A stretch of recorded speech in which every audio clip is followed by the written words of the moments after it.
All right, welcome back, fans of old-time baseball, back before pitching clocks and all the other nonsense when players left their gloves in the field, when you played station-to-station baseball and stole bases, gutsy plays, no minor leagues, no agents, no any of that nonsense, just good old pristine baseball.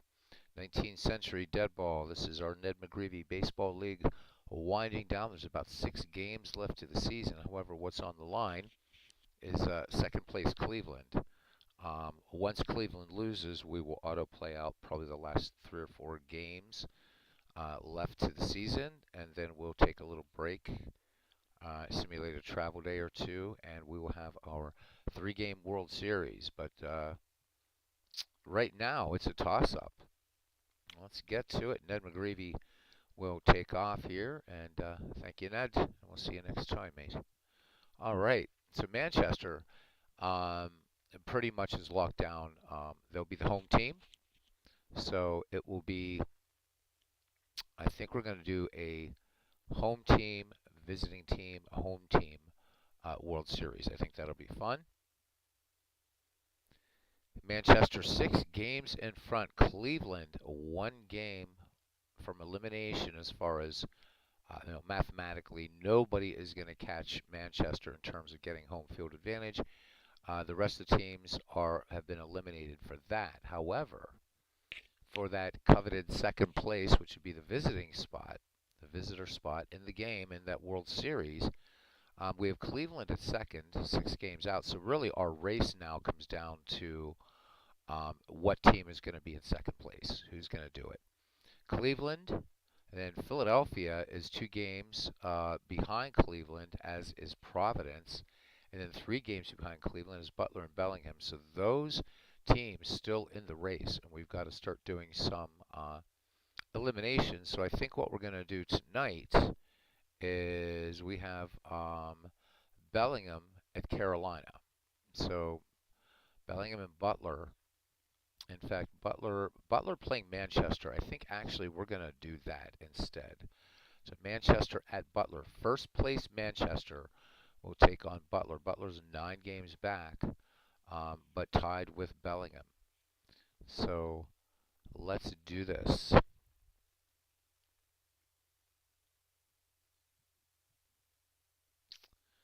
All right, we haven't seen Manchester play for a while. Butler is the home team, so let's get to it.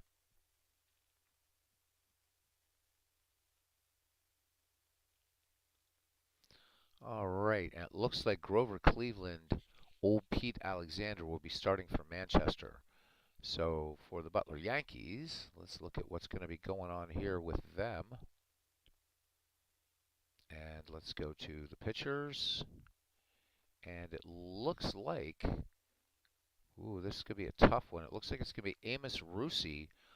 He's in short rest. We can't go with Russi, so it looks like Jack Combs. We're going to double check this rotation, and it's definitely going to be Jack Combs making the start tonight for Butler. So let's get to the ballpark, and let's have some fun.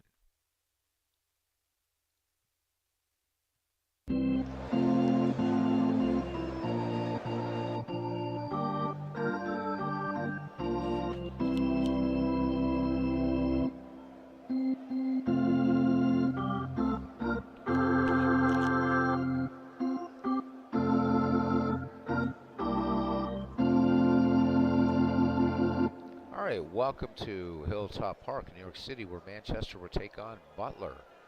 Grover Cleveland Alexander takes the mound for Manchester. He's 32 starts in the year and 16 and 15 with an earned run average of 1.94. This will be his 6th start against Butler, and he's 2 and 3 with a 2.86 earned run average against them. And he'll be opposed by Jack Combs for Butler. He's made 30 starts in the year, and he's 9 and 20 with an ERA overall of 3.82 in the league. This will be his 4th start against Manchester, and he is 0-2 with a 4.22 earned run average against them. 78 degrees, the wind speed 7 miles per hour, in from right center field. So a nice day for middle of September baseball, and let's go. Play ball! All right, leading off for the first place Manchester Red Bulls coming into this 20 games above 500, 82 and 62. The Butler Yankees 2 games above 500. Again, still in that race for second place at 73 and 71. Jesse Burkett will lead it off here as Jack Combs finishes his warm-up pitches. Burkett hitting 301 with 39 runs batted in. And there's Clee baseball fan in the ballpark tonight. First one in here. Welcome in, Tim. Hope you're doing well.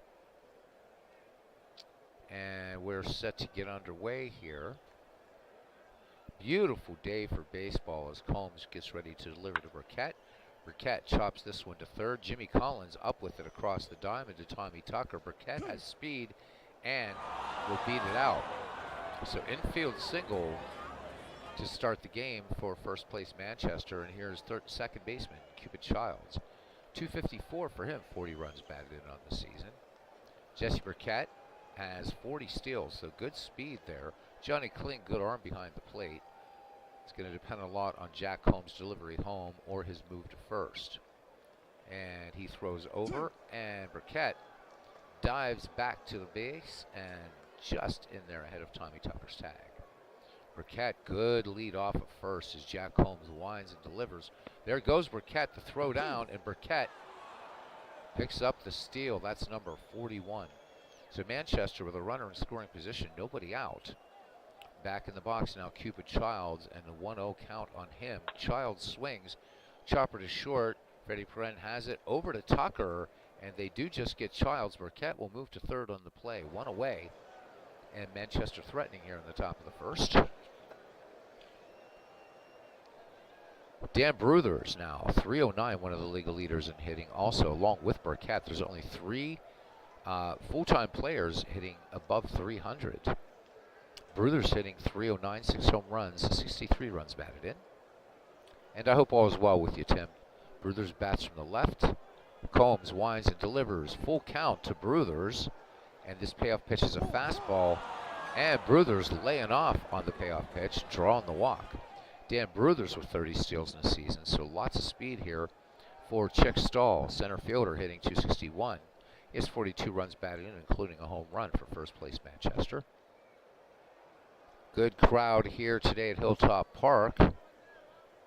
This was the home of the New York Highlanders historically, who would eventually become the Yankees. And then they would end up playing in the Polo Grounds until 1923 in the opening of Yankee Stadium. Combs working from the stretch now to Chick Stahl. Stahl swinging on the first pitch. Grounder to first, and Tucker will go to Perrin. Bruthers will break up the double play.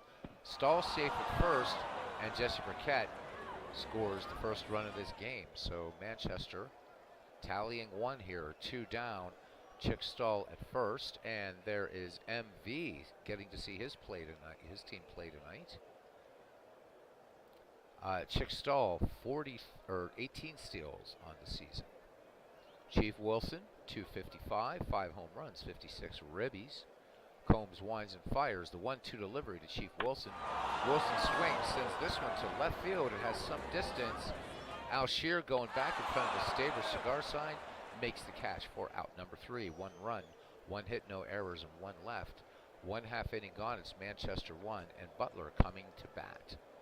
Alexander finishing his warm-up pitches, having an absolutely brilliant season in the replay at a 1.94 earned run average, one of the league leaders in earned run average. Walter Johnson, of course, in first place in that category. Ginger Beaumont will lead it off here. Pinckney in at third. Bruthers in at first. They're looking bunt from Ginger Beaumont, who's hitting 248, 2 home runs and 30 ribbies. And there is Aaron Reed in the ballpark now here at Highland Park. Alexander winds and fires the 1-0 delivery to Ginger Beaumont. Base hit. This one for extra bases, bouncing around out there in front of the Regal shoe side as Chief Wilson gives chase, and Beaumont going for 3. The throw to cutoff man Childs, the throw to third, and Beaumont in there, slides in safely with a triple in the head first slide, just ahead of Pinckney's tag. That was a very, very close play at third. So the tying run just 90 feet away for Butler, and here's Tommy Tucker. First baseman is hitting 254, 2 home runs, 55 runs batted in. Old Pete from the stretch, the 2-1 to Tucker. Tucker swings, chopped to short. Joe Tinker up with it. His only play will be to first to retire Tucker, and Beaumont comes in to score the tying run. 1-1. This could be a good one, folks. Steve Evans now batting for Butler. 225, 5 homers, 42 runs batted in. Hardy Richardson, the league leader in home runs, waits on deck. Alexander deals with one down, and the 0-1 Evans. This one a gapper to left. Stahl having trouble getting to the ball. Finally does. And they're going to score that a double. Hard hit by Evans. So Butler coming out swinging. That's its second base hit. And here is Hardy Richardson leading the league with 12 home runs. Evans in scoring position. Potential second run for Butler. Alexander delivers the 1-2 to Hardy Richardson. Fastball base hit to right. Wilson up with it. Richardson rounding first. And Evans will hold third. So runners at the corners. Hardy Richardson also not only decent pop in the bat, but 26 steals in the season. So Butler putting up an early threat. Al Shear now hitting 205, a home run, 27 runs batted in. Alexander peers in, has the sign from catcher Ray Schalk, the wind, and the delivery. First pitch swing, there goes Richardson, the throw down, and Hardy Richardson is caught stealing, so 2 away. Steve Evans remains on third. Al Shear back in now, the lefty. 0-1 from Alexander. And the runner starts to come home. Bruthers has it, and he will take this one 3 unassisted. So 1 run, 3 hits, no errors, a man left. And after 1 complete, we are tied at 1 here at Hilltop Park. And there's Robbie Wartburg. All right, and George Pinckney will lead things off here in the top of the second for Manchester, followed by Ray Schalk and Joe Tinker. Pinckney hitting a good 286 with 45 runs batted in. He also has himself a home run. And again, we'll just show a few of these players at random. There's George Pinckney. Jack Combs with a walk in this game. The 1-1 pitch to Pinckney. Pinckney swings, and this one foul on the first base side. The 1-2 from Combs now to Pinckney. Pinckney straightens it out. Base hit to right field. Steve Evans up with it. And Pinckney goes for 2 and slides in and makes it. So leadoff double for George Pinckney. Second hit for Manchester in the game. This one could be a back and forth affair. Jack Combs now will pitch to Ray Schalk, who's hitting a rather dismal 188. 32 runs batted in for the catcher acquired from the Chicago White Sox. Combs checks Pinckney at second. Pinckney with 27 thefts on the season. Good leadoff second. Combs deals the 0-1 delivery to Schalk. Schalk gets the bunt down, and Kling will go to first to retire Schalk. Pinckney will move to third on the play. So the go-ahead run now for Manchester, just 90 feet away at third base for shortstop Joe Tinker.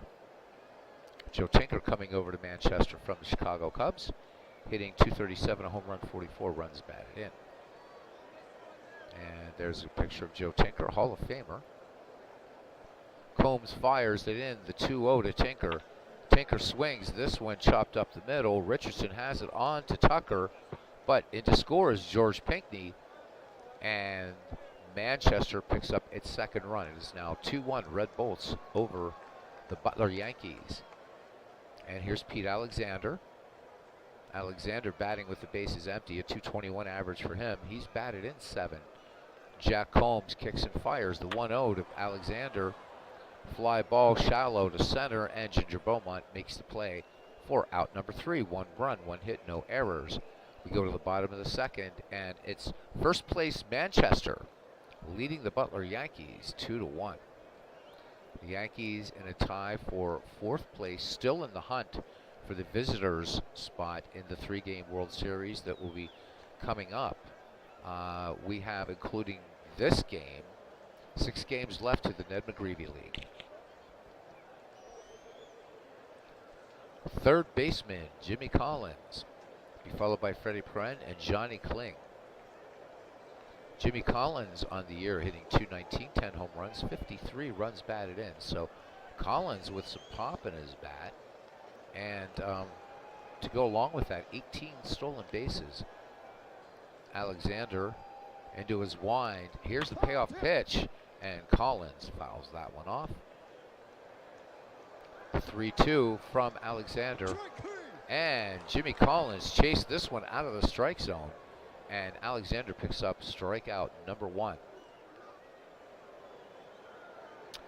It depends, MV, on also, so Cleveland is still 1 game from elimination. So we shall see. We shall see. Depending upon viewership, we may do a doubleheader. And if Clinton Parks comes in, we will have a St. Louis-Cleveland game. If he does not, he asked me to let him know, but I'm just hoping he gets a notification. So infield in at the corners. Pinckney in at third. Bruthers in at first for Perrin. Hitting .275 homers, 56 runs batted in. He also has an 8-game hitting streak. Alexander winds and deals the 2-1 to Freddie Perrin. Fastball grounded to third. Pinckney unable to hold on to that ball, bobbles it. And Freddie Perrin aboard, courtesy of the 10th error of George Pinckney on the season. And here is catcher Johnny Kling hitting .244. Cleveland isn't in the hunt for first place. I mean, as far as clinching goes, MV, I mean, mathematically you already have it locked up. The race is now for who is going to face Manchester in our 3-game World Series. So that's really what it's all about now. This game really doesn't matter for Cleveland. I mean, you're 6 games in front. So I don't see Manchester dropping out of first place now at this point.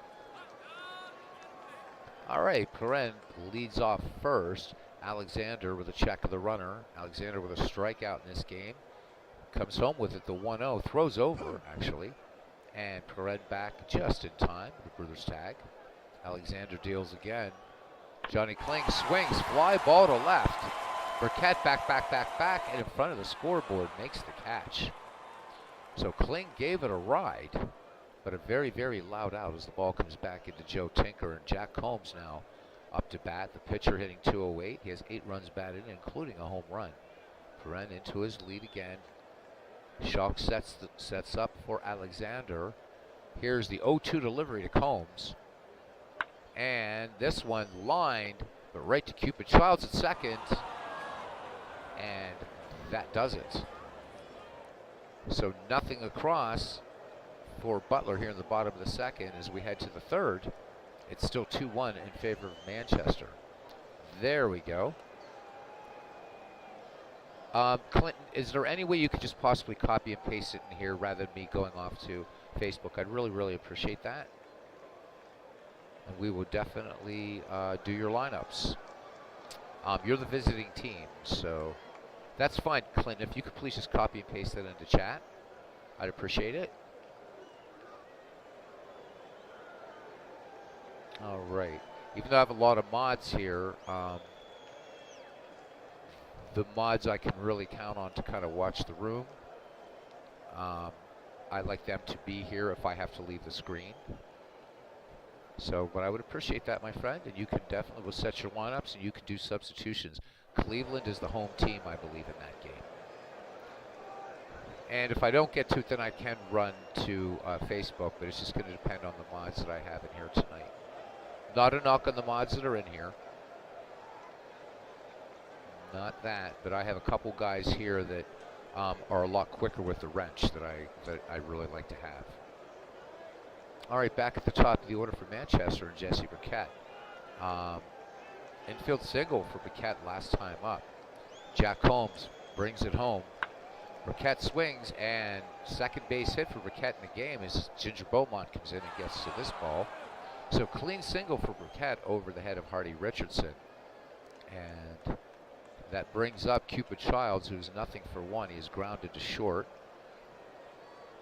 Burkett has a stolen base, so 40, or in this game, so 41 steals on the season. Combs brings it home to Cupid Childs. There goes Burkett, the throw down, and Burkett steals his second of the game, and that's 42 steals for him. So Manchester with a runner in scoring position. This is such a strong, strong team.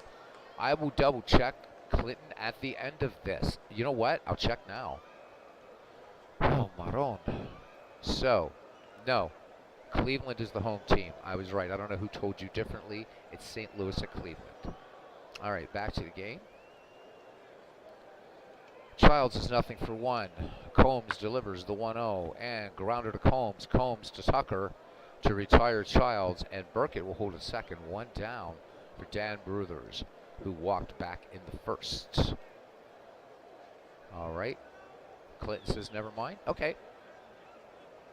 Combs brings it home to Bruthers, the 2-0 delivery. And chopper to short. Great play by Perrin, ranging hard to his right, and Bruthers will be retired. So 2 down. Burkett remains on second.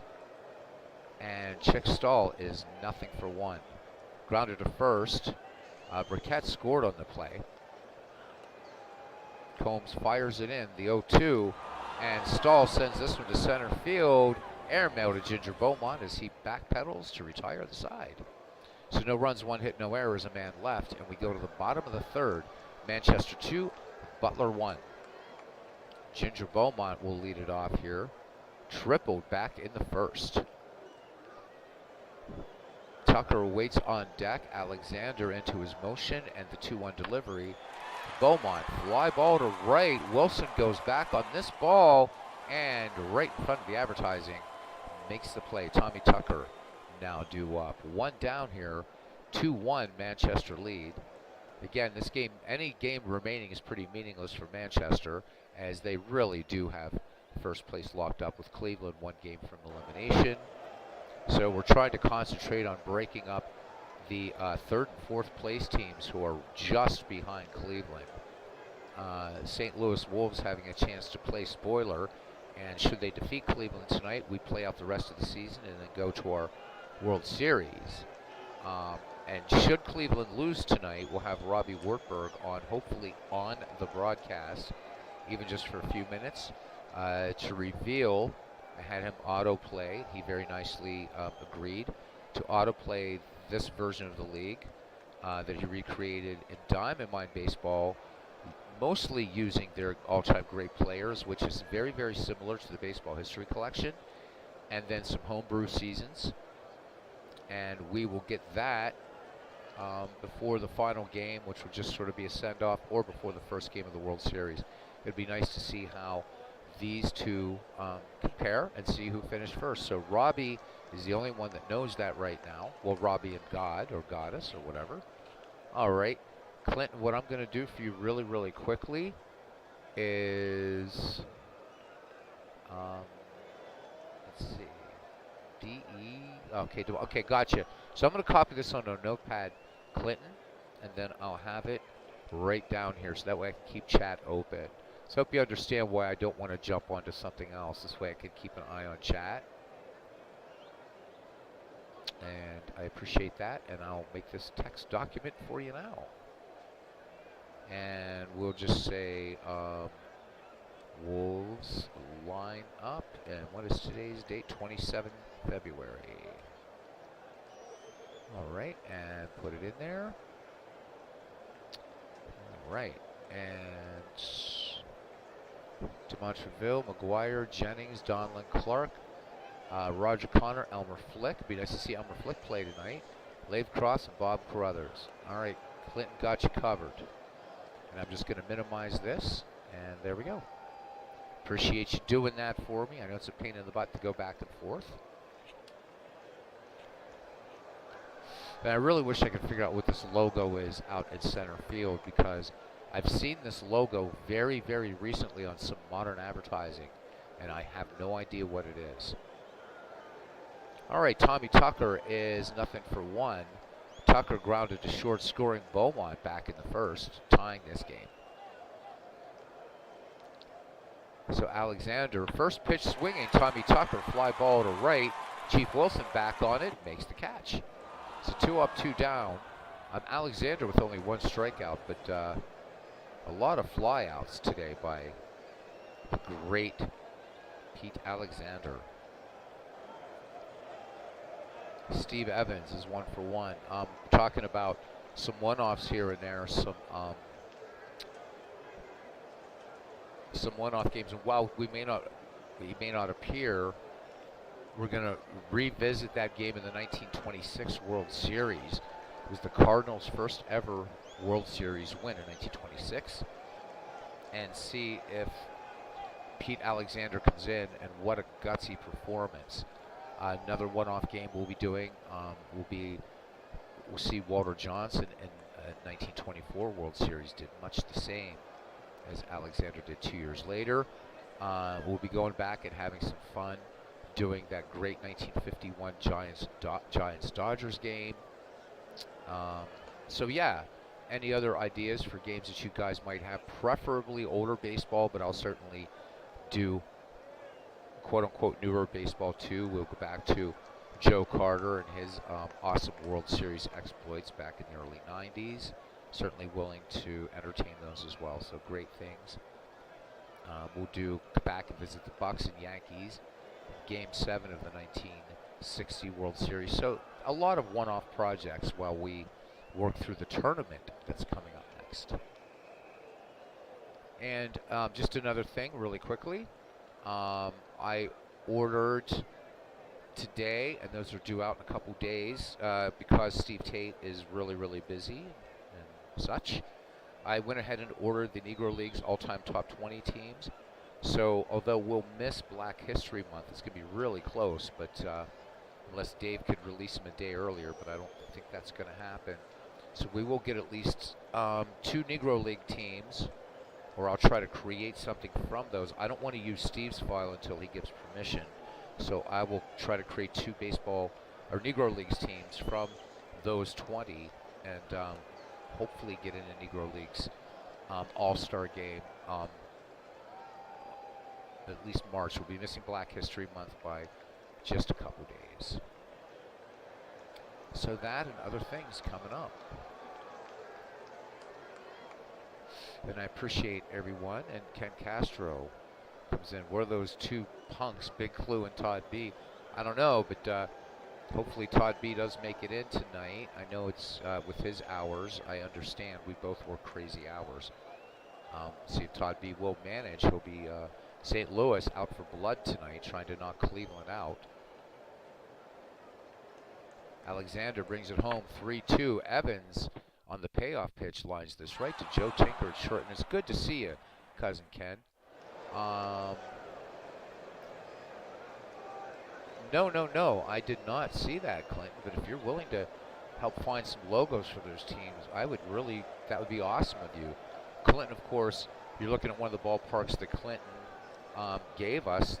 Many of the ballparks are from Clinton Parks. We owe him a huge debt of thanks. So this Hilltop Park is from Clinton Parks, and so many others. So if you're willing to find some of the logos for those teams, Clinton, I can send you in Discord or in Facebook the 16 teams that are in this tournament. And yeah, I would really appreciate it. I mean, I could design them, but then this thing would never get started till May if we wanted them to look exactly like that. So thank you, my friend. Chief Wilson is nothing for one. He leads it off here. Number 5, 6, and 7 hitters for Manchester, be followed by George Pinckney and Dre Schock. So Chief Wilson flied to very deep left his last time up. Jack Combs has walked a batter. 3 hits through 3 innings of work. Combs brings it home, the 0-2. Chief Wilson base hit into right. Evans up with it quickly, gets it back into Hardy Richardson. These Butler Yankees know what's at stake here. They could get knocked out of the race for second place here today. Beautiful day here. 15 September 1900. As George Pinckney 1-for-1 steps in. Chief Wilson 16 steals. In this league, that is kind of below average, but Wilson will steal. Combs with a 1-2 delivery, and Pinckney just kind of gave a half swing at that. Couldn't catch up to the Combs pitch, that fastball, and that is Jack Combs' first strikeout of the day. So 1 away, Chief Wilson on at first for Ray Schock. Schock bunted out. He sacrificed actually back in the second. Combs with the 1-1. There goes Wilson. Shaw fouls this behind the plate. This one should make the stands. Kling giving chase, but it is out of play.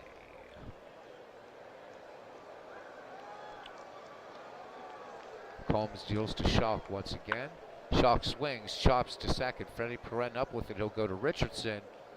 And this one will get out into right field. So that is an error. But Evans able to get the ball back in quickly.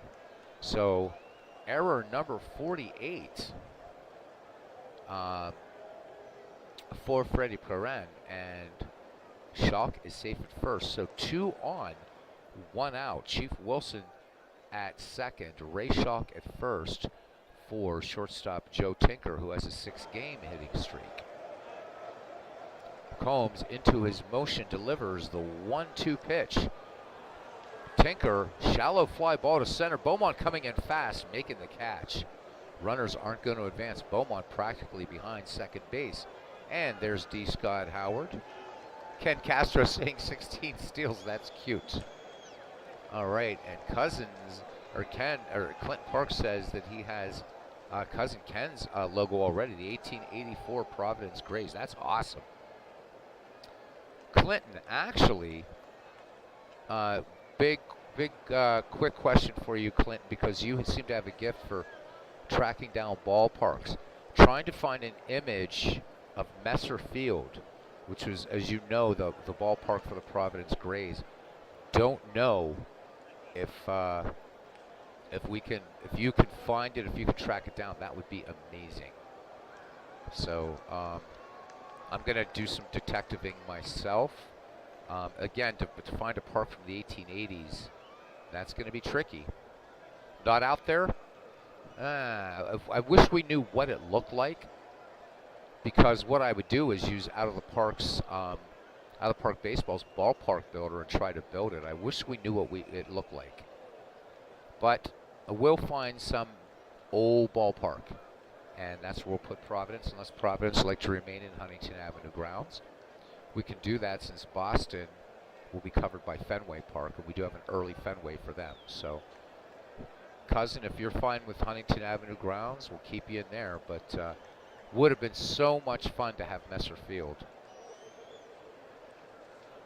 All right, 2 aboard, 2 down. Manchester trying to pad its 2-1 lead. Jack Holmes with the 0-1 to Alexander. Alexander swings, sharper to short. This should end the inning. Perrin to Richardson, and the side indeed is retired. No runs, 1 hit, no error, 2 left. And we go to the bottom of the 4th. And it's the Red Bolts 2 and the Yankees 1.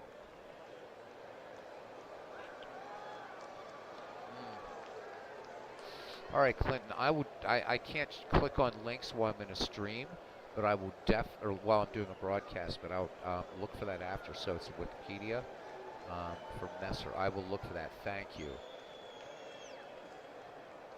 Ken, we can be really fun and put you in Elysian Fields. So those are the dimensions. That could be helpful. See how well the Out of the Park Baseball designer does with 19th century looking parks. I could maybe put it into GIMP or Photoshop and see if I can just dress it up a little bit, if you will, make it look a little older, because it's going to look really pristine. So we'll see what we can do. I'm hoping we can create something. I'm going to look at my reference books here too, because I do have the all-time, the Stats All-Time Baseball source book has all the dimensions for the ballparks, as does Total Baseball. So yeah, it's all wood. That's going to be the problem. I'll see what I can do. No promises, but I really like to try to get that for you. It's not going to be easy for any of the 19th century teams, but the Providence Grays, back to 1884, even trickier. Of course, we could find a nice, classy-looking Palace of the Fans, which would be Messer Field, but it's got that neat old vibe. We'll see what we can find for the oldest team in the league. Hardy Richardson will lead it off here. The number 4, 5, 6 hitters due up for the Butler Yankees. Richardson, Scher, and Collins. And yes, I know I'm mispronouncing Scher's name because it's a Dutch name, and I really don't feel like pronouncing any Dutch tonight. I'm too tired for it. All right, so Alexander deals to Richardson. Richardson swings, base hit up the middle, past Cupid Childs. This just gets under his glove, and Richardson aboard. So Richardson was caught stealing in his last attempt, and as Cousin Ken will say, this is cute. He has 26 steals in the season, so a little bit more respectable. Left fielder Al Shear. Let's get a look at Al. There he is. 205, a home run, 27 runs batted in. Alexander brings it home. No, he does not. Move to first, and Richardson back in time. Old Pete brings it home. There goes Richardson again. Schalk's throw down. This goes into center field. Richardson going for 3. And Hardy Richardson picks up the steal. So the potential tying run for Butler now just 90 feet away. 2-1 your score. Nobody out. Shear pretty much just needs to put it in play on the right side. 0-1 delivery from Alexander. Shear swings, and no doubt about this one. RBI. This is going to be at least a double as Richardson comes in to score to tie the game for Butler. And Shear going for 2. And the throw from Wilson into the cutoff man Tinker. And Shear will hold at second for his 13th double. The RBI, and we are tied here in the bottom of the 4th. We got a good game developing here, back and forth affair. Manchester scoring 1 in the first, 1 in the second. Butler 1 in the first and 1 thus far here in the 4th. Shear in scoring position for Butler as Jimmy Collins steps to the plate. He struck out. Let's get a look at Jimmy. There he is. Alexander deals, and I do want to show some of these players that we haven't really seen pictures of. There's Chick Stahl. I know we haven't shown him too much. There's Chief Wilson. Part of remembering these guys is just a little image here and there that will live as long as YouTube is around. So somebody will find this someday. Shear into his lead at second. And just for once, I'll say it in Dutch. Scher. There you go. It's Al Scher. That's how you would say his name in Dutch. Alexander delivers to Collins. And Collins gets a good bunt down. Schalk pounces on the ball but drops it. So that's E2, the 25th error for Ray Schalk. And the Butler Yankees getting a nice break here. The go-ahead run now just 90 feet away. And we'll go back to the American pronunciation of Al Shear. And Jimmy Collins at first. Freddie Perrin with an 8-game hitting streak. Jimmy Collins has pilfered 18. So golden opportunity for Butler to go ahead in this game. As the leg kick and delivery from the stretch. The 0-1. Perrin gets the bunt down. Bruthers has it. He'll go to Childs covering at second. Collins will make third. And Shear will hold second. So 2 in scoring position, 1 down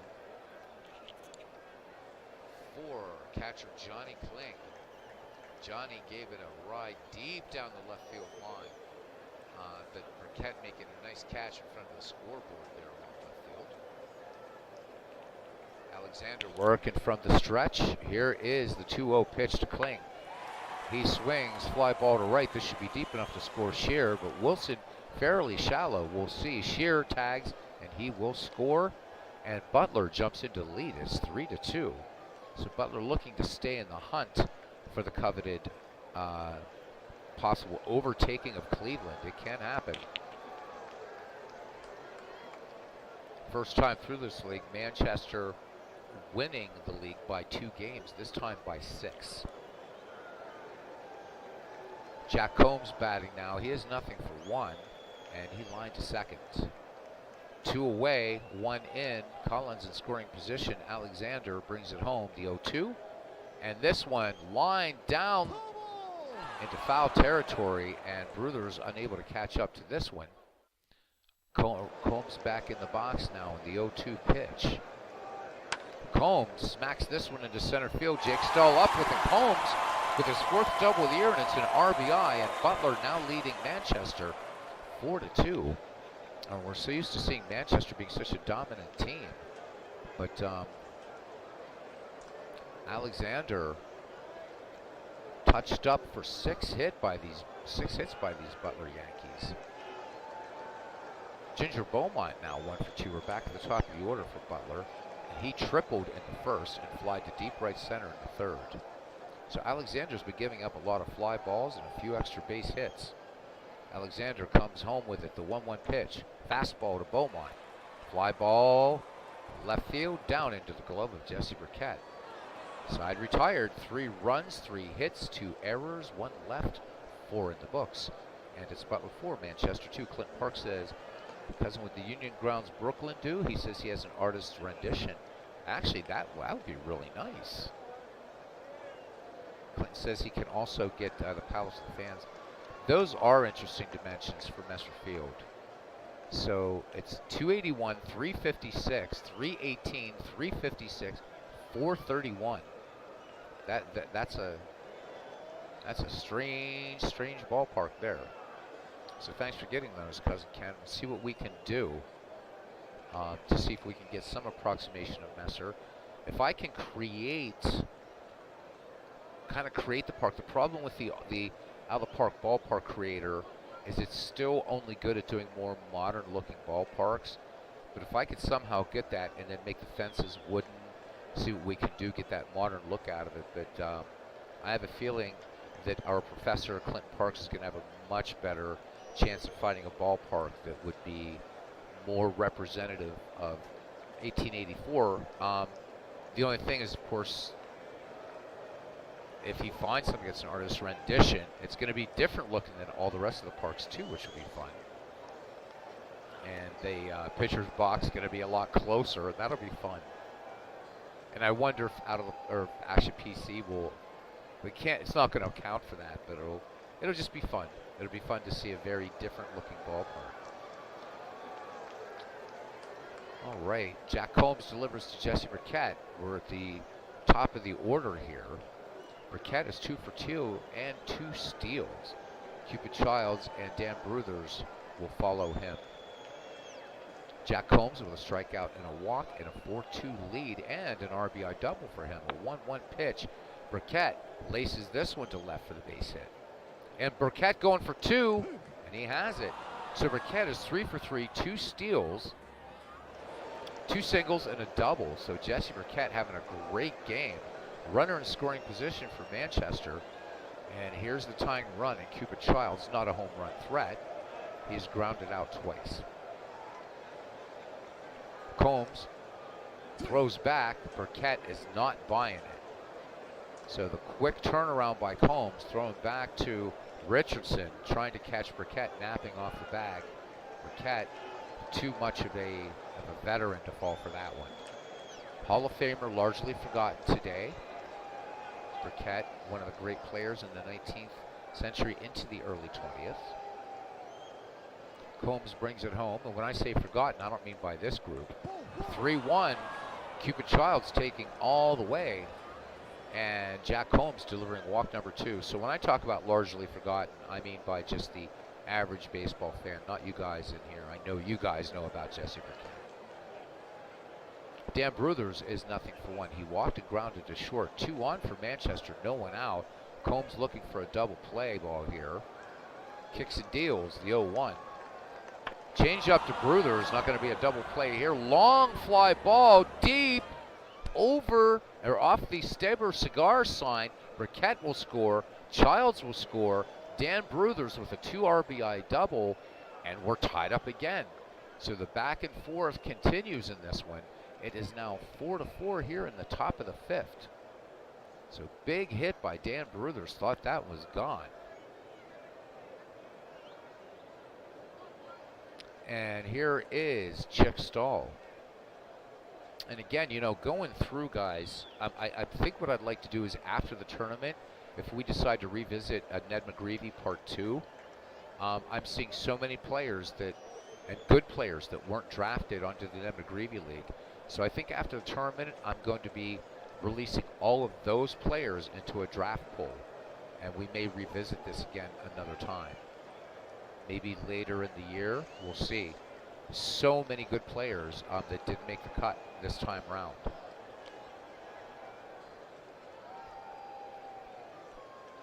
So both pitchers getting knocked around here. The line for Manchester 4-6-3, and the Butler Yankees 4-6-1.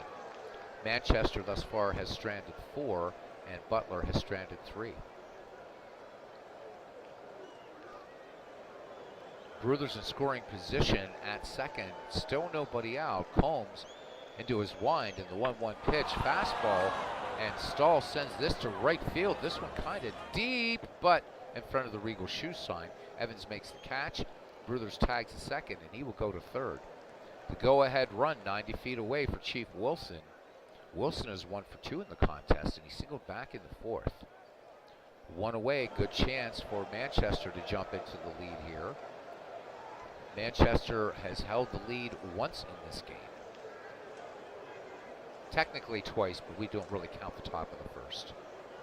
Combs from the stretch, and the 1-2 delivery to Wilson, the curve, and Wilson chops this to second. Richardson has it on to Tucker, but coming home to score is Dan Bruthers, and it's 5-4 Manchester.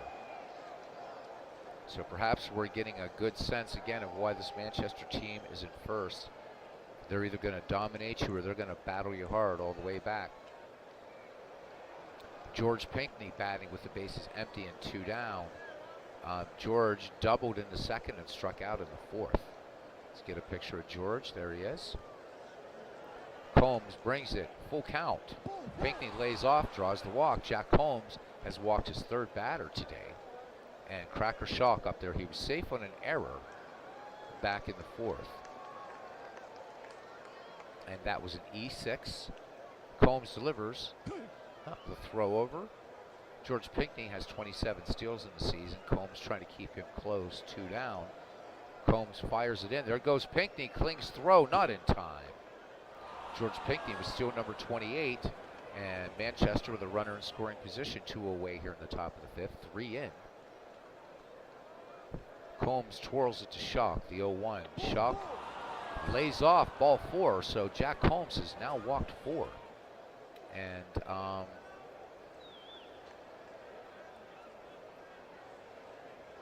Combs having some trouble here. Combs doing the rare thing back in this era, actually asking for a new ball. The man in blue reluctantly tosses it out to the hill. So Combs lets it go around, just around in his hand, picks up some dust, putting a little bit of something on it. Totally legal in this league. Joe Tinker is 0 for 2. RBI in the second, scoring George Pinckney. 2 on, 2 down, 3 in. Combs with a 2-1 to Joe Tinker. Tinker swings. Long fly ball to left. Going back is Alshear. And Alshear will make the catch. Side retired. 3 runs, 2 hits, no errors. We go to the bottom of the fifth. It's Manchester 5 and Butler 4. Due up, Joe Tinker, Steve Evans, and Hardy Richardson. Tommy Tucker, RBI back in the first, scoring Ginger Beaumont. Tying this game at 1, back in the first. Tommy Tucker has 36 steals in the season. Pete brings it, count even on Tucker, and Tucker swing and a miss. And that will be Grover Cleveland Alexander's second strikeout of the game. There's old Pete. 1 away here in the bottom of the fifth as Steve Evans strides to the plate. The right fielder is 1 for 2. He has a double and line to short. Here's Alexander's delivery home, the 2-1 fastball. Evans skies this one to center. Stahl going back. Big loud out, number 2. Hardy Richardson having a good day. He is 2 for 2. Was caught stealing and has a stolen base. League leader in home runs. Here's Alexander's delivery, the 1-1 pitch. And this one kind of slapped to first. Bruthers has it unassisted to retire the side. No runs, no hits, no errors. We go to the 6th. 5-4 Manchester. Due up, Pete Alexander, Jesse Burkett, and Cupid Childs. Jack Combs having a rough day here today, but just down by a run. Combs brings it now to Pete. Alexander swings at the first pitch. Perrin coming in on this ball. This could be close, and Alexander able to pick up the infield hit. That little dribbler. Perrin gets to it, and close play at first, but they're going to give it to Alexander, so that is the 7th hit for Manchester.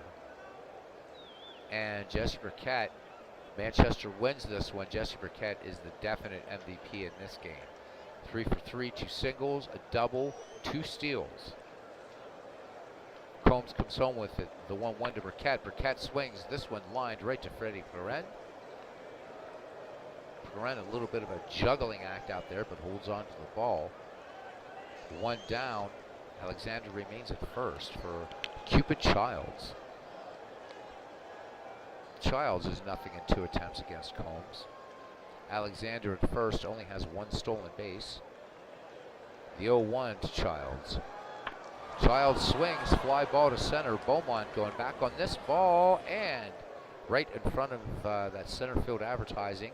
It's driving me nuts, whatever it is. 2 away, Alexander gets back to first. Number 3 hitter, Dan Bruthers. RBI double in the 5th, scoring Burkett and Childs. Alexander, a little lead off first. The 0-1 to Dan Bruthers. Cut on, fly ball. This one's going to go twist foul on the left-hand side, and just out of play. 0-2 now to Bruthers. Bruthers pops this one behind the plate. Johnny Kling thrown off the mask. Will he have enough room here at Hilltop?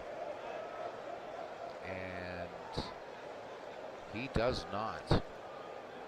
So Bruthers stays alive. Combs winds with the 0-2 pitch. Bruthers swings, lined right to Tommy Tucker, making a leaping grab at first. Side retired, no runs, 1 hit, 1 error, 1 left. Bottom of the 6th, it's 5-4 Manchester. And as the guys continue to talk ballparks, mainly Clinton and Ken, doing a lot of chat here. Al Shear is 1 for 2.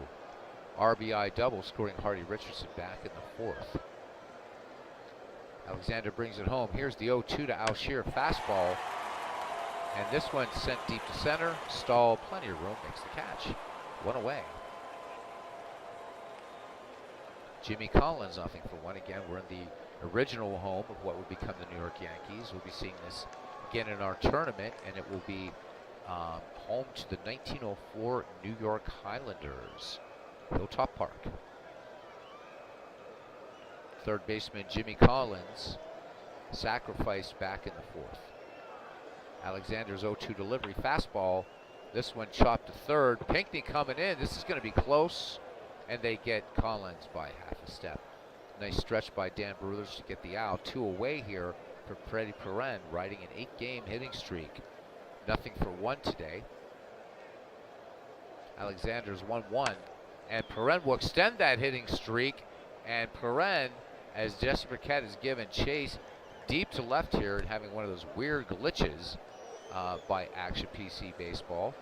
And Freddie Perrin has his 18th double and extends his hitting streak. Johnny Kling now, 1 for 2. So the tying run at second for the Butler Yankees, 2 away. Johnny Kling sacrifice scoring Alshear back in the 4th, making it Butler 3, Manchester 2. Here's Alexander's 1-0 delivery. Johnny Kling pops this one on the infield. Dan Bruthers calling for it. Chief Wilson kind of sneaking in from behind, and Childs from his right, but Bruthers waves him off and makes the catch. Side retired, no runs, 1 hit, no errors. 6 in the books here at Hilltop Park in New York, and it's Manchester Red Bulls 5 and the Butler Yankees 4. Chick Stahl and Chief Wilson and George Pinckney due up.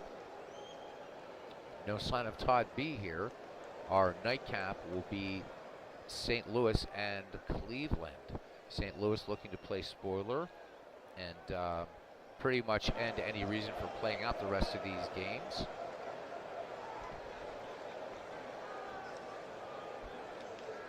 In terms of live broadcasts. So Robbie Wartburg, who is off probably playing a game or something, you might want to be ready for whenever the next broadcast will be before that last game, whatever it is, to let us know what happened in Diamond Line. And hopefully you'll do that on voice so that guys can ask some questions. It'll be fun.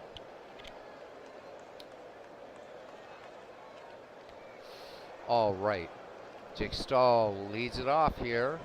Number 4, 5, and 6 hitters, Stahl, Wilson, and Pinckney. Stahl 0 for 3 here. Combs with the pitch. Liner right to Jimmy Collins. 1 up, 1 down. So that one hit right on the button, but Jimmy Collins hadn't played perfectly. Chief Wilson 1 for 3. RBI in the 5th, scoring Dan Bruthers. Combs with the 0-2. Wilson swing and a miss. And that's the second strikeout by Jack Combs to accompany his 4 walks. George Pinckney now settles into the box, batting from the left. George Pinckney, against righties, hitting .262, so a little better than against lefties. I forgot all this time to do lefty-righty splits, so we'll remember that for the tournament to try to do some of those. There's Jack. Combs delivers. Pinckney swinging on the first pitch. Comebacker. Combs up with it. And a textbook 1-3 put out, middle of the 7th. It's 5-4.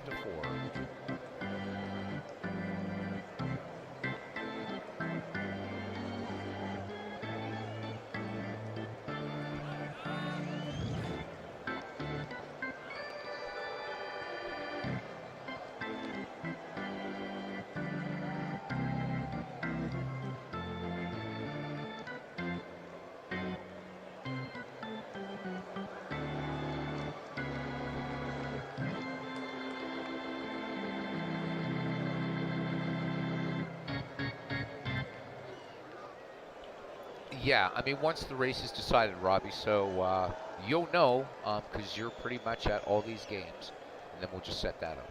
Like I said, you don't have to be on that long, but if you could be on, if you do come on, something where everybody can hear you better. They really liked what you and Aaron did that night, but you were very hard to hear over your phone. Maybe you can join us on your PC. So we will let you know. And if you don't feel like doing that, you know, we can always do a little thing, and you can just type, you know, what happened in the chat. So whichever makes you feel more comfortable. All right, Jack Holmes will lead it off here. The Butler home manager is not here, so unless Combs was getting rocked, and there was a game where I actually switched sides and let the visiting manager do some stuff, and I was able to take out but he's not getting rocked, so I'm not going to call a pinch hitter. There's Christopher. He says, let's go Yankees. The only time he will ever say this. Clinton Parks says, by the way, Carolina 6-2 in his game. Game was over in the first inning. Wow. Yeah, that's a spanking. And he says this resembles Pullman Park and Butler. How about that? All right, Christopher, you're down 5-4. You're still in the hunt. Yeah, I can pinch hit. You're the home team. Who do you want? I'll bring up the screen. And so I don't know if you play Action PC Baseball, but if you look at the screen as this pops up for you, you can look at the percentages and see what these pitchers will do versus particular batters or whatever. So you can see, for instance, like for Smokey Joe Wood, in this situation, the hitter is going to have a 19.8% chance of a hit and all the way down.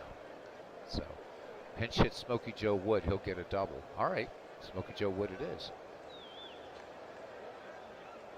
So Smokey Joe Wood's numbers looking like this: 295, 3 home runs, and 8 runs batted in. 5-4 Manchester lead over the Butler Yankees here in the bottom of the 7th. This has been a seesaw affair. Neither team laying down. Alexander pitching a marginally better game with 2 strikeouts. He has yet to walk a batter. Ginger Beaumont waits on deck, the top of the Butler order, and we will see if, and actually let me check the rosters and make sure Smokey Joe is also a pitcher in here. He is. So conceivably Smokey Joe Wood could stay in to pitch. That will be up to the Butler manager. Pete Alexander fires it into Smokey Joe Wood.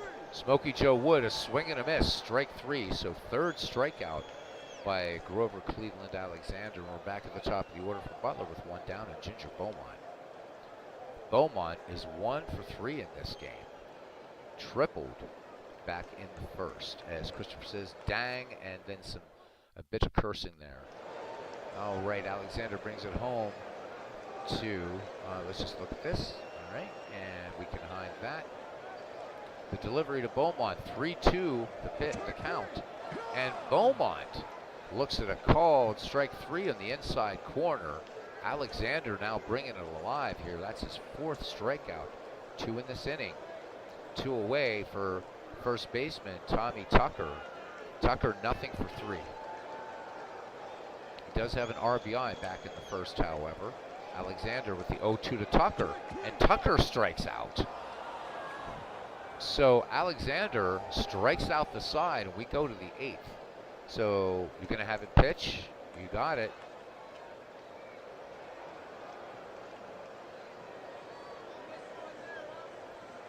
So Smokey Joe Wood comes on to pitch. His numbers this year in the league, a 2.37 run average, 15 wins, 5 losses, no saves, 205 and 1/3 innings worked. He's walked 62, struck out 112. Opponents hitting 226 against Smokey Joe Wood. His whip of 1.135. We will see Smokey Joe Wood in the tournament coming up when this league is over, along with the 1912 Boston Red Sox. Great year for Smokey Joe Wood.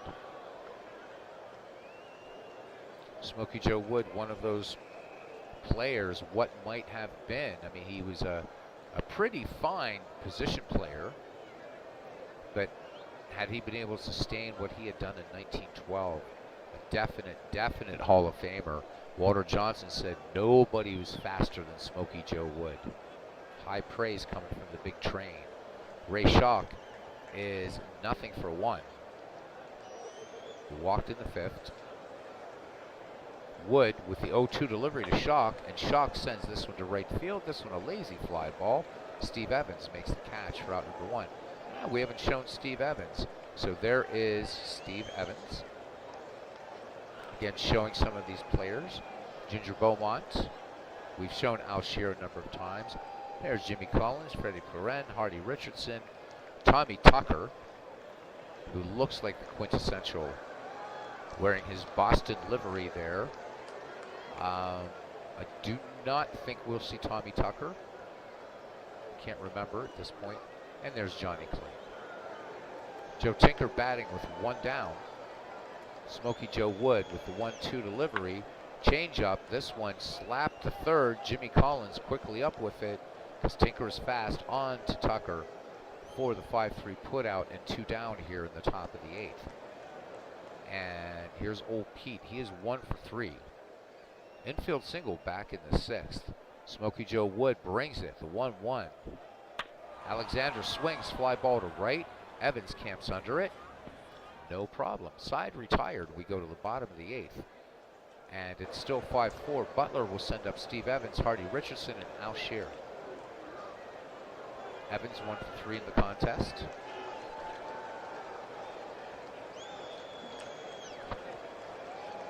Christopher says, this is 1909. If they keep watching pitches, I'll swing a bat at them. Alexander brings it home to Evans, the 2-2. Evans swings, liner. Joe Tinker making a nice play on that. 1 up, 1 down for Hardy Richardson, who's having a good game. 2 for 3, including a stolen base. The delivery from Alexander, the 2-0 to Richardson. Richardson swings. Little bouncer to second. Childs has it. Underhand toss to Bruthers to retire Richardson for the 2nd out of the bottom of the 8th inning. Al Shearer, 1 for 3. You'll see Al Shearer in Robbie's 1914 Federal League games at some point. RBI double for him in the 4th, scoring Hardy Richardson, tying the game in the bottom of the 4th, 2-2. Alexander delivers the 1-2 pitch to Shear. And that is strikeout number 6 for Grover Cleveland Alexander. We go to the 9th. It is Manchester 5 and Butler 4. This has been a fine ball game. Wind shifting around a little bit, now coming in from right at 15 miles per hour. It's been a pretty good breeze here today at Hilltop Park. Started the game, the wind's coming in more from center, now shifting around. Still a beautiful day here. Temperature a comfortable 82 degrees, low humidity and a nice breeze. Jesse Burkett looking to be the game MVP here. Whether the computer assigns it or not, Manchester wins. Jesse Burkett has to be the MVP. Smokey Joe deals now to Jesse Burkett, the 1-1. Oh, comebacker to the mound, and Wood fielding it nicely from the left side will take care of Burkett for the first out. Cupid Childs now steps in, nothing for 3. Due up for Butler when we go to the bottom of the 9th will be Jimmy Collins, Freddie Perrin, and Johnny Kling. Childs is nothing for 3, including a walk. Smokey Joe Woods, 0-1 pitch. Childs cuts on this one again. Back to Wood. This one close. Childs is safe. Woods toss to Tucker just a little bit too slow, and Cupid Childs has 35 steals in the season. Manchester looking to pad its lead, 1 down. Potential 6th run at first for Big Dan Bruthers. 2 RBI double back in the 5th for Bruthers. Throw over, Childs back ahead of the Tucker tag. Wood brings it home. There goes Cupid Childs. The hit and run was on. This one fouled on the left-hand side. Jimmy Collins giving chase. And he runs out of room here at Hilltop Park. Batter back in, the 0-1 to Wood. Runner does not go on the pitch out. Nothing doing. Childs waiting. The 1-1 now from Smokey Joe Wood. The runner goes. The throw down by Kling. The tag. And Cupid Childs caught stealing. 2 down.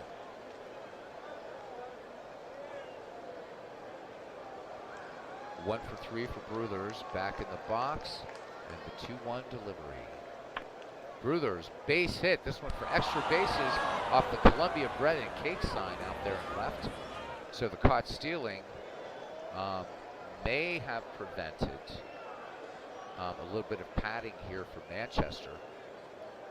But the tying run is in scoring position, but Chick Stahl is nothing for 4. As an RBI back in the 1st, scoring Jesse Burkett. Smokey Joe Wood looking to get it done and give his team its chance in the bottom of the 9th. So Manchester, should they lose this game, will still remain a game above 500, but will be behind, I believe, Bellingham, as we'll check the standings right after this.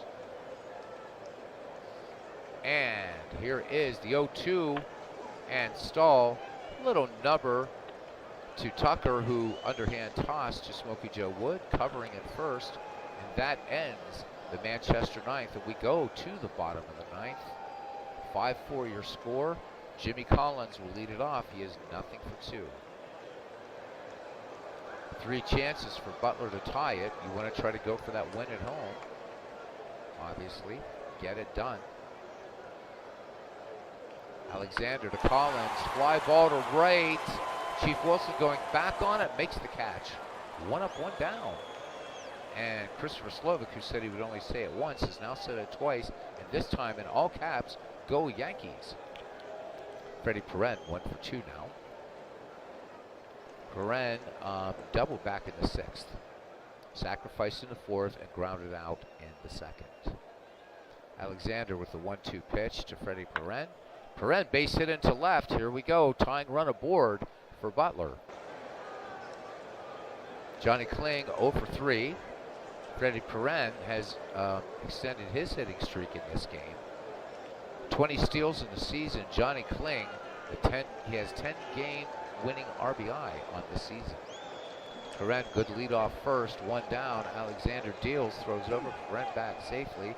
Chris calling for the hit and run. So it shall be. Karen, aggressive lead off first. Alexander fires it in. And there goes Karen, the throw down and the pitch out, and he is dead to rights. 2 away. Clinton, I speak Italian, Spanish, and Dutch. I don't speak French. I do my best. So thank you, thank you. I pronounce way more names correctly than Jester. A little sad face there from Christopher Slovic. Your Yankees aren't out of it, but they're going to be a tough fight for them to try to get that coveted second place. As we're gearing up here for the second game of our doubleheader, St. Louis and Cleveland. St. Louis will try to end the season. That's what Cleveland can do next, or St. Louis can do. And then we'll, as far as the live broadcasts of Ned McGreevy. So Robbie Wartburg might have to get ready. There you go. Christopher Slovic says he speaks American, British, Pittsburghese, and a little Canadian. Alexander to Kling. Kling, chopper to short, Kling, or tinker up with it to Bruthers, and that's your ball game. Manchester, this was a well-played game. Staves off the Yankees and takes this one 5-4. All right. So Manchester improves to 83-62. Butler falls to 73-72.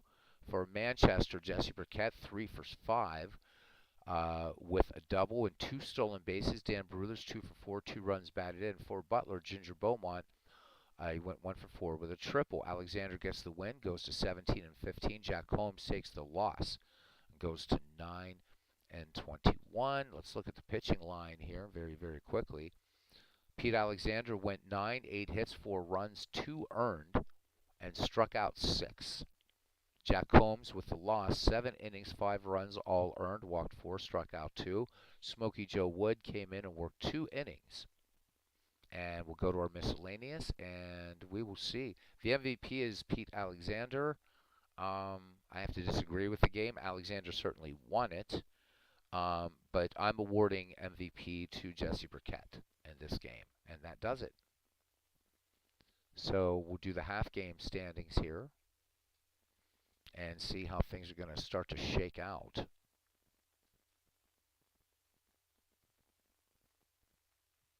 All right. So Butler now 10 games back. Oh, and Cleveland is eliminated. So Cleveland eliminated. So Robbie Wartburg, if you don't want to come on mic before we start, because this will be the last game of the McGreevy League, everything else will be auto-played. So Clee Baseball fan says he's been lurking while separating 1976 Strat game 87. 2007 Indians should be up in early morning hours if I want to listen in at breakfast. All right, guys, there you go. So, Robbie, it's up to you. If you want to do it in chat, let's see how things shake out. Because this is, it's going to be up now. I mean, even though Cleveland is, quote-unquote, eliminated, we're still going to play as far as how second place is going to work out. So, Robbie Wartburg, if you can go in, if you can do this, let's do it now. Because this could be all for live broadcasts for the Ned McGreevy League. So why not do it? There's not going to be any surprises here. But there might be in Robbie's league again. I have no idea how this shook out. 10 watching. So what's been going on, guys, is we have an Action PC version of this. We have, Robbie, just go for it. I mean, what do you think people would like to know? They would like to know the standings and just the things. Let them ask some questions. So go for it. And while Robbie's getting ready for that, so we have an Action PC Baseball 1. And then once Robbie had the rosters, He was able to use the all-time great players plus some homebrew seasons that he downloaded for Diamond Mine Baseball, and then basically recreating the league there. So we'll see how it shakes out. Clinton Parks is doing this in Cards and Dice. Clinton taking even a different route altogether and hand carding every player. So huge thank you to Clinton Parks for what he's doing, and to Robbie Wartburg. Robbie Wartburg says, let's start with the standings, and he'll reveal them from the bottom up. Okay. Yep, Ken Castro saying goes from 10th place up, Robbie. So here we go, and I'll say them in the chat before we go to our second game, which we'll play anyhow. So, Robbie, this came a little bit sooner than I thought, but that's okay. This will get us hopefully to our World Series. Clinton says he'll be back. Yeah, we'll have some time. Sure, the guys might have some questions for Robbie. In fact, I encourage questions because I know I'll have questions. Because Diamond Mine Baseball is very thorough at tracking all kinds of things, as is Action PC Baseball. So here we go. Robbie. Since you're not on voice, I've got to kind of fill the dead air here. 10th place, 20 games out of first, is Butler. So Butler finishes in the cellar at 64 and 89. Ouch. So Butler gets absolutely cranked out of there. So big difference right there, because Butler, a game above 500 right now in Action PC Baseball. All right, Robbie, 9th place. Robbie's doing the ellipses and all that kind of thing. Good sense of the dramatic.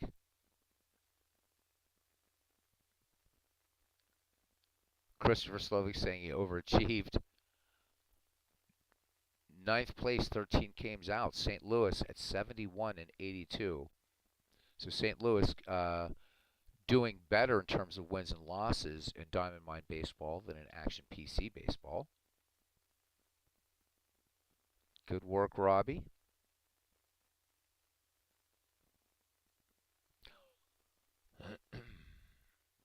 Robbie, it might be fun for you to hold on to that, and you could actually create your own draft league from it.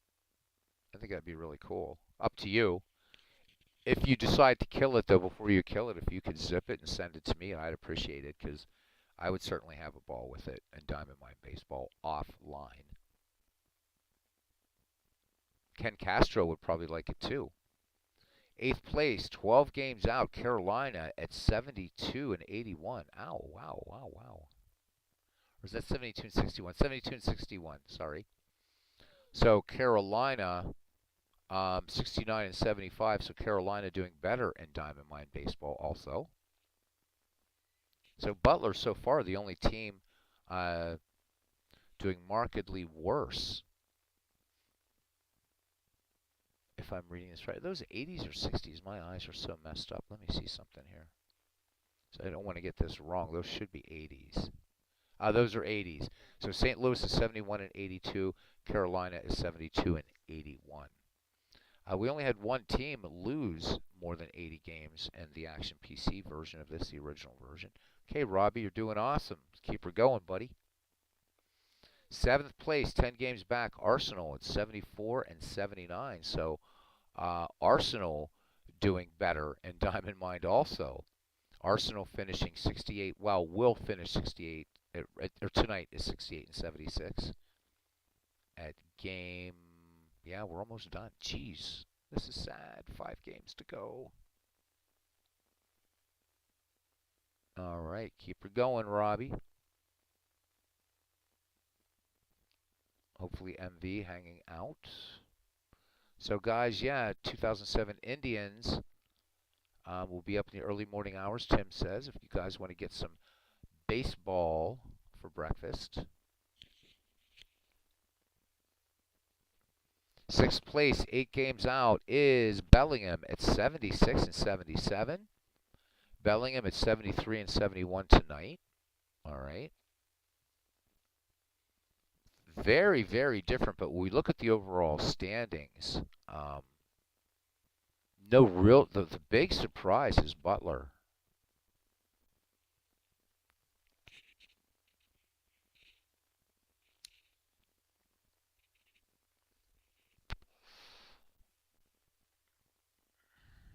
All right. We thank Robbie for doing this in Diamond Mine Baseball. Now, for Robbie here, Robbie, I'm loath to do this, but I will do it anyhow. You know, it would be really fun for you, even offline. Um, Fifth place, 5 games out, is Manchester. So Manchester underachieving in the Diamond Mine League, but still 5 games above 500. Um, sure, why not, Christopher? We'll give you third base coach of the year. So Robbie, you could do the Ned McGreevy League in baseball for Windows. You do know that, right? Just saying. Even for your own edification, it would be fun to see how that plays out in baseball for Windows. And actually, it would take you longer to set it up in baseball for Windows than it would to play it out. But something to think about. Although you'd have to pick each player's best season, but that would be fun. At least you have the names. So wow, Manchester in fifth place. Holy moly, man! So some surprises coming up, obviously.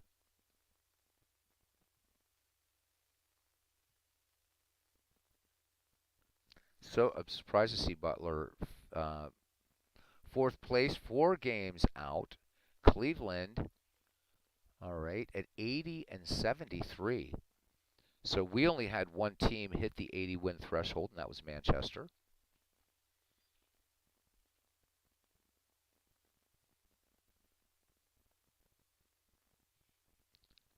I was expecting these two to be but again, it's a different database in Diamond Mine Baseball and a different engine. So fun to see how it's all played out so far. 3 teams left. You know who you are. Good luck. Well, obviously my team did better um, in the Diamond Mine League. Don't know where, but we'll see. Waiting for the third, second, and first place teams.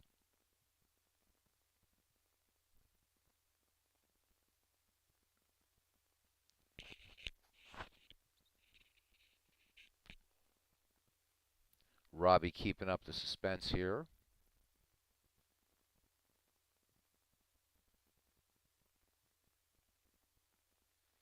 Oh, I'll take it. Because I finished third our first run through in the Ned McGreevy League.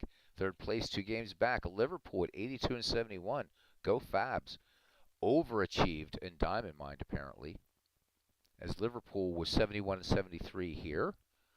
Yeah, thank you, cousin. Wow. That's a pleasant surprise. Too bad we didn't do so well here. We were in the race for a while earlier in the season, but then faded away, man. 11 and a half out here and just 2 games out in Diamond Mine. All right. So here it is, man. Ooh. Okay, so I'm thinking Philadelphia finished first. That's what I think. I think it's going to be Philadelphia's first. Only one game that separated first and second place. It was that close. I don't know, man. Oh, Philadelphia and Providence. This is going to be. Oh, cousin Ken, I love you, but I'm wondering if it was Philly. I predicted Philly. We'll see. I'd like to see Providence win it though because of the 19th century players. So let's see. One game. Wow. Robbie doing it. The winner is, and the Oscar goes to. If it's cousin Ken, he has to make a speech. He has to thank the Academy. Robbie should do this in all caps. Providence wins. Providence wins. What was their record? Nice to be wrong, cousin Ken. I thought Philadelphia was going to edge you out. So Providence finishes a game ahead of Philadelphia to win it. So if Robbie does a World Series there, it's Providence and Philadelphia. There's cousin Ken, eloquent as usual, saying yes, baby, and He has stolen every exclamation point. Um, whatever at 84 and 69. Wow. Awesome, awesome, awesome. No eloquence needed. Nice job, Cousin Ken Castro winning it and still in the running in this one. Still in the running in this one. And Philadelphia was 83 and 70. Robbie Wartburg. Let's hashtag Robbie, baby, in the chat, everybody. How about a quick hashtag Robbie? What a good job he did. There we go. Or you can do hashtag Robbie Wartburg. There we go. Nice. Way to go, Robbie. Good job, pal. Much, much appreciated. And Robbie, you got yourself a finished project, buddy. Cool. Great job. So Robbie, can you tell us some of the leaders? I'm curious how, since Nap Lajoie kind of ripping it up here in Action PC, how did he do? How did Nap Lajoie do in the Diamond Mine League? Just curious. You don't have to go into any deep stats or anything, but just curious how Lajoie did, because he's been tearing it up here. To answer you, Beatles, who's already working on the League for Baseball for Windows. Nice. Ken Castro is asking for the batting average and stolen base leader. Fun stuff. Robbie, if you'd be kind to send that zip to Cousin Ken, if you could zip it up, and to me, you could even put it in the Discord if you want, whatever. His Cousin Ken has Diamond Mine Baseball. I bet you he'd love to play around with it, and I know I would.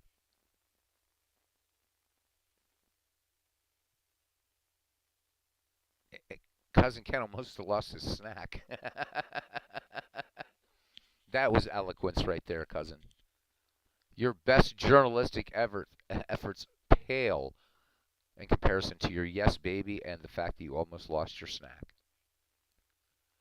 Lajoie played for Cleveland, or was on the Cleveland team, Robbie.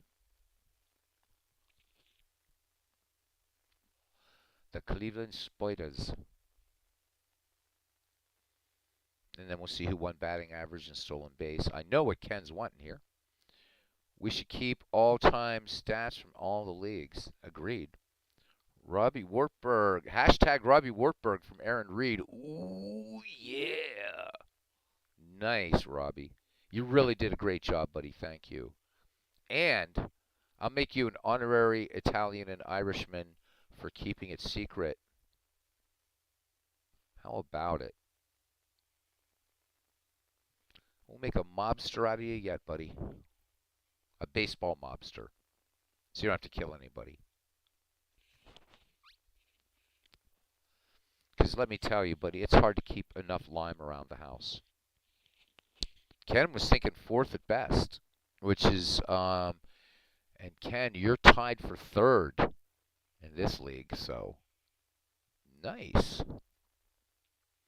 And think about this, Ken, you'll have just a great pool of players you could release and redraft, and a lot you can do with it in Diamond Mine if you're still playing Diamond Mine, so I know you liked it, even as of last week. Hope that's a digital game that sticks with you. Oh, so Lajoie ripped it up. Man, 344 average, 36 steals, 13 triples, 7 homers, 105 runs batted in, 36 steals. Good God. Oh, he says, I'm shocked at my lack of confidence in the Liberty Tree. Oh, come on, man. I thought Philadelphia was going to edge you. That's all. That's all. And because I thought Diamond Mine would be more right for the 20th century players, but nice. Yeah, and holy shit on Lajoie. Damn it. So Lajoie was a beast. And so to Ken's question, Robbie, who won the batting title as far as batting average and who won the stolen base crown? And I know why Cousin Ken's asking, especially for stolen bases. I know why he's asking. We all know why he's asking. The initials of that player, SBH. Lajoie was a beast in both leagues. And let me see. He was a big part of Cleveland's success. But if we go back here, Cleveland was in 4th place, 4 games out. Makes sense. All right. Wait as Robbie looks up some records here. How fun is that?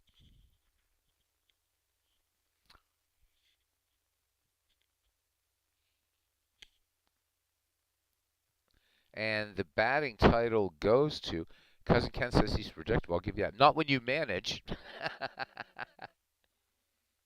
And that's been fun.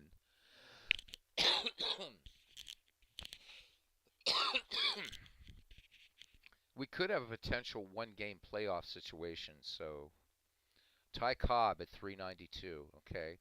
So Cobb didn't have to split duties with Ed Roush for Bellingham. So Cobb wins the batting title. 392. And in this league, we only have 3 hitters at 300, right or above 300. So looks like a little bit more offense than Action PC Baseball.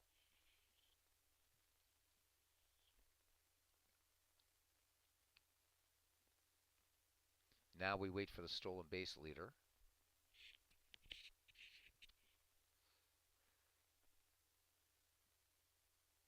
So the Georgia Peach.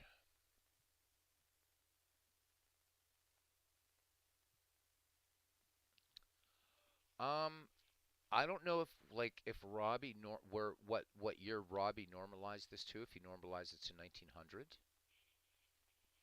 or how he did this. I'd be curious to know. And in the meantime, and Cousin Ken asking for some more stuff here, which is all good. And cool.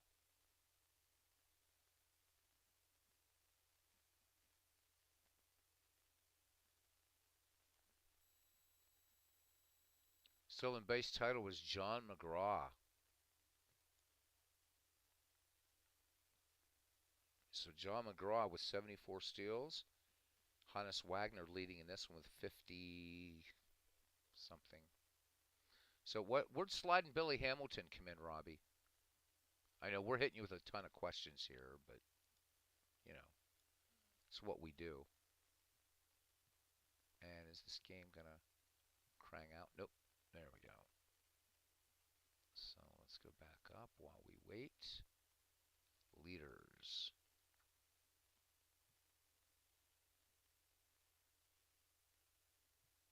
That's definitely not what I'm looking for, but that's okay. It's fine. Yeah, it means 74 successes. No, 74 and 24. It's gonna be 74 steals, 24 times caught stealing. So if John McGraw only stole 24 bases, that would be a way to check it. Is look at Wagner, look at Hamilton. But I believe that's going to be 74 steals and 24 caught stealing, if I'm remembering my diamond mind right. I'm going to bring up batting here. Yeah, so Wagner and Keeler are tied for steals in our league at 55. Yep, diamond mind's a little bit different.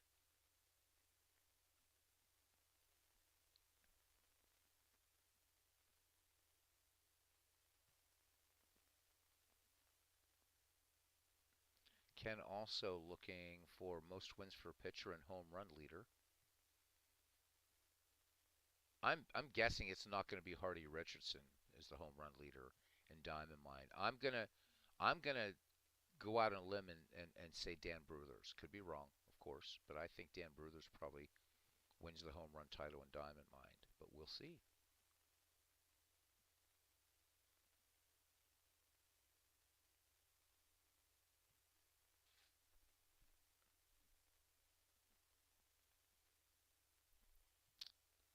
Okay, Robbie is pulling up the pitching report. Yep, 74 steals for John McGraw. So McGraw gets more steals than Hamilton. Yeah, well, or Delahanty perhaps for home runs, sure. So interestingly, John McGraw beats out Hannes Wagner, Ty Cobb, and Sliding Billy Hamilton for the stolen base crown. That's something.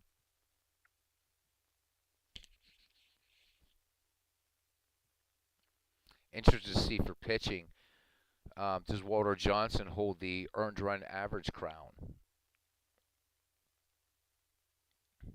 What's amazing in our league is, um, as far as stolen bases go, Providence holding down the number 2, 3, and 4 spots.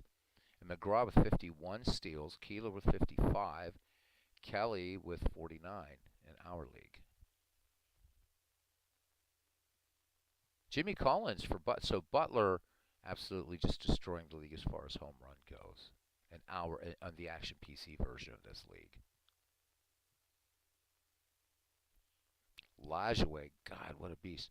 Pitching wins, we have a tie. And then earned run average, Robbie, because that's like really important too. Well, even probably more important. Let's see. Does Old Hoss Radborn do it?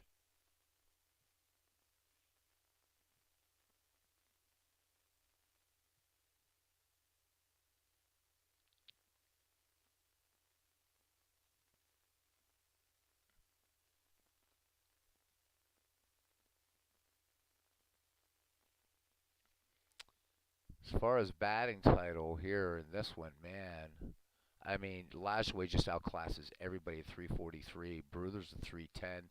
Burkett at 303. Trispeaker 302, and that's it. Everybody else is at 294 or below. Mordecai Brown and Joe Wood. Mordecai Brown 24 and 11, and Joe Wood at 24 and 12.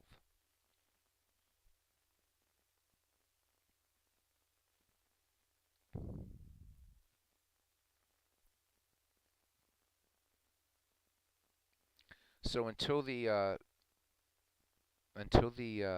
tournament is ready, we'll do a couple more, McGreevy games. Like we can do St. Louis, Cleveland tonight. We'll probably just play our nuff sets against a few of Steve Tate's rosters. Robbie, how about ERA, buddy? So Mordecai Brown, 24 and 11, and Joe Wood at 24 and 12. Oof. There is like no, the only there. Wow, it's the this is yeah, viewership's dropping off, but the guys hanging in. Thank you. So we've lost 5 viewers since this, but the guys hanging in. This is awesome. Appreciate it. This is fun. Aaron Reed says this is an exciting night. The disparity between Action PC and Diamond Mine. Oh, another one just dropped out. Oh well, see you later. The disparity between these two is just absolutely amazing. They're not even close. Babe Adams gets the best earned run average at 2.36. Holy moly. Okay, that's totally unexpected. As Walter Johnson is commanding in this one. Yeah, pitching not as good in the Diamond Mine version. Definitely not as good. Walter Johnson with a 1.09 earned run average. In fact, Babe Adams in our league, you guys, he's not even in the top 20. Smokey Joe Wood down there at 2.34, but Babe Adams not even ranking.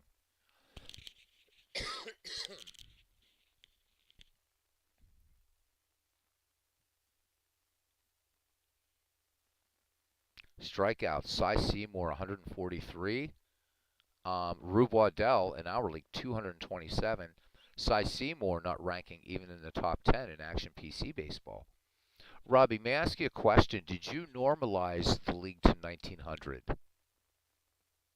Because this is a crazy, crazy disparity here. Not saying you did anything wrong. I'm trying to figure out why the wide disparity between these two engines.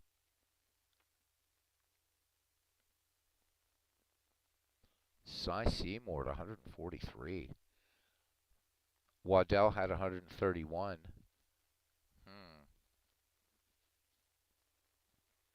So Walter Johnson is second in our league with 208.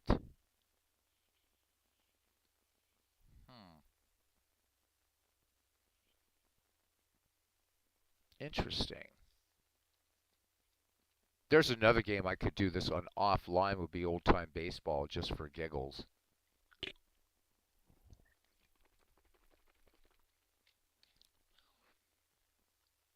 Okay, Robbie's not sure. He says he thinks he did it correctly, but not sure. Either way, I mean it's fun.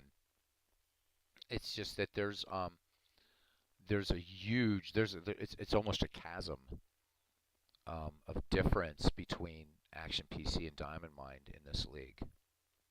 Yeah, I'd have to look at the stats and see absolutely. And what I'll do at the end of McGreevy before our little or after whichever, well, before the World Series, I'll generate a whole bunch of reports and put them up on Discord for you guys to peruse. We are, after all, baseball fans and we love statistics.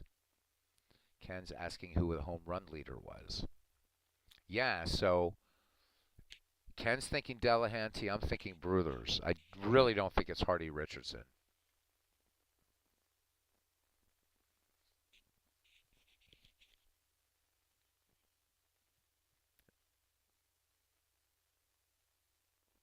Ken wanting to know if Robbie's going to put this up on Discord. Dutch is willing with 20. Dutch is willing? Wow. 20 home runs. That's a lot of home runs. Oof.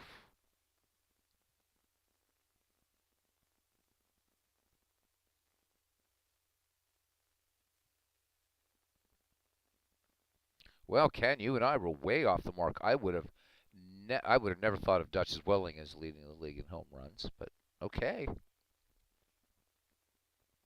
Pretty cool, guys. So Diamond Mine went completely differently than Action PC on this.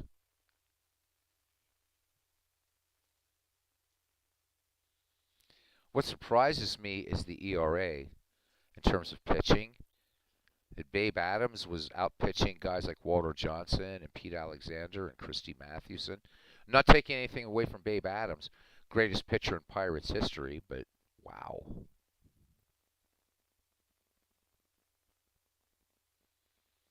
And the only sort of usual suspect we're seeing up there was Ty Cobb.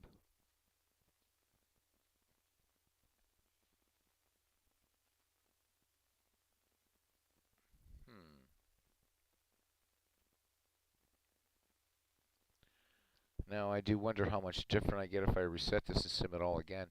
If you can normalize it to 1900, it'd be interesting. If you didn't. Yeah, Cobb and Lajoie definitely on the money. Definitely. Cobb in our league not getting playing time. And Lajoie just tore it up. That's the only thing that's kind of like consistent between the two is Napoleon Lajoie. So he rips it up in both leagues.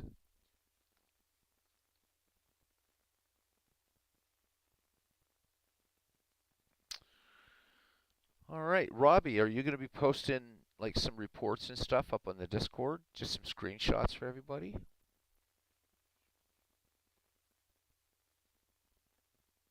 Ken would like to see the top 10 batters.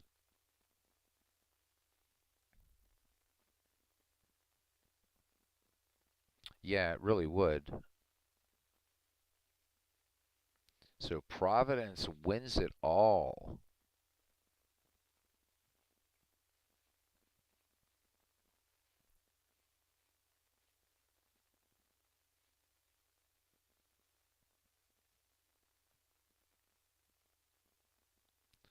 Well, I mean, we can do the St. Louis-Cleveland game, but it's sort of kind of meaningless. A meaningful game right now is actually Philadelphia and Providence because they're deadlocked for third.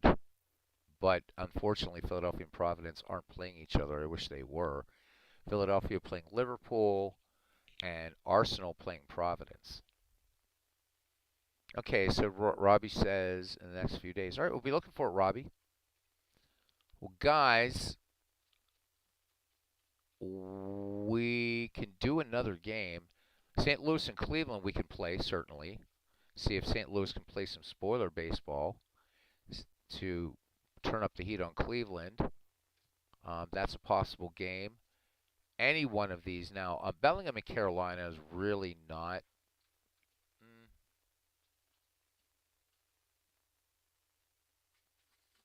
Well, I mean, that would be an alright game. So we have four games that would be good. Philadelphia at Liverpool is not going to really be anything, though, because, again, I can't manage my team. So actually, while we decide, I'm going to auto play Philadelphia at Liverpool.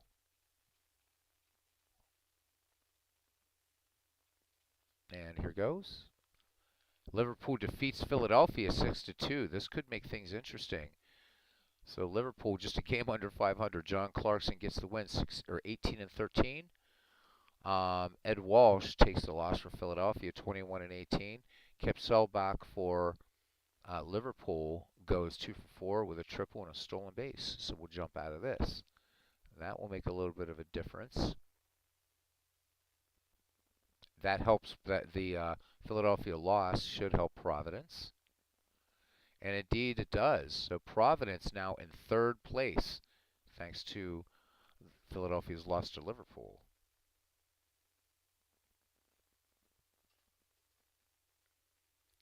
Ken Castro says, it's not fun for me, Robbie. No, it's not for fun. So the remaining games, Robbie, decide, right? So Providence, 2 games behind Cleveland. So we'll see if Clinton comes back, and we can do St. Louis at Cleveland. If he doesn't, we'll do Arsenal at Providence. Bellingham and Carolina, I'm going to autoplay that one too because those guys are pretty far down.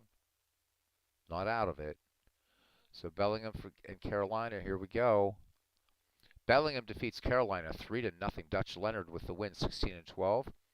Joe McGinnity falls to 14-13. Ed Delahanty 2 for 4, including a home run, his 9th, 3 runs batted in. So now what happens? Do we get a switch? And we do. And Philadelphia and Bellingham, they're tied for 4th, 9 games out. So really it's coming down, it's going to be Cleveland and Providence now. Providence needs to win 3. Yep, if you lose 1 or 2 more games, you're out. So we'll give Clinton another couple minutes and see if he wants to come in. I do know it's 11 p.m.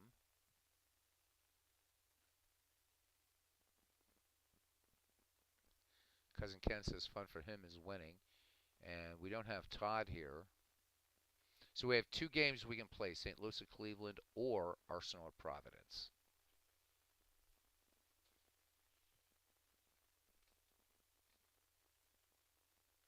Would love to do them both, but I don't think we can cover them in 2 hours.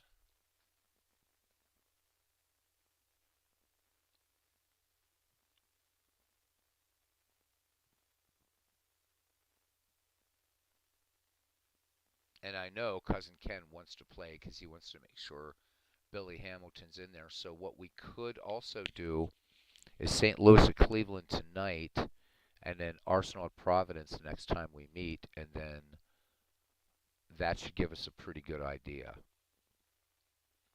If Providence wins, we'll keep rolling, and if Cleveland has a little bit of breathing room. But cousin, Liverpool did you a favor by defeating Philadelphia, so don't forget that when the spoils are divided.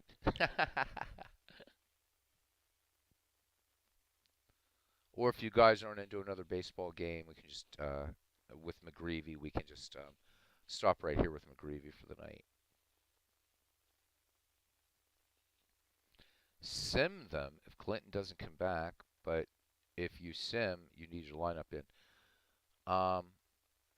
Yeah, okay. Well, we'll quick sim it then. You won't be, and what I'll do is I'll bring it up, send it, set the lineup, and then it'll be computer versus computer. Is that okay with you, cousin? If you're not feeling like manage a game, we can do it that way. See where you stand.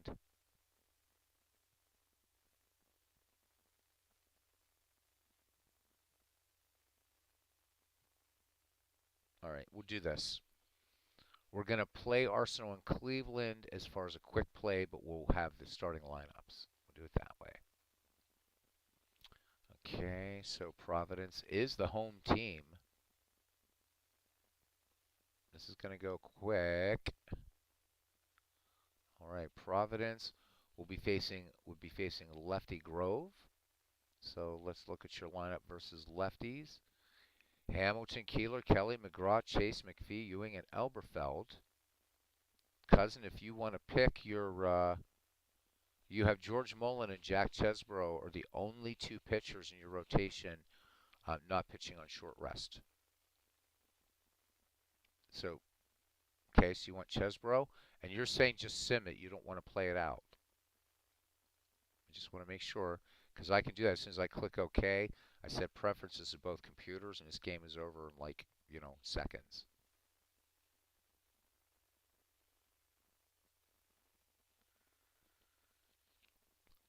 I mean, I'm fine. I can do a game. I'm just wondering which one, I'm fine doing this one. And if you don't feel like managing, we can sim it. Well, you're the home team, Ken, so Robbie doesn't really even have to be here. I mean, if he doesn't want, you're the home team. But we'll see what you guys want to do. Let me know. I can either sim it or play it out.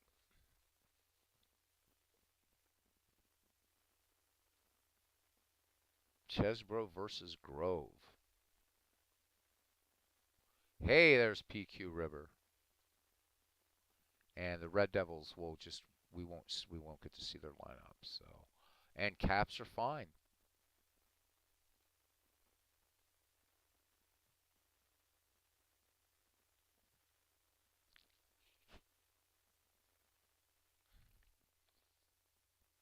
Sim the day's game. Use Clinton lineup. Okay, I'll sim it. Okay, so this one we're going to see fast happening.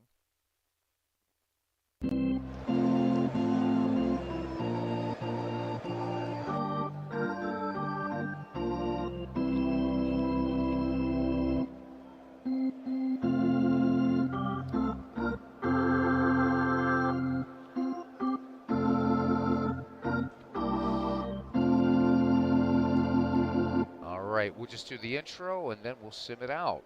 Welcome to Huntington Avenue grounds for today's game between Arsenal and Providence. Lefty Grove gets the start for Arsenal. 5 starts in the year, and he's 9-7 with an earned run average of 1.96. This will be his first start against Providence. I don't think we've seen Lefty Grove this year. Anyhow, he'll be opposed by Jack Chesbrough for Providence. 37 starts in the year, and he's 18-15 with an earned run average of 2.36. This will be his 4th start against Arsenal, and 0-2 with a 1.85 earned run average against them. 72 degrees, wind speed 9 miles per hour out to right field. Play ball. And what we're going to do is just do these lineups really quickly. Hannes Wagner, Pie Trainer, Mickey Cochran, Wally Pipp, Irish Musel, Vin Campbell, Grover Gilmore. God, who's the Foster guy you have in there? I can't remember. There we go. Eddie Foster. And Lefty Grove versus Billy Hamilton, Wee Willie Keeler, Joe Kelly, John McGraw, Hal Chase, Bid McPhee, Buck Ewing, Kit Elberfeld, and Jack Chesbrough. All right, so options, preferences, and this is going to be over in a flash. Here we go. You have selected computer manager for both teams? Yes. And this game is over, and Arsenal defeats Providence 5-3. Grover Gilmore goes 2 for 4 with 2 stolen bases. Lefty Grove goes to 10-7. Jack Chesbrough falls to 18-16. Cousin Ken will be asking how Billy Hamilton did. He went 0 for 2. Struck out twice. So, wow. And Lefty Grove picked up the game-winning RBI. So Arsenal improves to 69-76. Providence still at 74-71. Let's see how that changes standings. Providence, you're going to end up in a tie again. We're going to have a 3-way tie, so we are not done with this. God. Philadelphia, Providence, and Bellingham still in this. And all we have left is Cleveland, St. Louis, and we'll go ahead and do it. And then we'll know at the end of the day how to handle this. But we're gonna have to go. Damn it! None of these players, none of these teams. Shice, shice. Thank you, cousin Ken. I'll read that while we're going into chat. So Cleveland, regardless, will stay in second place. But and we're gonna play this one. We're not gonna play it. All right. So I know Clinton doesn't want Hughes, so we're just gonna go to the lineup for the St. Louis Wolves, and let me options this. Oh, wait a minute. Hang out. I can't. I have to set it like this, and it's going to keep yelling at me. Okay, Demontreville to lead it off. Oh, come on. I can't cancel this. Oh, well, you're going to have to deal with some dings. McGuire catching.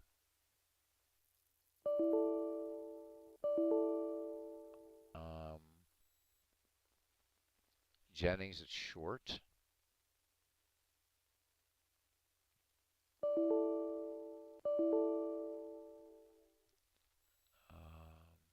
Then Donlin.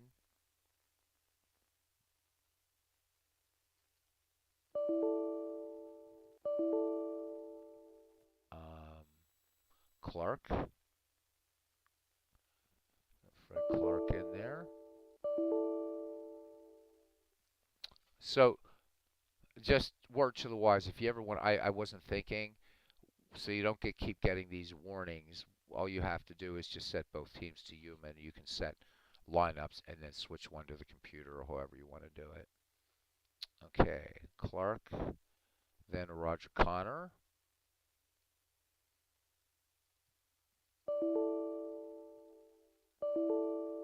Okay. Elmer Flick.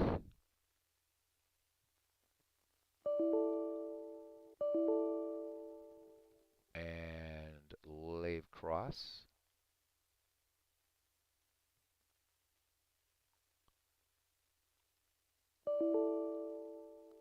And then pitching is going to be Carruthers. No, no. We don't really need more broadcasts. Not for this, Robbie. Unless we want to do like one big game, we can do that, or a couple. We do have a three-way tie. It's going to depend on this game, I think. And then who's he want to pitch? Bob Carruthers. Okay. Let's look at the replay stats on Carruthers. So Carruthers 13 and 16. Bob Carruthers. All right. Both teams must have a starting pitcher. The other one should have one. No. So that's right, because Cleveland's the home team facing a righty. And Todd was just all about AI, so there we go. And then let's look at his pitchers. It's going to be Addy Joss. Ooh, it's going to be tough. Okay. And there you can see Robert and Robbie. Yeah, I almost want to broadcast this one.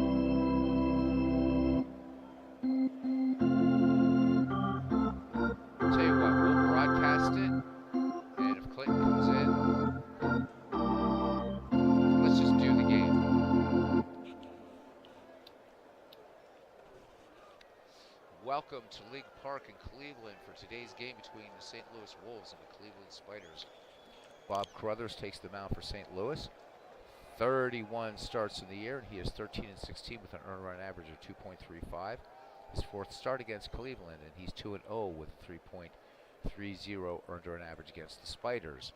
He will be opposed by Addy Joss, and Joss is going for his 20th win of the season. 30 starts in the year, he's 19 and 12 with an earned run average of 2.46. This will be his third start against the St. Louis Wolves, 1-0 against them with a 3.00 earned run average. It is a balmy 85 degrees here in Cleveland. Wind speed 7 miles per hour. Left to right, light rain, so some high humidity. And the man in blue says play ball. Play ball! Let me make sure I have my options set correctly. So let's see, St. Louis computer and human. Okay. Unless you don't want to do the game, might as well, though. I mean, unless you guys want to go off and do something else. I'm just going to do the game anyhow. I think it's a big one. So Cleveland feeling a little bit of heat from Bellingham, Butler, and Providence. So Cleveland's been holding on to second place. If Cleveland loses, you want to manage the next game against Arsenal? Sure thing, cousin. Why not? Even if they win, you could. I mean, this doesn't put you out of it yet. Because this will be, there's still 5 games to go in the season. Still 5 games to go, Ken. So we'll definitely do that. So our next game, regardless, will be Providence and Arsenal. All right, so Robbie says play ball. Here we go. Gene de Montreville leads it off. De Montreville hitting .277, 5 home runs, 49 runs batted in as Addy Joss finishes his warm-up pitches. And here's the 0-1. De Montreville sends this to center. Dummy Hoy back on it, makes the catch. 1 down here at League Park.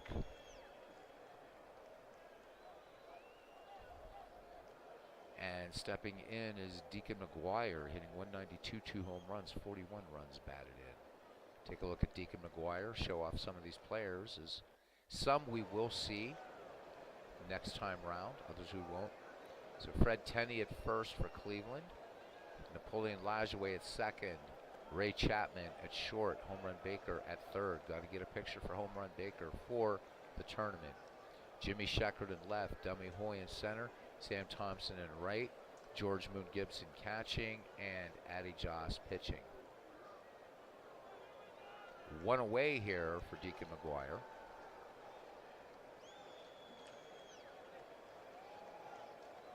They both do, Robbie. It's not that it does more. They actually do. It depends on how you set it.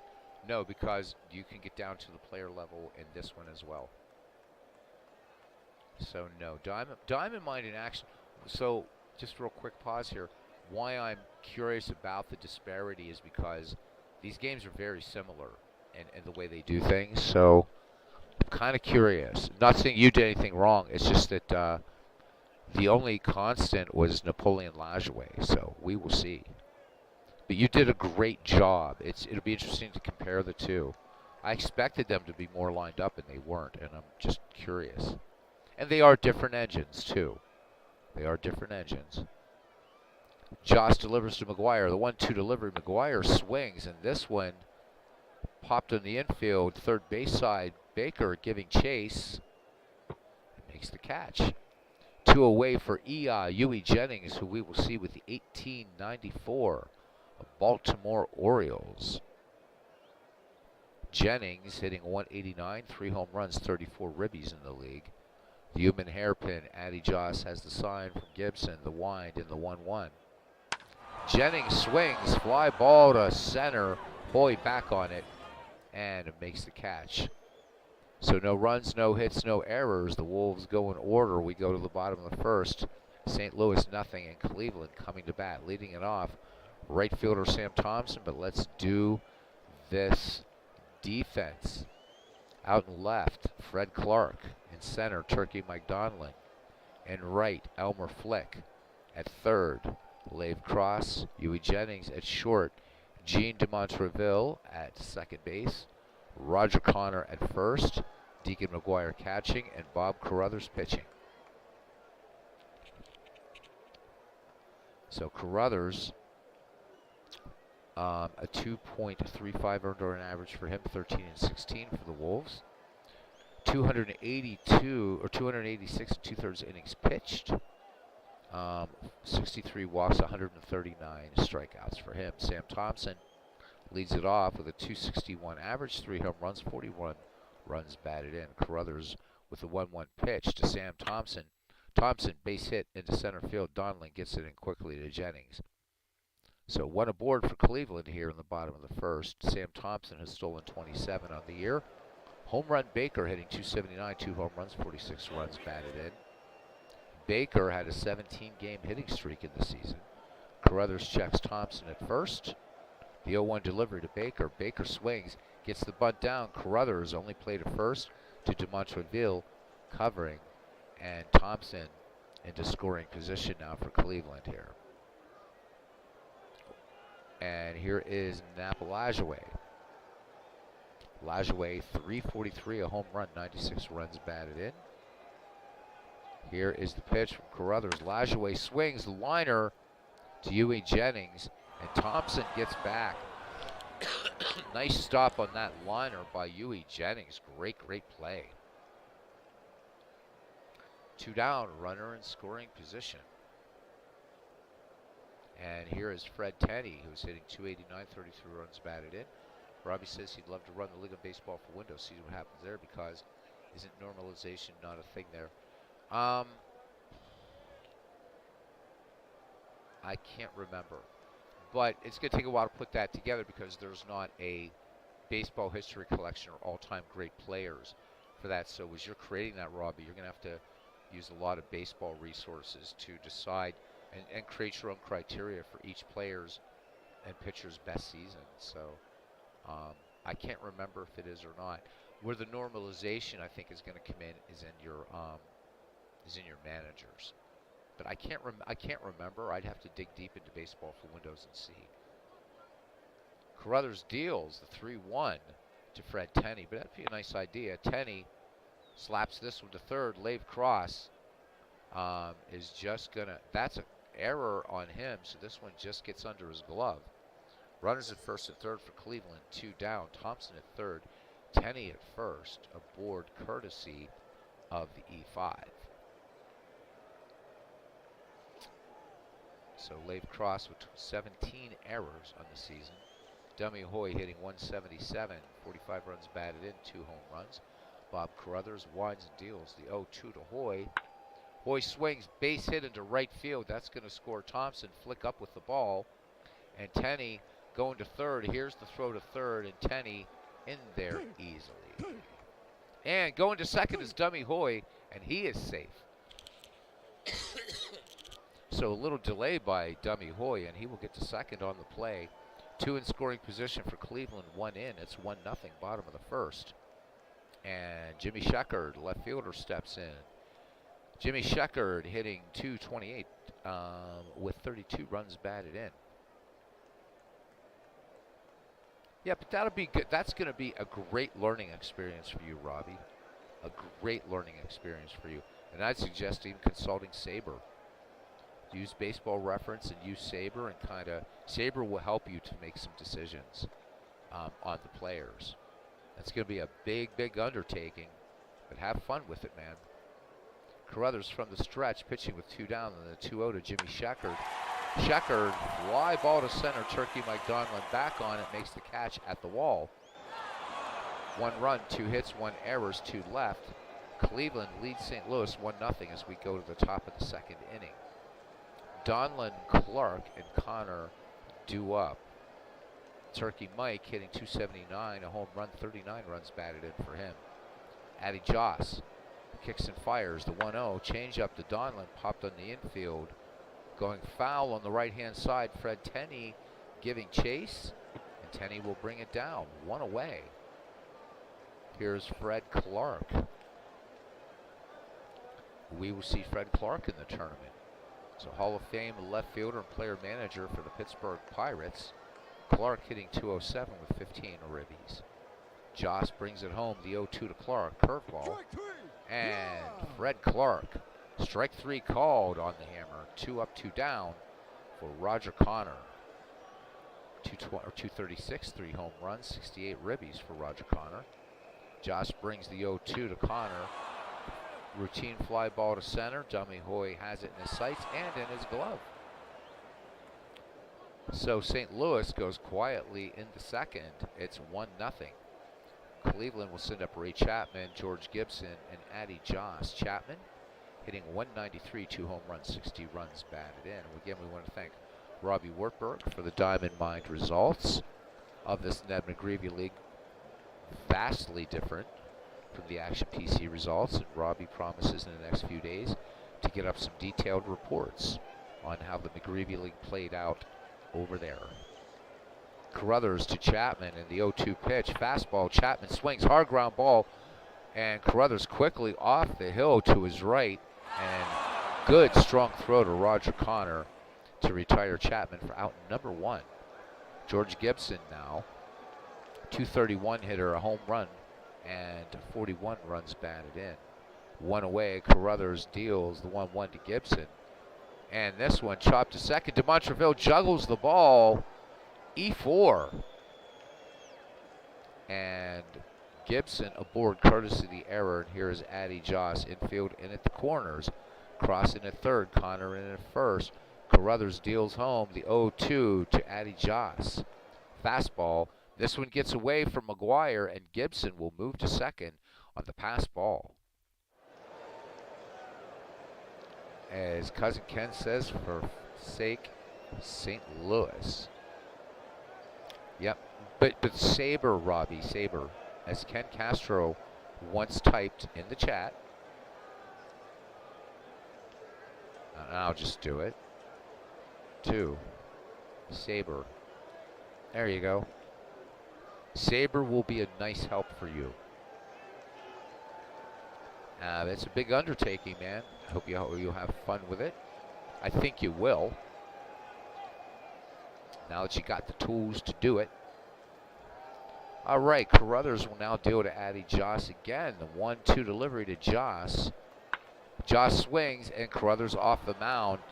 And the 1-3 put out will end the inning. We go to the bottom of the second. Oh, no, it's not. I'm sorry. That's out number 2. Gibson stays at second. Back at the top of the order, and Sam Thompson. So Providence rooting hard here for the St. Louis Wolves. Carruthers deals to Thompson. Full count. Thompson lays off and draws the walk. So Carruthers missing just low on that pitch. And home run Baker. Bunted out. Sacrificed in the first.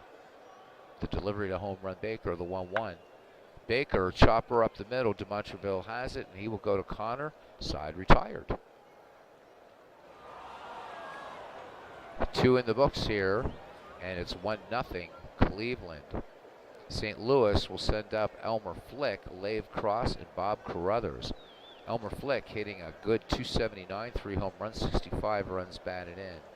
Addy Joss has struck out a batter. Joss wheels and deals the 0-2 to Elmer Flick. And Elmer Flick called strike 3 in there at the knees, 1 down.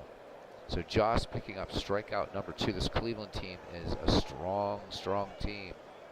Lave Cross, 229, 6 home runs, 42 RBIs. Just going to speed the call a little bit on this one. And here's the delivery to Cross. Cross swings.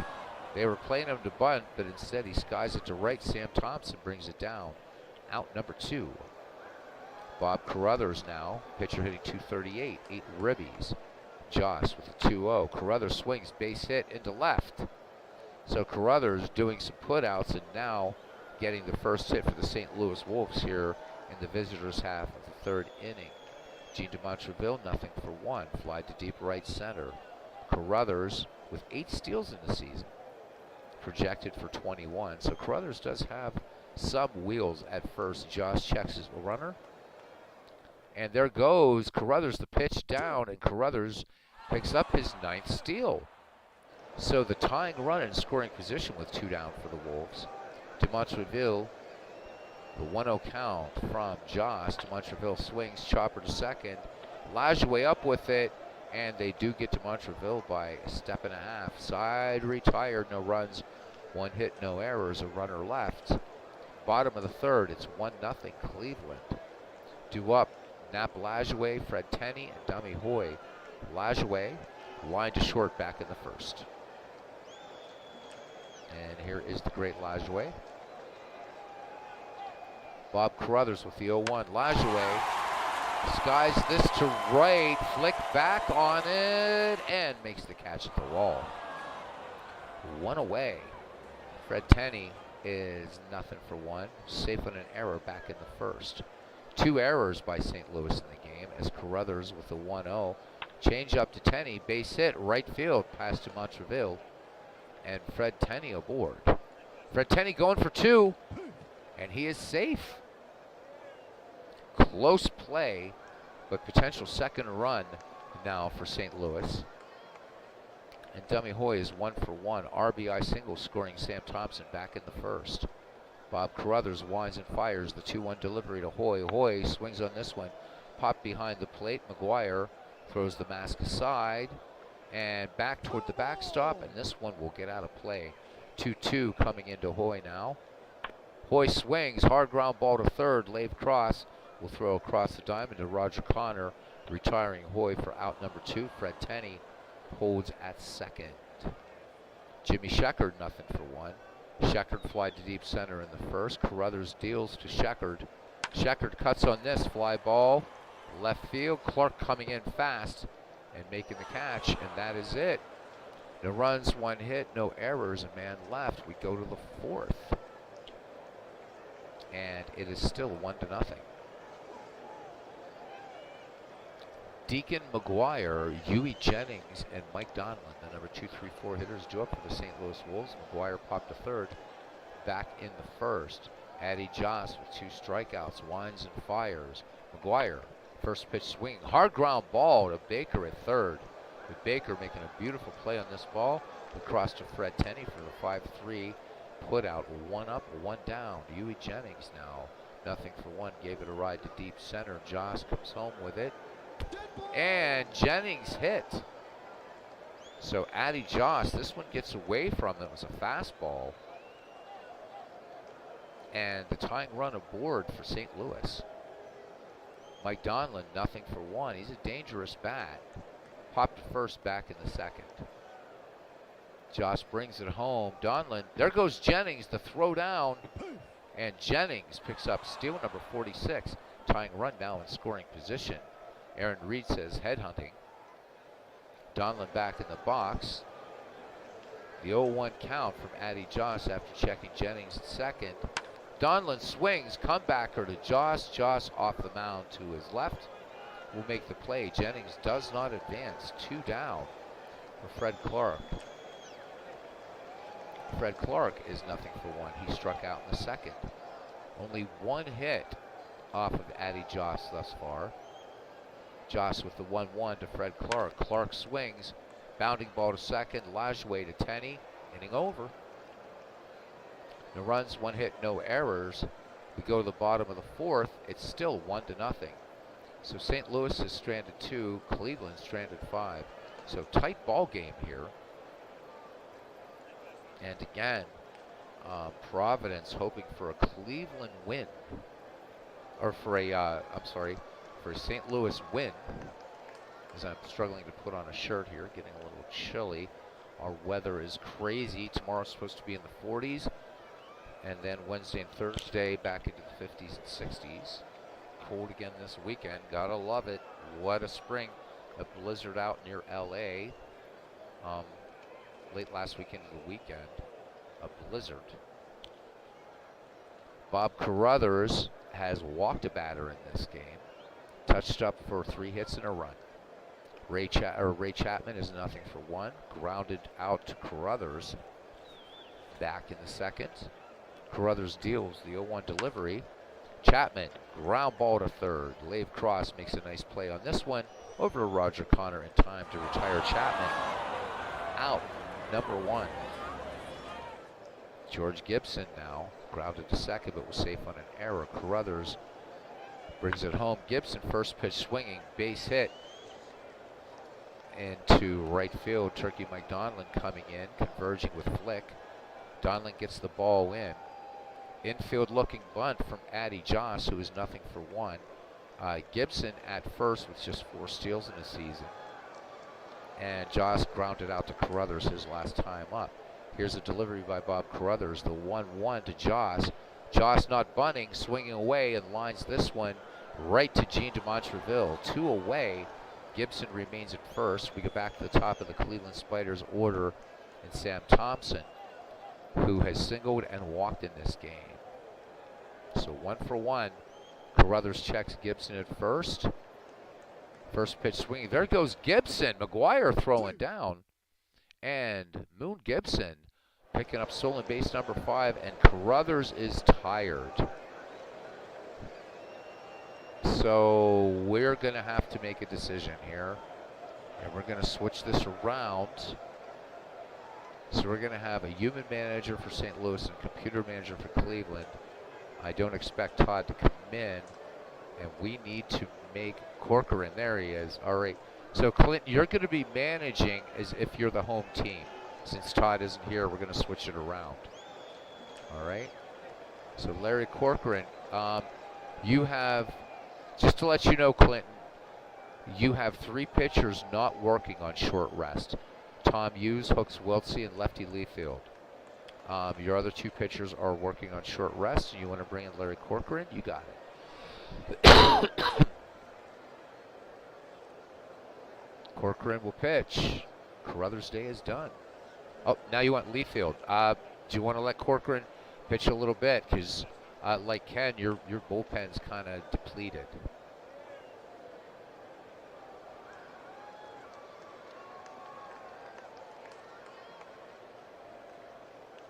One inning. Okay. All right, Sam Thompson batting with 2 down. Gibson in scoring position. Clinton wanting to win this one big time for Cousin Ken. Corcoran winds and fires. Thompson. This one on the outside corner. And that ends the inning. 4 complete. It's 1-0. Could be a nail biter shaping up here. Roger Connor will lead it off, followed by Elmer Flick and Lave Cross. Connor 0 for 1, and we'll be looking for any emojis from Clinton Parks. Connor bats lefty. Addy Joss has fanned 2, has yet to walk a batter. Joss brings it home. The 0-2 to Connor. Connor swings, base it up the middle. Past Nap Lajoie, who tried to make a play on that ball, but this time, the Horsehide wins the race. Connor aboard. Roger Connor has 26 steals on the year. Elmer Flick, 0 for 1, struck out. Clinton Parks going up with 4 emojis to make sure I don't miss it.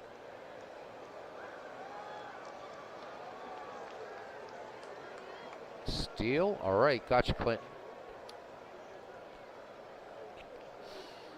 All right, let me advance this ahead a little bit. There we go, that's better. All right. So Elmer Flick, 0 for 1. Joss with a check of Connor at first. The wind and the pitch. There goes Connor. The throw down by Gibson. And Roger Connor picking up steal number 27. Roger Connor, one of the great power hitters in the 19th century. And good wheels here. So tying run in scoring position for St. Louis. Flick back in there, sign going up from manager Clinton Parks once again. Cousin Ken saying nice.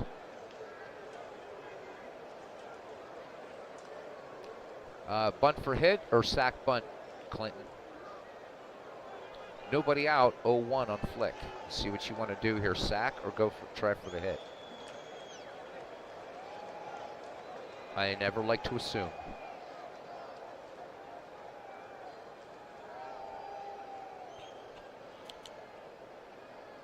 Bunt for hit. Okay.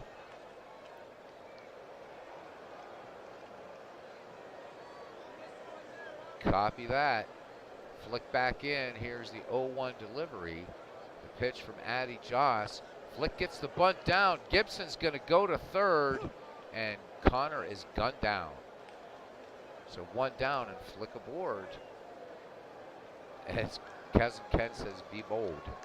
So Elmer Flick with 35 steals. Lave Cross is 0 for 1. Clinton calling for the steal for Flick. Joss fires it home. There goes Elmer Flick, the throw down, and this one getting into center field. Flick's going to make third on the play. So Flick gets the steal, E8 on Dummy Hoy, and the tying run for St. Louis now just 90 feet away. And Lave Cross, if Lave Cross can punch it somewhere on the right side, St. Louis ties it up. Or a base hit anywhere.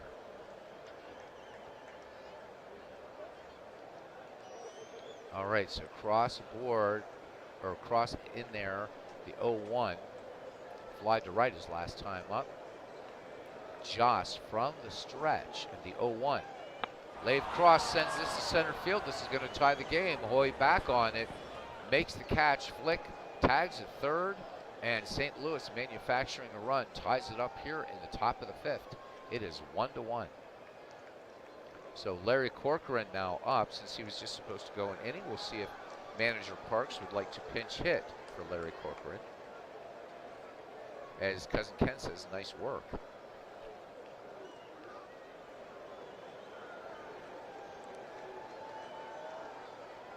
Clinton Park says National League Baseball the way it should be, and the gloves going up. Pinch hitter for Corcoran. And we'll wait for Clinton to see the screen as it comes up. There it is.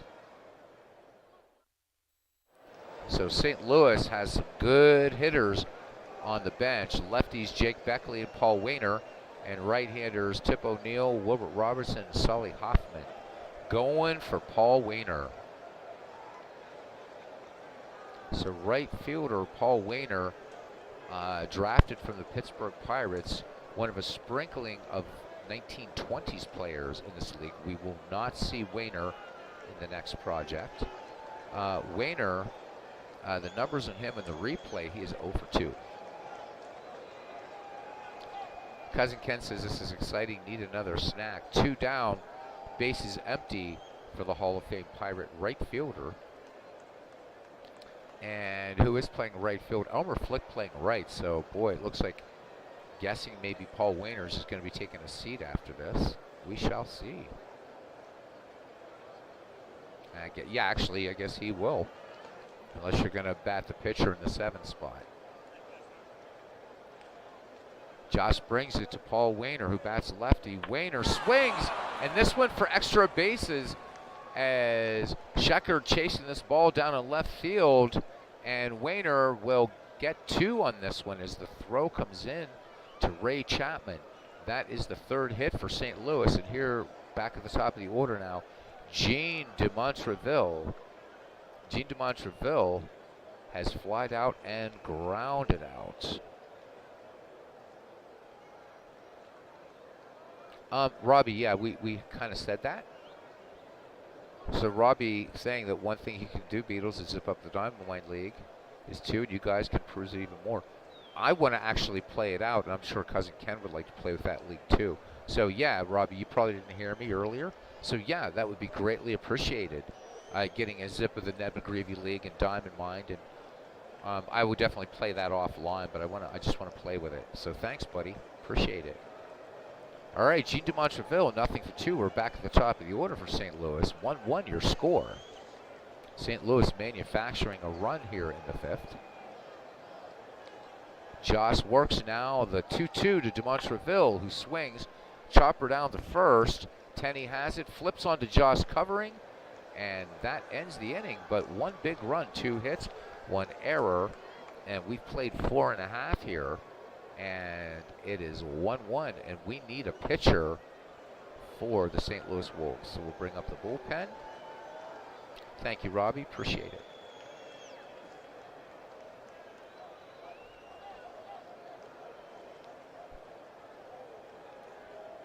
So the only news we have is Manchester has definitely locked it up as the home team in our 3-game World Series. So lefty Leafield will come in. All right. And Paul Wainer will sit. Leafield's numbers in the replay, or in our league, I should say, 2.62 earned run average. Let's see, Leafield, he's going to be good for some innings. He is 9-11 with a save, 182 1/3 innings pitched. He's walked 45, struck out 76. You want Hoffman to play second, so DeMontreville is out. All right.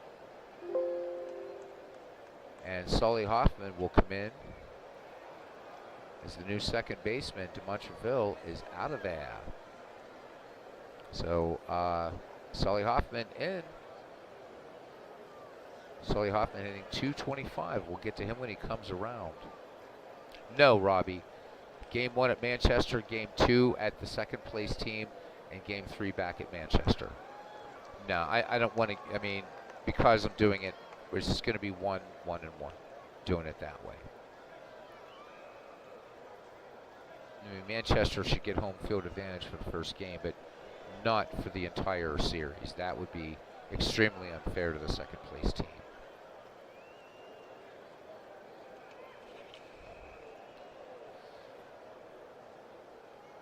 I mean, there's no other configuration that would work, because if you did 2 and 1, that still gives Manchester an unfair advantage. So they get home field advantage for Game 1. All right, home run Baker is 0-for-1. Nobody out, nobody on. Lefty Leafield with the 2-1. Baker sends this to center field. Turkey Mike Donlin draws a beat on it, brings it down. 1 up, 1 down. Napoleon Lajoie, perhaps the most dangerous bat in this lineup, and certainly one could argue even in this league.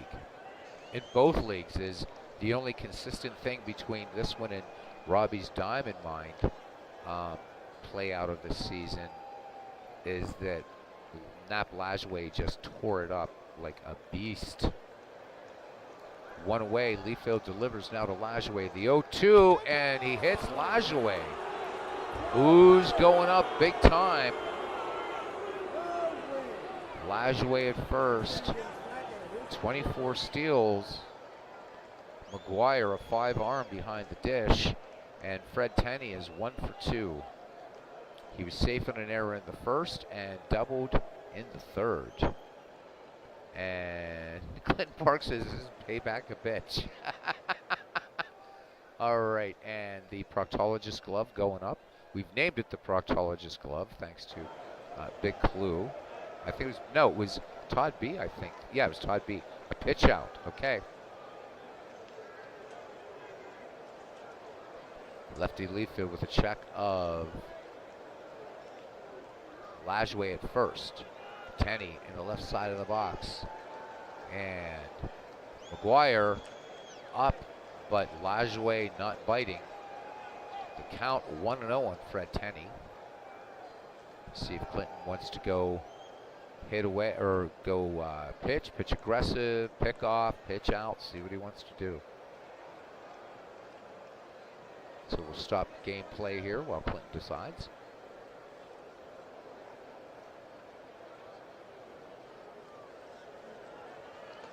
Pitch aggressively, all right. So St. Louis looking for the double play here, trying to get Tenney to put the ball into play. Lefty Leafield delivers the 1-0 to Fred Tenney. And this one, ball 2. The changeup as Lajoie didn't get a good jump. So the count 2-0 on Tenney. I guess we'll leave it as aggressive. Leafield with a 2-0 to Fred Tenney. There goes Lajoie, the throw down, Jennings tag. Lajoie caught stealing. Big, big play. Deacon McGuire was waiting for Knapp to go, and he did, and Knapp takes a nap. So 2 down here, and Tenney batting with the bases empty. Leafield winds in the 2-1. Tenney swings, popped up behind the foul. Yep, already ahead of you on that one, Clinton. McGuire runs out of room. Count even on Tenney. Lefty versus lefty matchup. Tenney swings. Leafield off the mound to his right. Quick throw to Connor, and Cleveland is retired. Top of the 6th. We are knotted at 1. Great ball game here thus far. Addy Joss will face Deacon McGuire, Huey Jennings, and Turkey Mike Donlin. McGuire 0-for-2. He's popped to third and grounded to third. Addy Joss is fan 2 in this game. Robbie, I can't answer it right now, buddy. Clinton Parks asking for a pinch hitter. Got to kind of multitask here, buddy.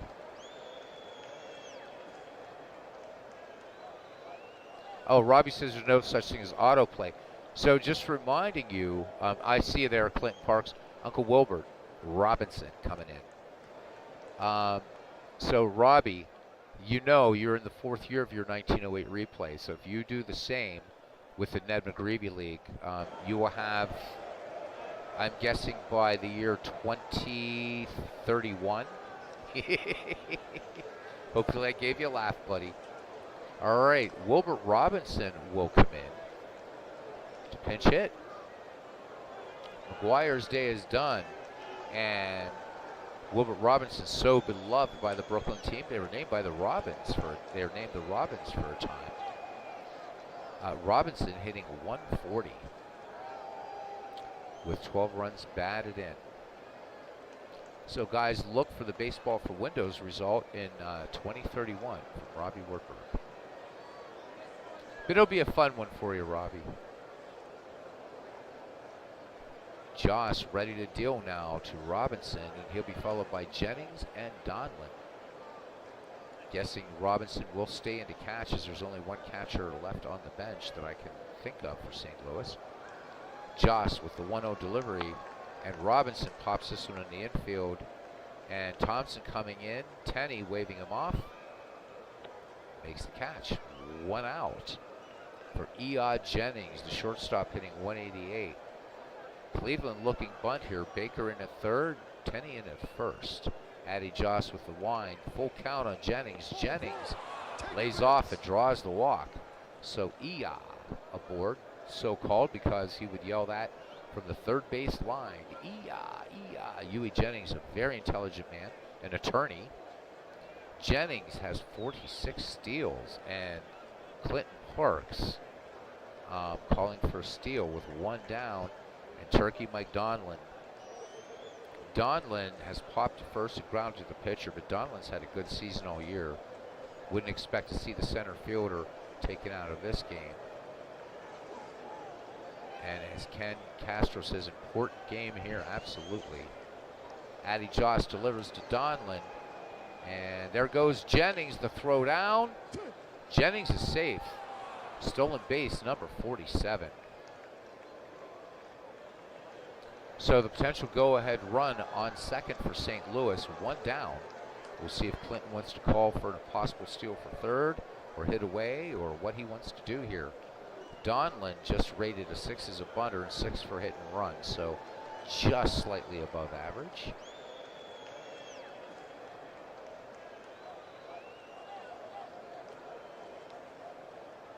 Hit away. All right, Clinton, gotcha. Joss with a check of Jennings at second. Jennings with his 47th steal of the season. Joss winds and fires. Donlin swings. Routine fly to left. Down into the glove of Jimmy Shecker. Jennings tags.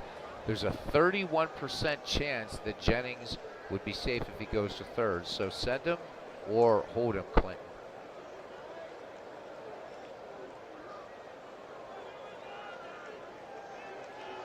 Send him with a 31% chance. Gutsy play. Sheckard coming in on the ball. The play is a third, and he is out. And that ends the inning. That was a close play, I'm sorry. Yeah, what am I saying here? But Baker able to get the tag down. And that does it for St. Louis. We go to the bottom of the 6th. We are still knotted at 1. Just 7 hits with these two teams. Lefty Layfield staying in there to pitch. He's worked an inning thus far. Dummy Hoy is 1 for 2. He'll lead it off for Cleveland. RBI back at the first, single, scoring Sam Thompson. Yep, not for lack of trying. It was a close play, Clinton. Got to get something going. Layfield into his wind in the 2-0 to Dummy Hoy. Dummy Hoy swings liner right to Solly Hoffman. So Clinton earlier in the game saying he needs some defense, and Solly Hoffman making a nice play. Had played, Dummy Hoyd played perfectly. So one away for Jimmy Sheckard. The left fielder is nothing for two. He's flied out twice. Sam Thompson waits on, or yeah, not Sam Thompson, Ray Chapman waits on deck. Leafield winds and fires the 1-1 to Jimmy Sheckard. Sheckard bounding ball to second. Solly Hoffman to Roger Connor for the 4-3 putout. 2 up, 2 down for shortstop Ray Chapman for Cleveland. He's grounded out twice. Layfield working effectively here. First pitch swinging. Chapman gets the bunt down, and he's got himself a bunt base hit.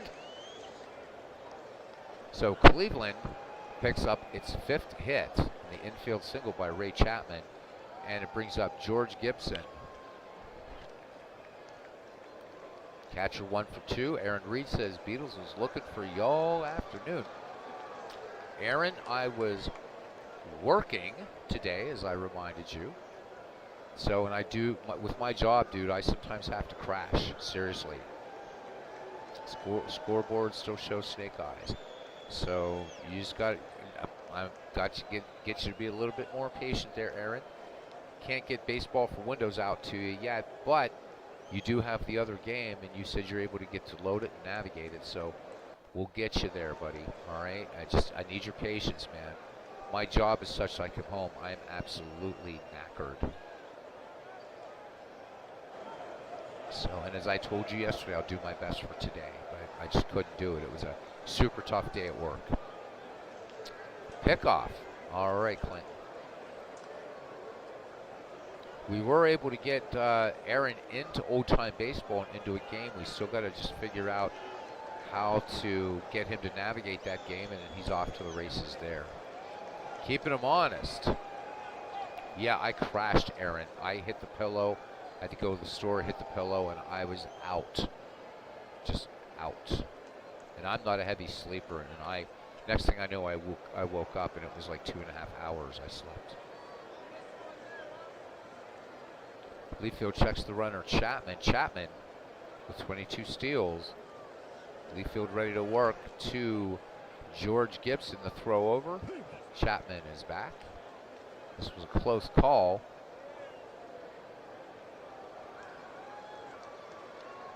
See if Clinton wants to try a pickoff, pitch out, or just pitch, or pitch aggressive, or whatever.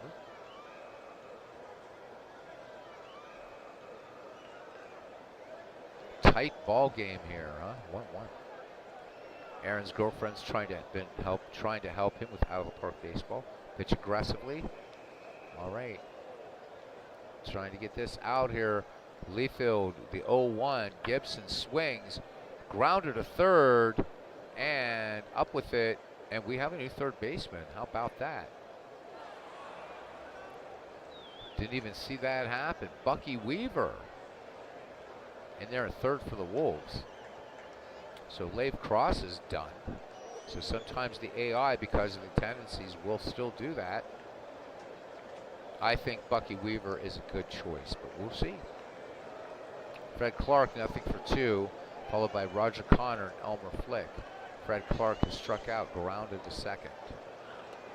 Addy Joss, 2 strikeouts and a walk. And Cross is catching. Okay, so Cross, yes, he is still in the game. So Wilbert Robinson did not stay in. All right, you forgot to have Robinson catch. No worries, Clint. We're all good still, I think. Who knows? Clark swings, base hit up the middle between Lajoie and Chapman. Hoy up with it quickly, gets it into shortstop Chapman. Fred Clark aboard. 30 steals for him. Roger Connor, 1 for 2. Singled and stole a base in the 5th. Cleveland plated 1 in the 1st, and St. Louis 1 in the 5th. Clint Park says steal. Good lead for Fred Clark at first. Joss with a check of the runner. Here's the delivery. There goes Clark. Gibson comes up gunning, and the bucko does not get the other bucko. So Gibson, a former Pirate as well. Fred Clark with steal number 31. Nobody out. Go ahead run in scoring position for St. Louis here in the top of the 7th. Roger Connor back in the 0-1.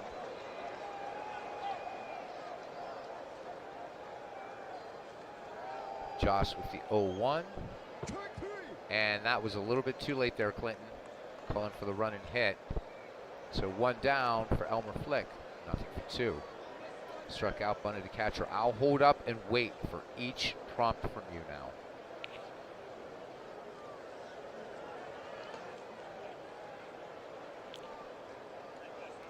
One away. Clark at second. Swing away.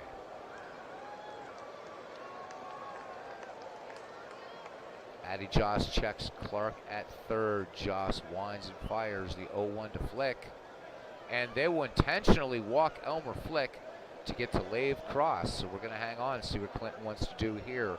Clark at first, or Clark at second, Flick at first. Lave Cross in the game is nothing for 2. But he does have a sacrifice, scoring Elmer Flick in the 5th to tie this game. So we'll see if Cross gets rewarded. A hit and run. All right. Hit and run with 2 on. Love it. Try to stay out of that double play. Addy Joss ready to deal. The 1-1, the hit and run is on. This one fouled on the left-hand side. Baker giving chase, but he's going to run out of room. 1 and 2. We'll hang on again. See what Clinton wants to do in the 1-2 count. 1 down.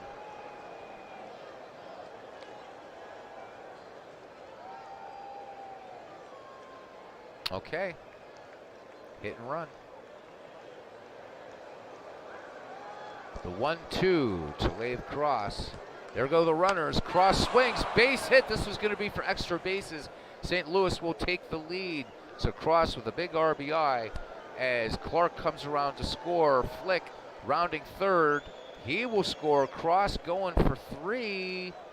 And this could be huge as St. Louis playing some brilliant station-to-station baseball, and cousin Ken Castro's got to be happy. St. Louis up 3-1.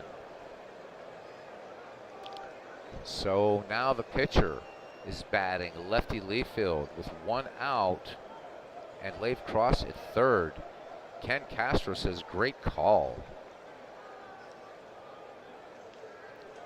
Squeeze. Ooh. All right. Squeeze it is.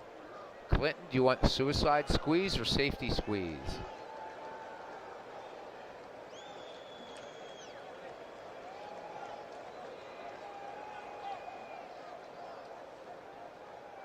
I love it. Safety. I love the squeeze play. Just absolutely love it, man.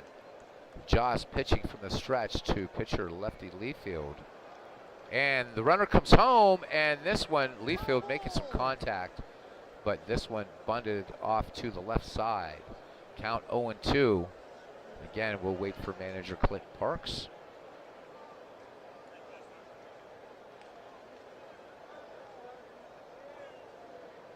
And while he does this, I'm really, really OCD about this. I didn't put a space in between that and that line. There we go. That looks better. No choice with 2 strikes. So that no means we're hitting away, I guess. I want to make sure we're hitting away. Yeah, I know you don't want Leafield to strike out, but cousin Ken, I've seen him do a squeeze with 2 strikes, so I'm not assuming anything. Swing away. All right. Joss from the stretch and the 0-2 delivery to Leafield. Leafield swings, chopping ground ball to first. Fred Teddy has it. Now we have a 34% chance to send Cross. He's a 34% chance safe. There's 1 out. So send him or hold him.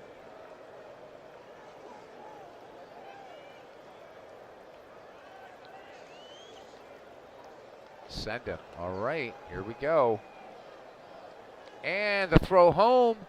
And he is dead. Leafield is safe at first. 2 away, but 2 in for St. Louis. So St. Louis can afford to gamble a little bit more here. Solly Hoffman making his first plate appearance, hitting .225. no home runs, 19 runs batted in for him. Leafield at first, just one steal on the season. I don't expect any special play here. Top of the order, next inning, says cousin Ken Castro for Cleveland. Yeah, Joss will lead it off. And here's the wind by Addy Joss in the 0-1 pitch. Hoffman swings. This one lined right to third, and Frank Baker making a nice play. Middle of the seventh, 3-1, St. Louis over Cleveland.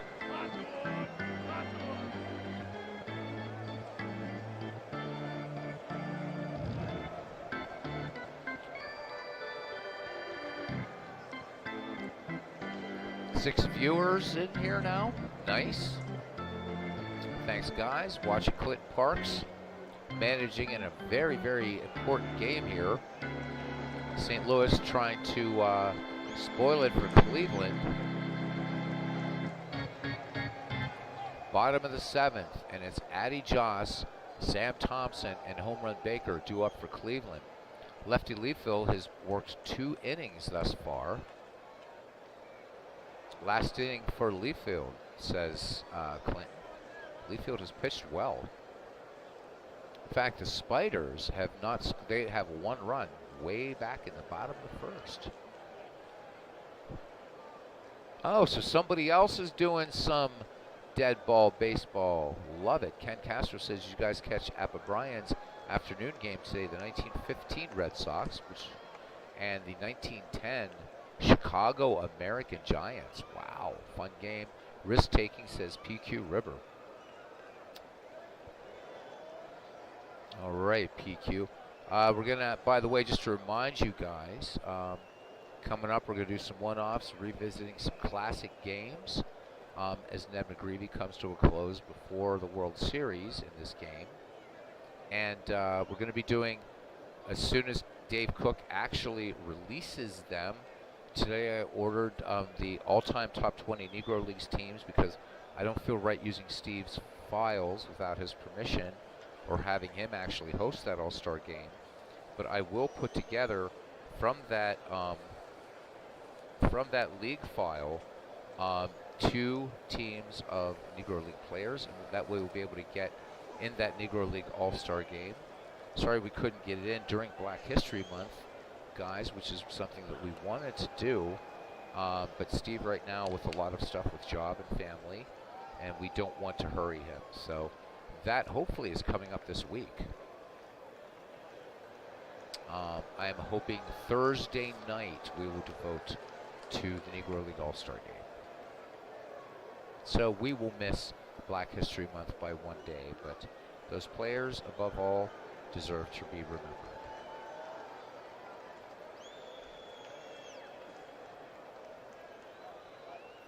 PQ Rivers says, rolling along, getting that new podcast going. All right. Staying a little crazy. Good. It's always good. As Clinton reminds us to keep in mind, he's the only person to beat Ken Castro live. All right. Addy Joss leads it off here. Lefty Leafield to his mound opponent. Joss swings. Hard grounder deep to short, but Jennings making a nice play on it over to Connor. And Joss is retired. Back at the top of the order for Cleveland, and right fielder Sam Thompson, who is 1 for 2. Singled back in the first. He struck out and walked. Layfield into his wind, and the 1-0 delivery to Sam Thompson. Thompson swings. Chopper to second. Sully Hoffman to Connor. And they do just get Sam Thompson. 2 up, 2 down for Home Run Baker. Home Run Baker sacrificed in the first, grounded to second, and flied to center. Layfield pitching with the bases empty, 2 away, count even on Baker, and Baker gets the call. Strike 3, and we go to the top of the 8th. St. Louis 3, Cleveland 1. Buck Weaver, Huey Jennings, and Mike Donlin due up. So we haven't seen Bucky Weaver play very much. And Bucky having a pretty damn good season. In 103 at-bats, not bad. .311 batting average, 10 runs batted in for former Chicago White Sox player, one of the 8 Black Sox.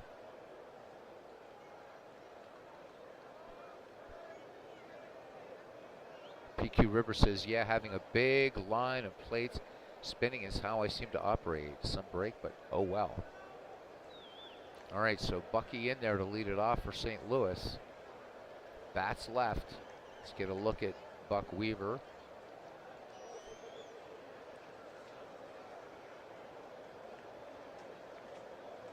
Clinton Park says he's not finished with Todd B's team. Addy Joss fires it in the 0-1 to Buck Weaver. Weaver bunts this one foul on the first base side. Tenney gets the ball to Addy Joss. 0-2 coming in now to Bucky. Weaver swings the line to first. Fred Tenney has it, 1 up, 1 down. Here's Huey Jennings. Jennings is nothing for 1, but he has 2 steals in the ball game. So Ia has fly to deep center. He's hit by a pitch and he walked. Addy Joss at 3 strikeouts, 2 walks. Cousin Ken says if you win this, you got to take him out tomorrow. Joss brings it home to Jennings. The 1-2 pitch. Jennings swings, fly ball to center field. Dummy Hoy, can of corn. 2 down for Turkey Mike Donlin, who is nothing for 3. St. Louis would like to see Donlin's bat come alive right here. Joss into his motion. Donlin swings, fly ball to right. Thompson back on it, at the wall. A big loud out for out number 3. We go to the bottom of the 8th. The St. Louis Wolves 3, the Cleveland Spiders 1. And the heart of the Cleveland order coming up, Napoleon Lajoie, Fred Tenney, and Dummy Hoy. So far, Lajoie's bat has been quiet. He's lined to short, fly to very deep right, and he was hit by a pitch in the 5th, but Layfield is going to be out, it looks like.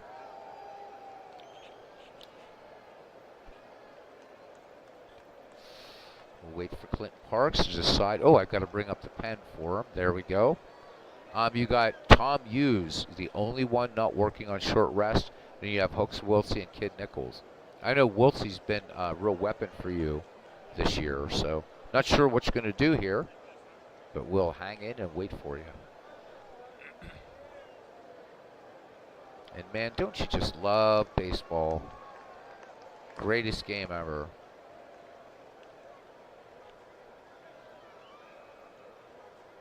You're going to leave lefty in. All right, he's been pitching pretty well.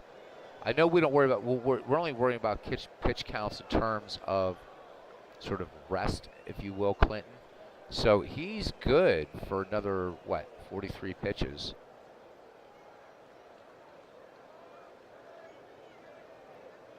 All right. So here we go. Lajoie will lead it off. Layfield knows he has to pitch carefully to this guy. Here is the wind and the 1-1. Lajoie, fly ball to center. Turkey Mike Donlin says no problem as he waves off Elmer Flick. 1 away, and here is Fred Tenney. Also a bat not to be trifled with, though. He has a double in this game. Oh no, the only reason we're doing pitch counts is just in terms of seeing who's going on short rest is all. Because you and Ken both have depleted pitching staffs right now. It's the only reason I mention it. Yeah, for this league, pitch counts really mean nothing. Except for trying to gauge how your bullpen's doing or whatever, your staff. You do batters faced, okay. And that works. All right, Tenney is 1 for 3. Lefty Layfield with a 3-1 behind Tenney. But Tenney grounded to short. Jennings up with it in plenty of time onto Roger Connors. And to Roger Connor, 2 up, 2 down. And Dummy Hoy is 1 for 3. The center fielder had that RBI, scoring Sam Thompson way back in the bottom of the 1st inning. Apostyle, says Clinton, for batters faced. Lefty Layfield with a leg kick and the delivery to Dummy Hoy, the 0-1. And this one chopped to third. Bucky Weaver making a beautiful play on that ball onto Roger Connor. Cleveland goes quietly. We go to the top of the 9th. St. Louis 3, Cleveland 1. Due up, Fred Clark Roger Connor and Elmer Flick. Fred Clark 1 for 3. And he singled back into 7th. Addy Joss had 3 strikeouts, 2 walks. I see no glove going up from Clinton, so we will assume that Fred Clark will hit.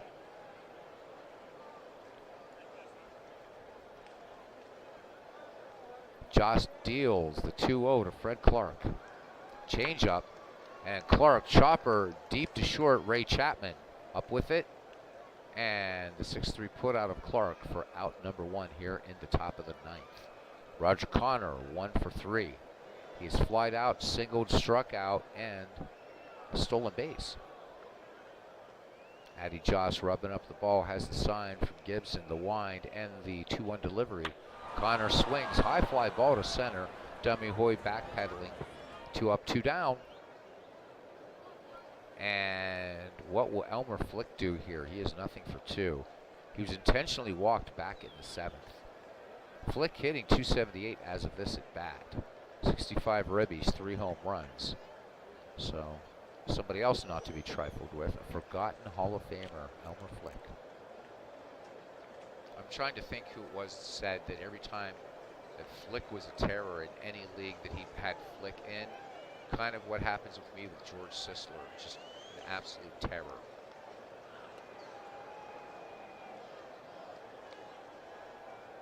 And we will not see George Sisler in the next project. In fact, we don't have a Cleveland team in there, and what card do we have? We don't even have a, no, in St. Louis. So St. Louis and Cleveland, the only 2 cities not represented in the upcoming project. Frankly, because they didn't have good enough teams. Because 1920 doesn't count as dead ball, and St. Louis didn't make its first World Series until 1926. And the St. Louis Browns in 1922. So St. Louis and Cleveland not in the next project. And Clinton opted for the 1894 Baltimore Orioles. Be a tough team. Flick batting with 2 down. The 2-1 pitch. Elmer Flick, base hit into left. What'd I tell you, this guy? You gotta love Elmer Flick. Lave Cross up there, 3 runs batted in today, and Elmer Flick with 36 steals. St. Louis going to get gutsy. St. Louis Browns didn't make the. I should have said make the postseason, and they never made the postseason right till 1944. But had that great 1922 team, but 1922 does not count, so we don't see George Sisler, unfortunately, in the next project. Steele with 2 down. All right. Addy Joss checks the runner. That's something you're not going to see with a game on the line in today's baseball. A 2-out steal. Joss delivers. There goes Flick. Gibson's throw down to Lajoie, and Elmer Flick is caught stealing. We go to the bottom of the 9th, and yeah, the Brownies were real poverty. But that 1922 St. Louis Browns team was pretty amazing. A forgotten player not in the Hall of Fame, Ken Williams. I know you guys were thinking about Ken Williams. Okay, boys, close the mother out. And who we bringing in? Who we bringing in for Leafield? I guess his day is done. Let's see who's going to come in.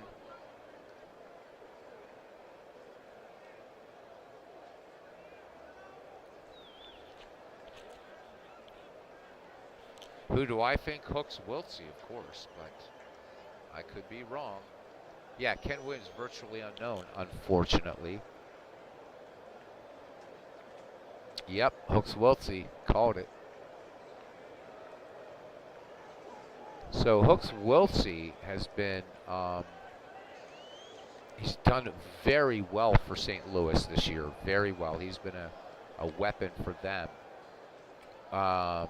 The line on Wiltsey, 2.12 earned on average, 9 wins, 1 loss. He's worked 51 innings, but they've been all crucial innings. And as you can see, Wiltsey has done very, very well. Walked 15, struck out 20.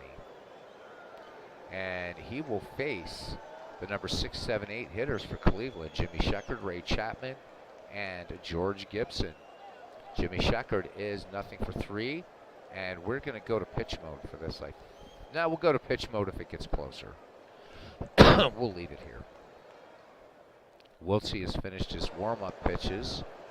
The 0-2 delivery to Jimmy Sheckard. Fastball. Sheckard sends this one to left field. Fred Clark running toward the line, making a fine running catch. One down, much to the disappointment of the Cleveland faithful. Have some fans that have made the trip here to Cleveland from St. Louis. And last night watched the Who's on First from Naughty 90s.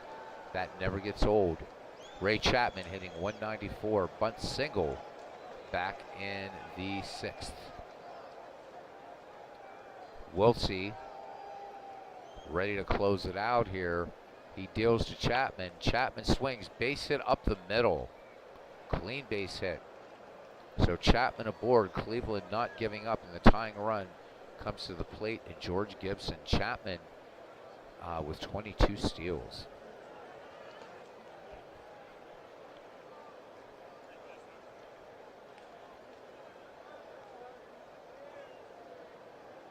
And we're going to go to pitch mode.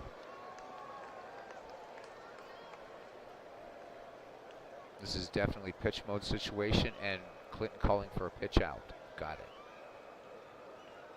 Hooks Wiltsey ready to work now to George Moon Gibson.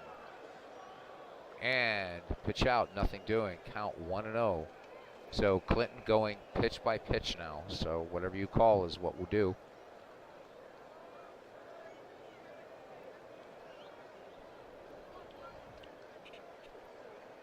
Pitch aggressively.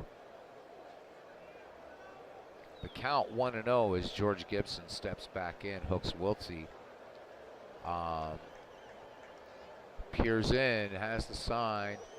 Temperature has gotten a little balmy here. It's 89 degrees. Sun peeking out now. 7-mile-per-hour breeze. Wipes the sweat from his brow, ready to work. Lave Cross catching now. Bucky Weaver in the 3rd. Wiltsey with the 1-0 delivery to Gibson. Gibson base hit to left, and Fred Clark is up with it, and Chapman's going to hold, and that brings up Addy Joss, and we're going to stay in pitch mode for this one. One away. Wiltsey looking for a double play to end it here. And as Ernie Harwell would say, these fans just inch forward in their seats. And Clinton says to pitch. Addy Joss 0-for-3 in the game, but this could change really fast with a pinch hitter. There is not one. Wiltsey delivers to Joss, and this one in there, high and inside, ball 1 on Joss. Chapman leads off of second.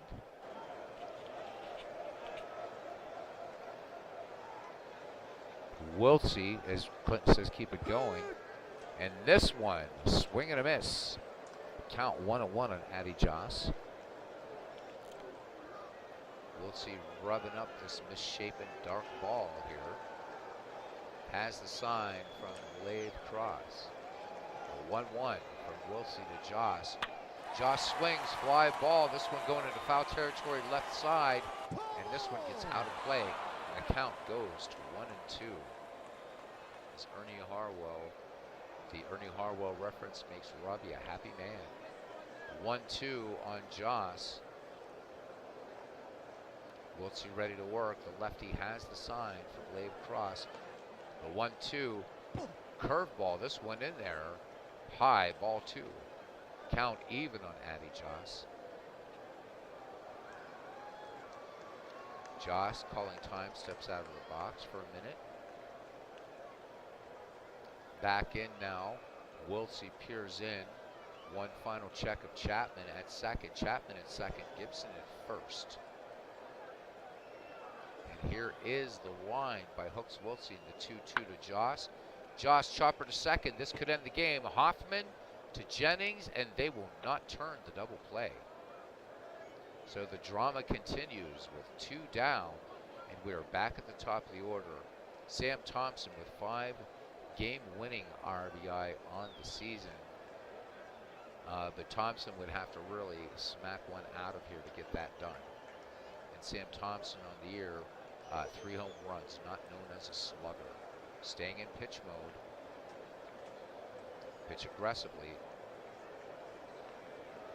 Wiltsey will be working from the stretch in this confrontation. And here we go. The wind and the pitch to Sam Thompson. And that one, a swing and a miss, strike 1. So Thompson not able to catch up to Hooks Wiltsey fastball. The 0-1 coming in from Hooks Wiltsey now. And Chapman was coming home. Grounder to Jennings. Jennings to Connor. It's going to be close. And this is going to be an error. And Chapman is going to score. And wow. So Jennings picks up the error. It's 3-2. Home run Baker now up. 2 in scoring position. Addy Joss at third. Sam Thompson at second. It's do or die here. The bottom of the 9th. Staying in pitch mode. Cousin Ken. Oh my God, I'm not laughing at you. I just love the way you put things. He says JHC, are you kidding me? Wiltsey working from the stretch. Big error there by Huey Jennings. A 3-2 lead. Keep it going. So that would mean the aggressive pitching.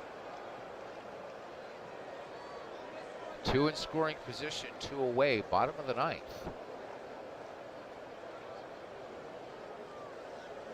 Clinton just catching up on this. He says SOFB. Wiltsey deals from the stretch. Baker takes a strike 1. So fastball in at the knees. Count 0-1 on home run Baker. Home run Baker hitting a home run last night against the that Texas Rangers squad, 2009 to 2013. Texas winning that game for the McGreevy upset, so they're 2-2 in these their little barnstorming trip, we'll call it. Wiltsey into his motion in the 0-1 to Baker. Baker swings. Hopefully this will end the game. Bucky Weaver up with it. The throw across the diamond. It's going to be close. And it's an error on Weaver. And this game is tied. Oh, my. Addy Joss scores. And the winning run 90 feet away for Cleveland. Baker at first. Oh, my God, what a game. And we're going to just go with at-bat mode at this point. Because I think we're going to have extras. Pib 99 saying, wow.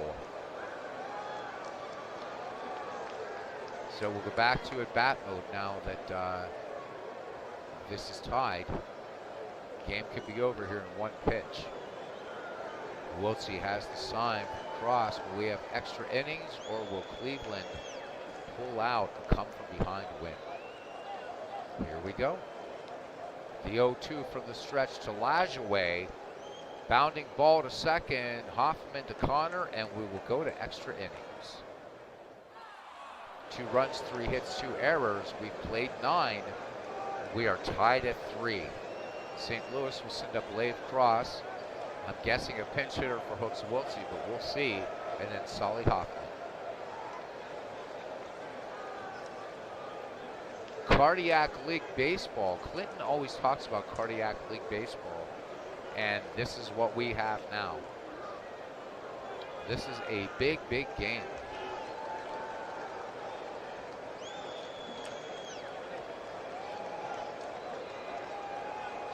going to hold at every batter for Clinton so he can think about what he wants to do.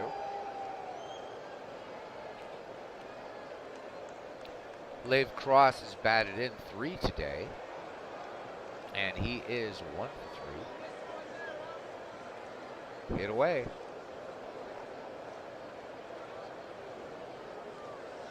Here we go.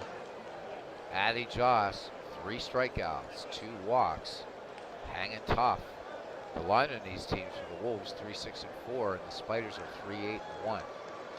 Cleveland has stranded 9, Wolves have stranded 4, so the Wolves making a little bit better use or getting their runners around. D. Scott Howard says wanted to talk to his infielders. The delivery from Addy Joss, the 0-2 to Cross. And Addy Joss swings and misses. Or Lev Cross swings and misses, 1 out. And now the pitcher in there, Hooks Wiltsey. Big decision for St. Louis here. And there goes the gloves.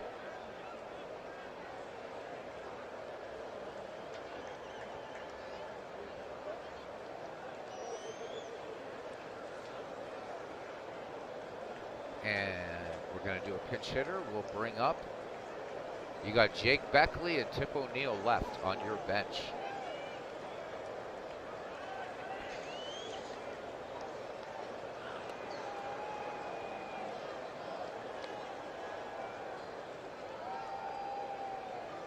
Tip O'Neill. All right, O'Neill coming in. Hooks Wiltsey is done. So Layfield pitched a really good ball game. Wiltsey doing all right until the bottom of the 9th. Tip O'Neill hitting with 207 at bats, 338,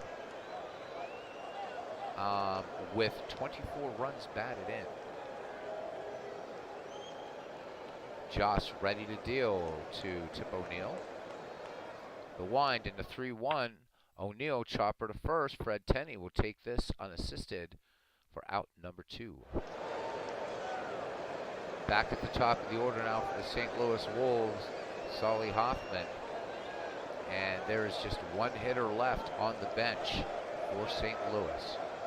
Hoffman in the game, lined to third back in the 7th. Hoffman came in to play second. De Montreville lifted by the St. Louis manager, Clint Parks. Joss with a 2-out delivery to Solly Hoffman. The 0-1, Hoffman base hit up the middle. So Solly Hoffman aboard, and that'll bring up Bucky Weaver. So Bucky Weaver and E.I. Jennings, both with costly errors in this game that would allow Cleveland to tie it up. Buck, nothing for 1, line to first. And Clint calling for a steal. Solly Hoffman projected to steal 23. Has 8 on the season.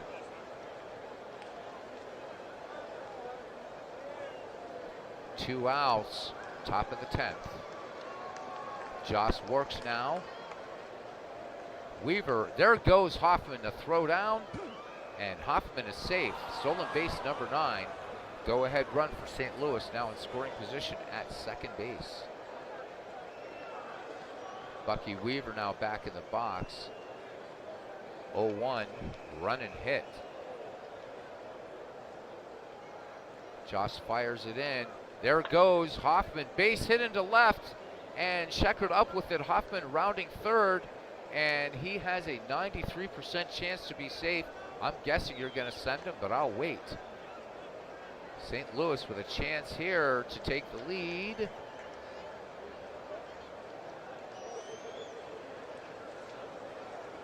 Send him. And here's the play at the plate, not even close. St. Louis regains the lead here in the top of the 10th. It is 4-3. E.I. Jennings, nothing for 2, 2 steals today. Bucky Weaver at first. Bucky projected to steal 20 in the baseball history collection, actually has 4 on the season. Ken Castro saying genius call, brilliant call, run and hit with 2 out. So for the younger baseball fans here that might be watching, a run and hit is a far riskier play than a hit and run. And Colin Steele with 2 outs for Bucky Weaver.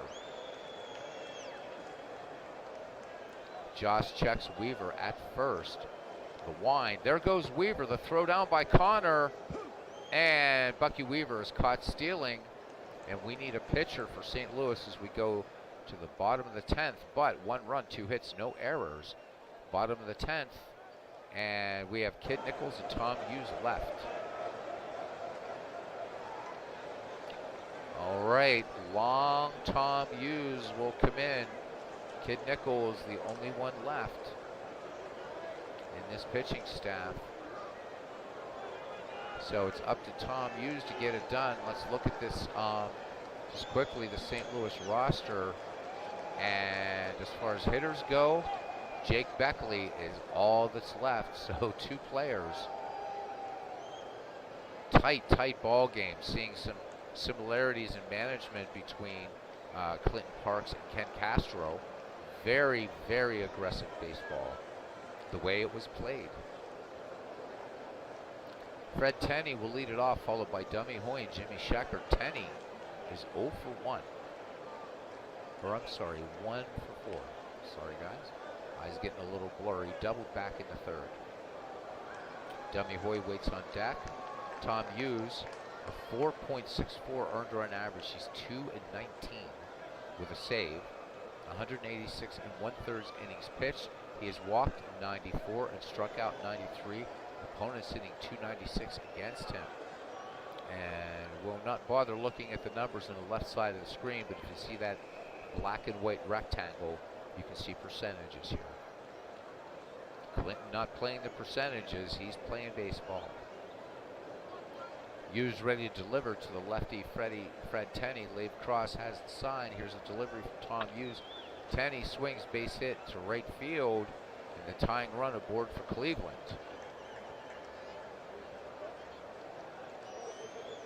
Fred Tenney, the season with 14 steals. Dummy Hoy, 1 for 4. Nobody out here, bottom of the 10th. Pitch aggressively. Clinton Parks trying to induce a double play ball here. Tom Hughes with the 0-1 to Dummy Hoy. Swung on, fly ball to center field. Donlin has it. Tenney gets back to first, and they will not advance Tenney. So 1 out for Jimmy Sheckard. Nothing for 4 for the left fielder, acquired from the Chicago Cubs. Give you a little look here at Mr. Sheckard. There he is. Pitch aggressively. St. Louis again looking double play here. Long Tom Hughes with the 1-0 to Sheckard. Sheckard base hit into center field. Donlin up with it. Tenney rounds second, and he will make third. Runners at the corners now. And that brings up Ray Chapman. 1 pitcher left in the pen for St. Louis. We're going to hold up and see what Clinton would like to do with 1 down. Still a double play situation. Corners in.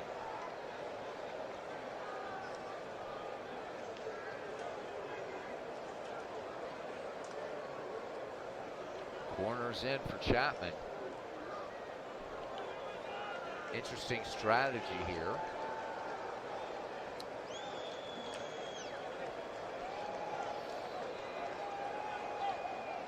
And Tom Hughes delivers to Ray Chapman. The 1-2 pitch. Chapman. This one on the outside corner. Huge strikeout by Tom Hughes. And St. Louis 1 out away from winning this nail biter. So we'll see now. George Gibson with 4 game-winning runs batted in on the season. 2 down. Fred Tenney at third. Jimmy Sheckard at first. Gibson singled back in the 9th. Singled in the 4th. Aggressive. 2 outs. And here we go. Pitcher up next. Hughes delivers the 1-1 to Gibson. Gibson swings, ground ball to third. Weaver up in plenty of time, and that's your ball game. St. Louis comes back and wins it 4-3 over second place Cleveland. So Clinton Parks says mission accomplished, and if you look at this box score when it comes up, St. Louis used every player but two. Every player but two. So St. Louis goes to 61 and 84. Cleveland falls to 76 and 69.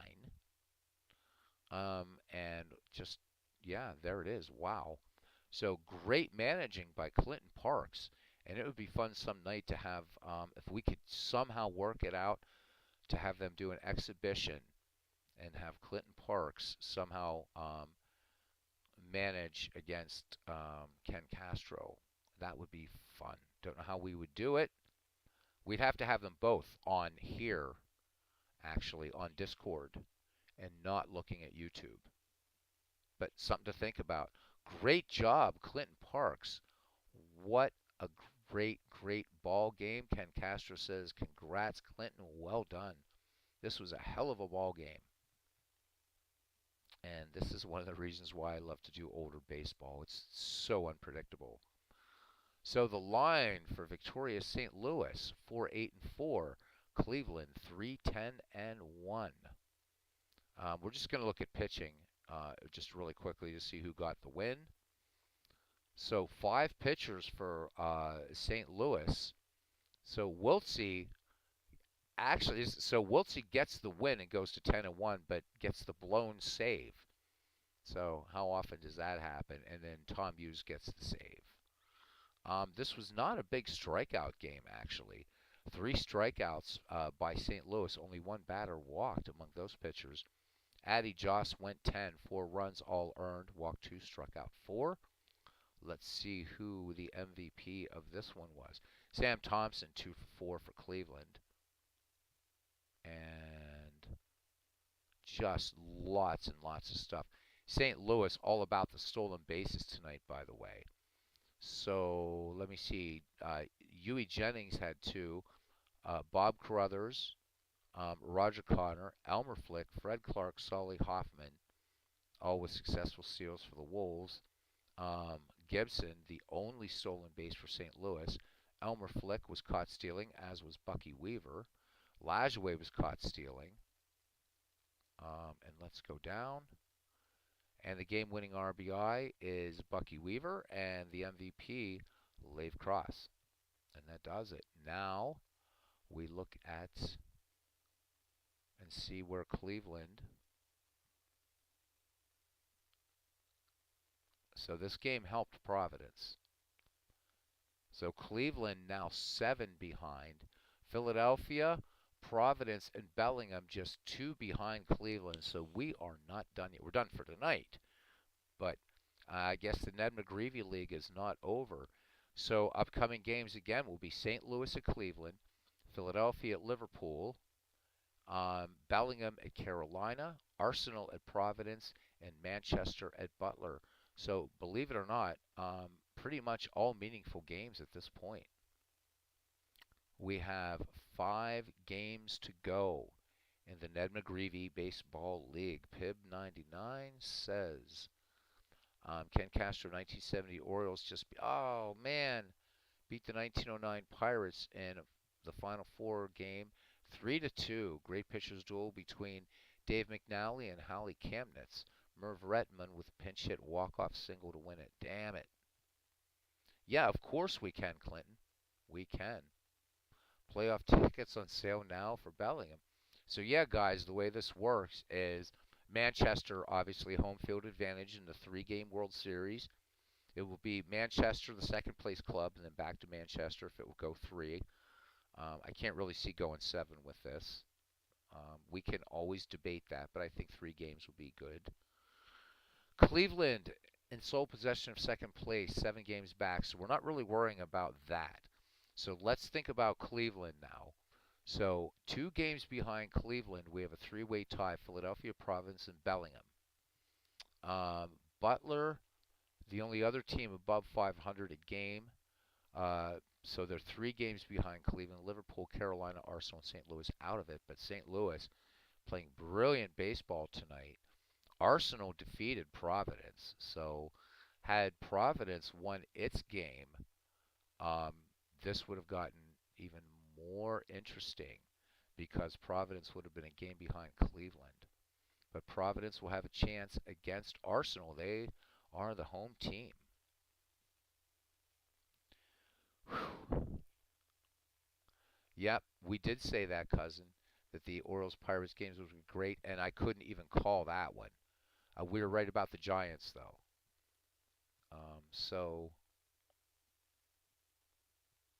So, the Pirates. Are you doing these Pib as one games? Is that it? Like one and out? Is that how these are working in your Final Four tournament? Just curious.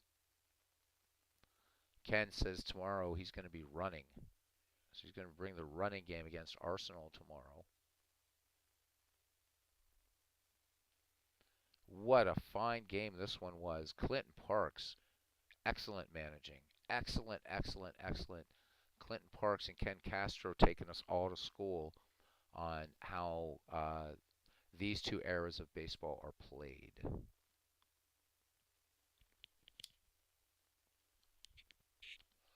Best of 7. All right, so the Bucks are not out of it. Clinton says in between messing with snow again, calling for 4 to 8 inches up here tomorrow and 1 foot on Saturday. Clinton, can't you get a neighborhood kid to do the snow? Damn it, we worry about you, brother.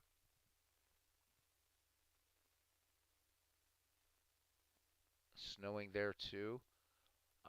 We're just getting some cold weather, and it's going to warm up in the Commonwealth of PA here into the 50s and the 60s. Oh, so Clinton's out in the boonies. Damn it.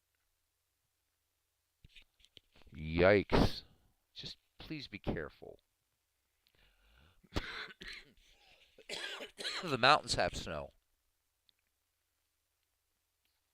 Okay, mountains have snow here in the Commonwealth. Haven't looked out my window. I can't see the mountains, but I know it got cold here, but it's not going to last. Snowing off and on. This has been some weird weather. I mean, they had a blizzard near Los Angeles. This has been some crazy weather. Let me see what we're getting in my part. Well, the part of the Commonwealth that I'm staying at. This is not my part of the Commonwealth. Yeah, so Tuesday, yeah, it's going to be 50, and then 58 Wednesday, 63 on Thursday, 41 Friday, 50 Saturday, 49 Sunday, 54 Monday, and 55 Tuesday. So tomorrow we're expecting rain. Everybody's weather is messed up, huh? Pib says, I'll see somebody right, the mountains, and I keep forgetting you're in California. So you've had rain here for days in LA. 28 and snowing up in Providence. Jeez.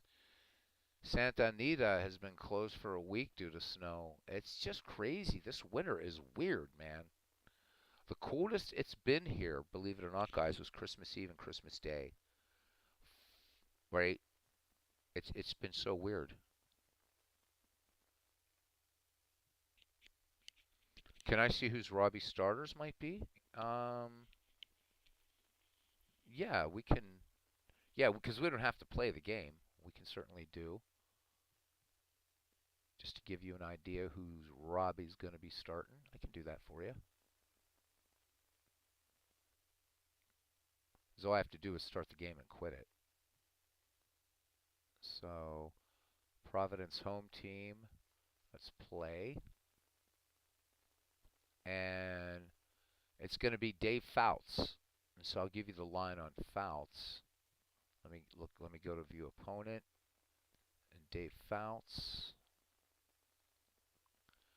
So Fouts in the replay, we got to look at his pitching. Oh, that's Fultz. Damn it. So there's Fultz and Fouts. Robbie, your team drives me nuts. I don't know why I clicked. How did Fultz come up? Let's try this again. That's better. All right, as we look at his pitching, cousin, um, what's the important stuff? So he has an ERA of 4.48, and he is 10 and 16 on the season. Okay, so we're going to just click OK, and I'm just going to generate one. Oh, we don't have to. We're going to go to Providence. We're going to generate the lineup, but then we're going to immediately quit. And see, there's Hamilton. There's Hamilton. All right, so Play ball. okay, so there we go. That is it. So some big baseball coming up. Coming up, coming up, coming up. And fun stuff. PQ River says my neighborhood turned gay.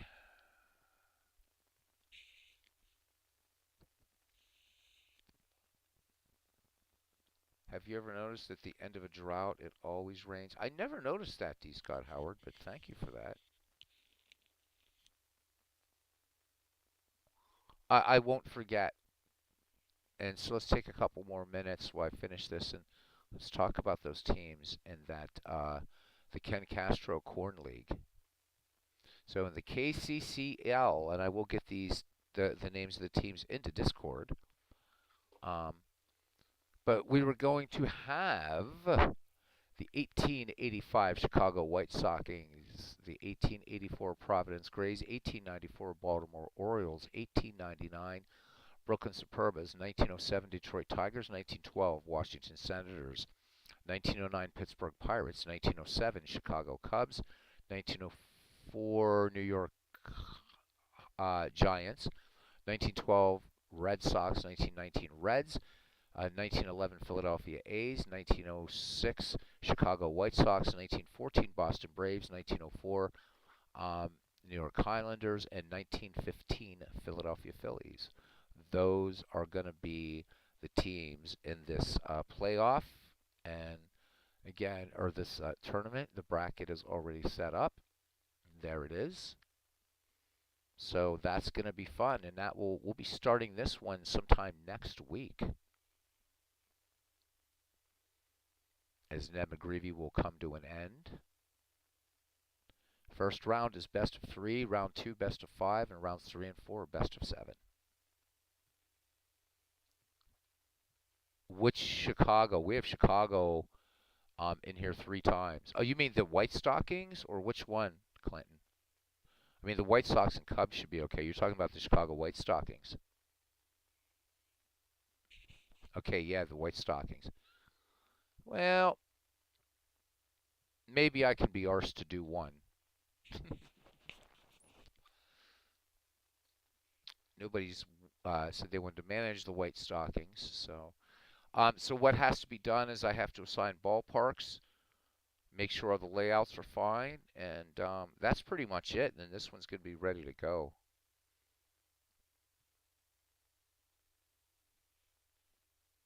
But this will be fun. The difference between this is not using the baseball history collection. This actually uses, again, as you can see, some of these are actually seasons that I've had to install in Action PC Baseball, so this could be a little bit different. And don't go by those win-loss records because this is a tournament. Some scary teams in there, though. They're all good teams. The only team in this league, now again, in the 20th century, that didn't make it to the World Series was the 1912 Senators, and of course the 1904 Giants, but we don't count that, right? So the underdogs, if you want to call them underdogs, still great records. The 1912 Senators and the 1915 Phillies, but you never know. Radbourne pitches every game, says Ken Castro. So that's a good hint to look at the Providence roster for a minute. So Let's look at real stats here for these Grays. So how about some names here? This is Ken's favorite team, and again, no ballpark assigned yet, because we're going to try to find something for Messer Street grounds. So we have like Barney Gilligan, Sandy Nava, Maya Murphy, Jerry Denny, Charlie Bassett, Paul Radford, Charlie Radbourne, of course, Cyclone Miller, gotta love that. Arthur Irwin, Paul Hines, um, Cliff Carroll, John Katanach or Catanach, not sure which, Jack Farrell, Joe Start, Charlie Sweeney. Pitching, of course, Radbourne Sweeney, Ed Conley, Cyclone Miller, Paul Radford, Harry Arundel, John Katanach. I'm going to call him Katanach since Burt Bacharach, Katanach. Paul Hines and Arthur Irwin. So the nice thing about these 18 or the 19th century teams is you can move people all over the place, much like you can in the Negro Leagues. Though I don't think I'd let Paul Radford pitch. Just saying. Look at Radbourne. 59 wins and 12 losses. Ha ha. Fun stuff.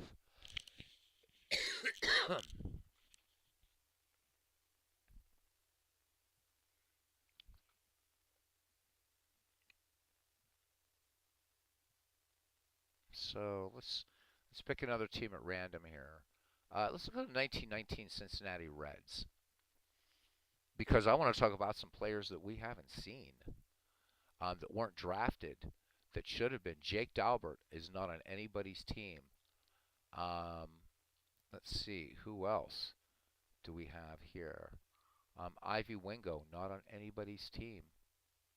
Larry Koff not on anybody's team. Maury Rath. And I have to change Manuel. Well, no, I don't. I don't think so. Hope it doesn't put Johnny Cueto in there. There's Greasy Neal. Could have been in there. There's Sherry McGee. We're going to see Sherry McGee, although he only hit 215 for the Reds in 1919. Dolph Luke. Let's look at pitchers here.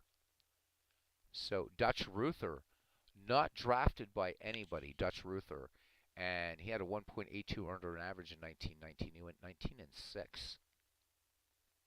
Um, Slim Saley was a 21-game winner. Nobody drafted him.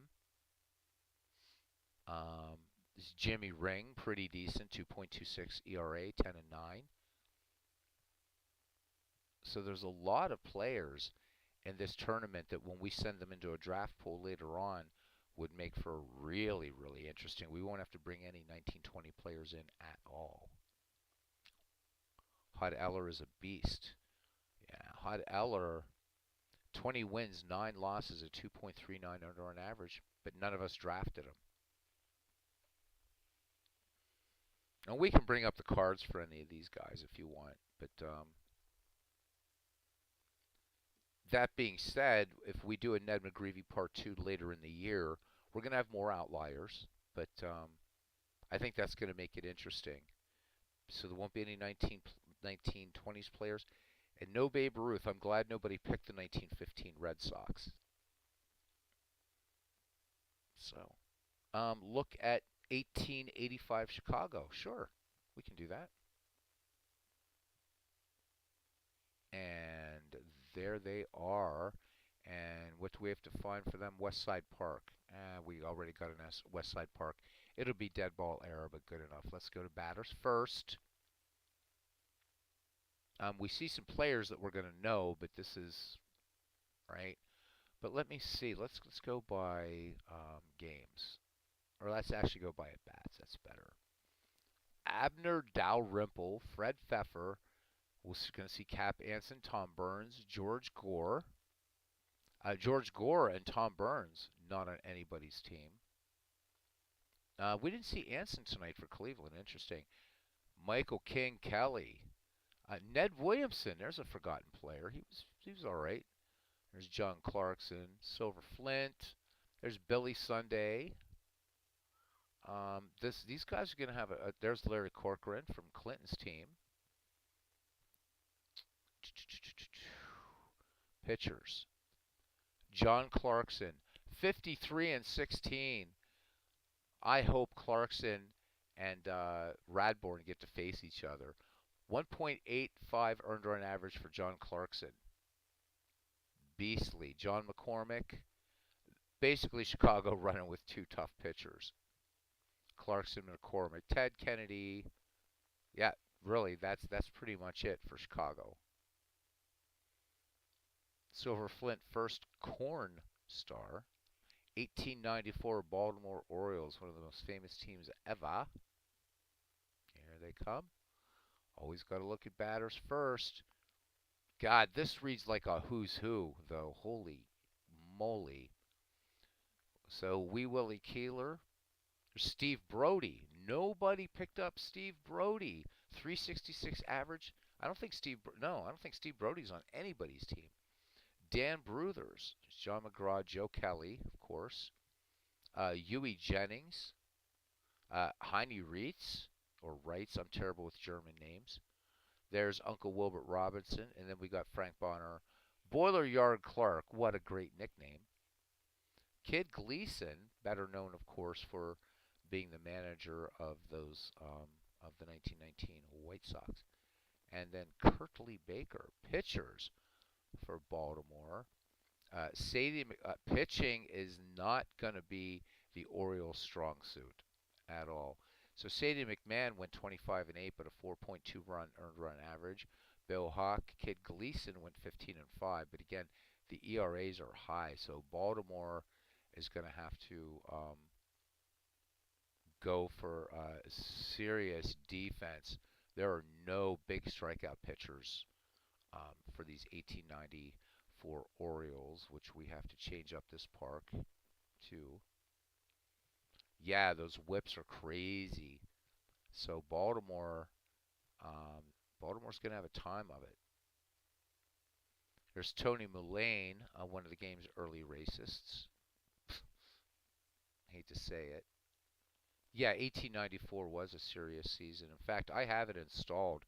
We could look at 1894 and how it played out, but you guys already can do it on just Baseball Reference. I don't really have to bring up the season.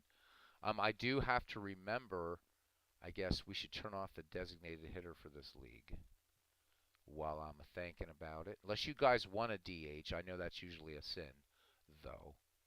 And I personally don't think we should have one.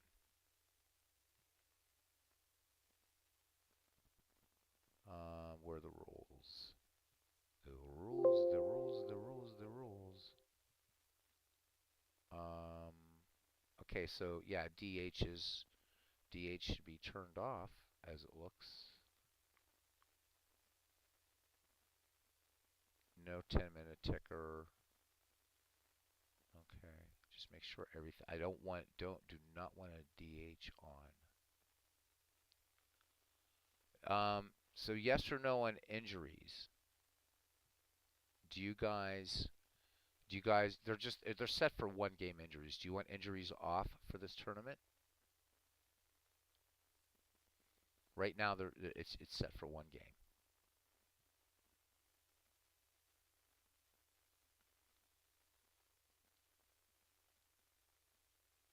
Let's see. Allow computer general manager to make roster changes. No.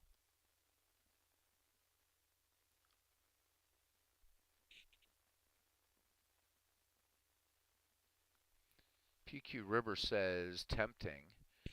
The DH lets you see another hitter.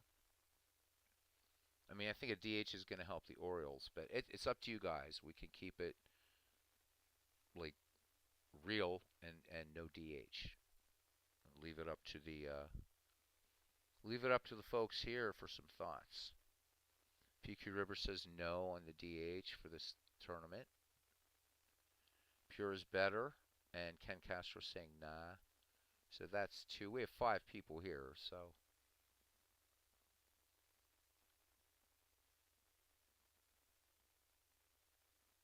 All right, no DH. Let's look at usage. Usage is not going to matter, I don't think, in this. So, save, and that's it. All right, guys. That pretty much does it. Okay, Clinton's got a crash. He says, got a crash, see you tomorrow, got a game. Butler, Philadelphia first. All right. Be fun to see how that ends up. Haven't seen Robbie Wartburg in a while. Don't know if he's already off doing. If he is, that's cool. He might be doing some Federal League baseball or 1920 baseball right now. So I'll go ahead and get out of here. And thank you to everybody who hung out. And we got 6 likes tonight, which is nice. Who has the most stolen bases before play? Do you mean in the tournament, cousin? Okay, Robbie not doing.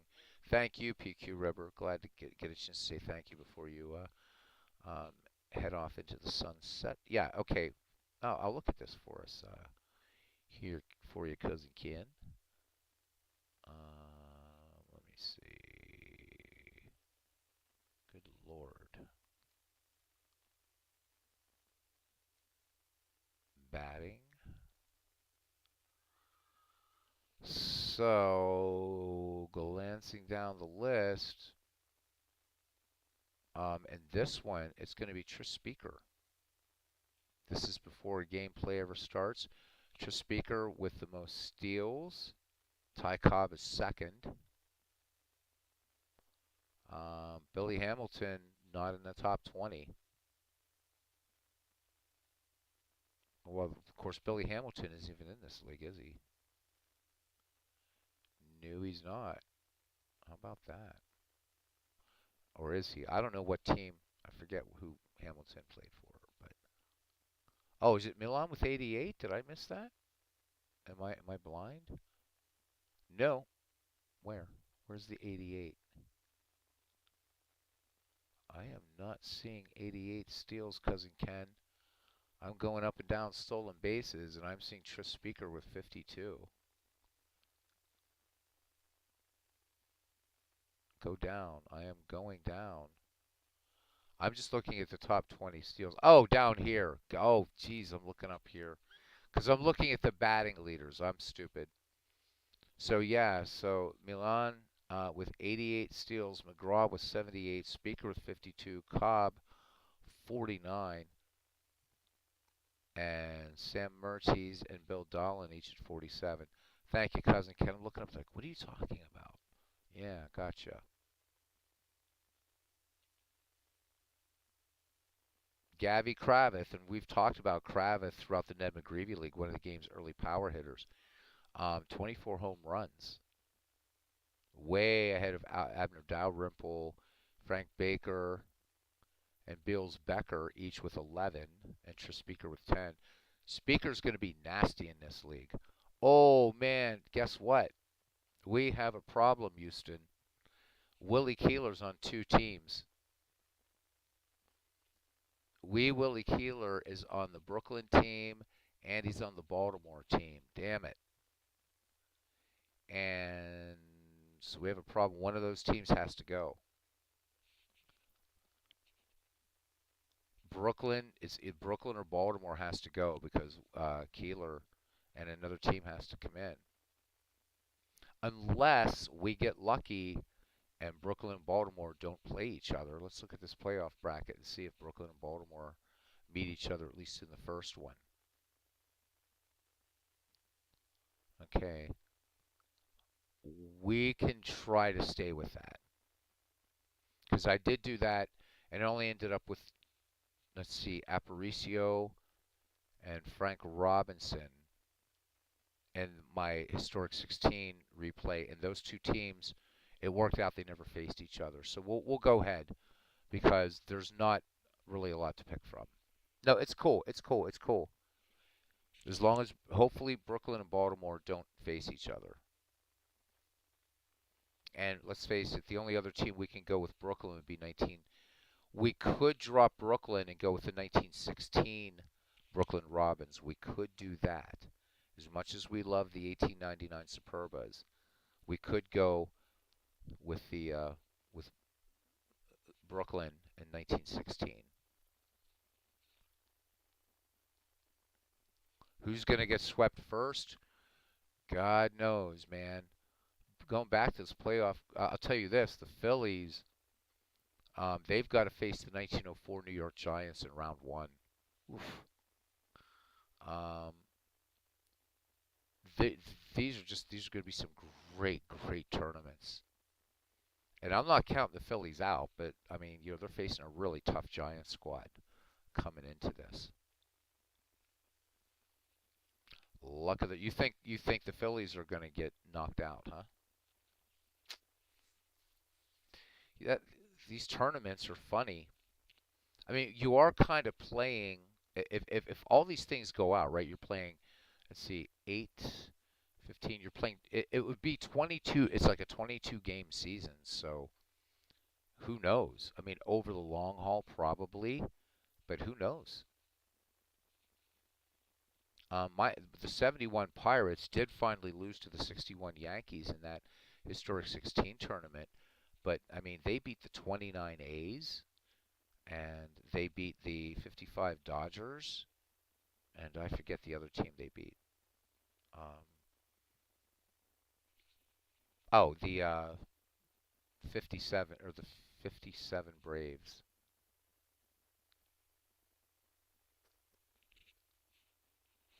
And Ken says he's played a million games with that 1915 Phillies team. Not that good.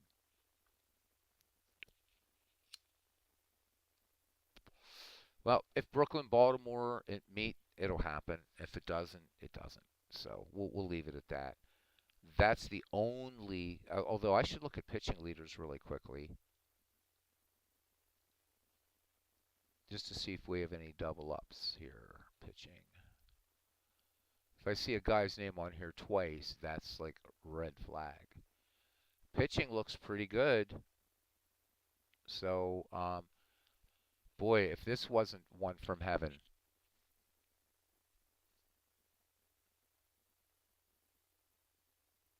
Ed Killian's not on anybody's team. Dutch Ruther not on anybody's team. And Ned McGreevy, man, we missed a shit ton of really excellent players.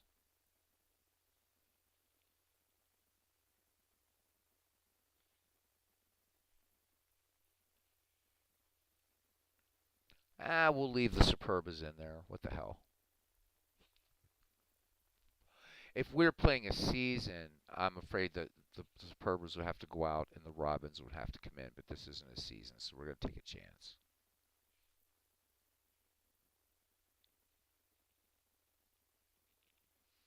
Robbie, unfortunately, well, yeah, this is one I don't think, and I don't think there are. Well, you can do tournaments and Diamond Mine, but you would actually, and you do have these home brew seasons, but this one would be maybe a little trickier because I don't know how far back Diamond Mine goes. I forget. I mean, it goes back to 1876 as far as the home brews go, so you kind of could do it. Actually, you could redo this in Diamond Mine baseball. Who knows? Pib 99 says a lot can happen in short series. Absolutely. And in his tournament, the 39 Yanks lost in the first round. The 27 Yanks and 75 Reds lost in the second round. Look at Sweeney, a 0.84 or a yeah, my eyes.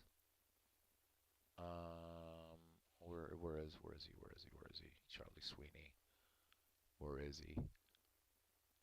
0.824 WEP. Yep. Charlie didn't do that well for you, though. Let's look at Charlie for a minute here. There he is.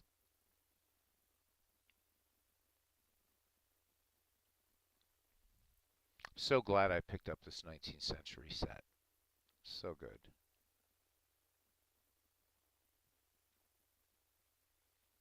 All right, guys. I guess we're done. Cousin Ken and I, we could stay up all night just looking at these stats for these players.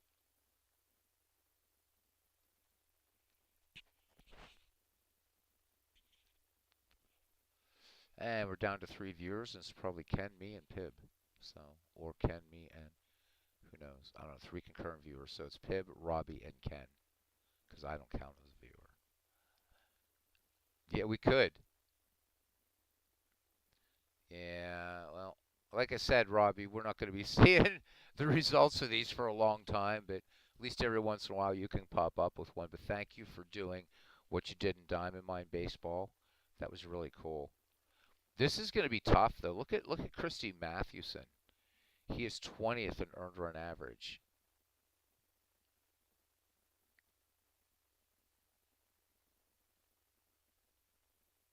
Aaron Reed, there he is, looking forward to shooting the good crack again. We will. We definitely will, Aaron. I'll tell you, tomorrow's going to be kind of a not such a good day in the afternoon. So we'll see. I'm going to do my best. 19 guys under a 2.00 under an average. Yeah. Smokey Joe Wood at 19th with a 1.91 earned run average. Those Orioles are going to have a tough time. I got to look at this again. Who's Baltimore playing in the first round? They're playing the New York Highlanders in the first round. So, and don't really know who's on that Highlanders team. I can't think right now. So, well, we can just look, can't we? Oh shit. Now we have a serious problem. I forgot. Oh my God, I forgot all about this, cousin Ken. Guess what? Keeler, damn it, Keeler is on the New York Highlanders as well. Willie played for everybody, man. And we're going to see Willie Keeler versus Willie Keeler. We can't do this. Highlanders have to go, I think. That sucks. We're not going to see the curve. Al Orth. Oh, no. Yeah, because we're going to have Keeler versus Keeler in the first round. Damn it. And the thing is they're really these Highlanders. It's not like I mean that was their good year until they became, you know, right? 1921. Shit. Back to the drawing board. Hey, there's Dave Fultz there, Robbie, on the Highlanders. We can't let the Baltimore Orioles go. We can't. We can't. We can't. All right. Good night, Aaron. Cousin Ken, we're gonna have to puzzle this one out because one of these teams has to go. One of them has to go. Unfortunately. Damn it, Willie.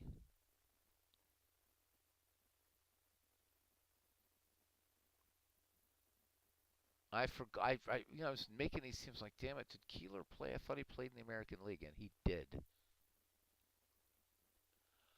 Oh shit, I don't know, man. Because I mean Keeler, Willie, why'd he gotta be? We love you, wee Willie, but why? Why? Keeler is on 3 teams. We can't do that. We could keep 2. What I'm thinking. Well, if you look at the pitching, that's going to knock the 1894 Orioles out because they have the weakest pitching staff here. I mean, look at it. So we look at the pitching. Let's go back to the 1904 Highlanders for a second. So they have their pitching is pretty decent. You got Jack Chesbro at 41 and 12. Um,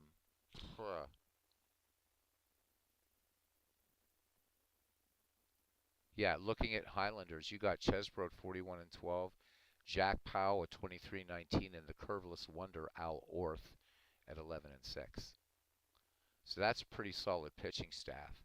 I hate to say it, but I think the 1894 Baltimore Orioles might have to go, or we take out the Brooklyn Superbas and bring in the 1916 Brooklyn Robins. I'm actually leaning that way.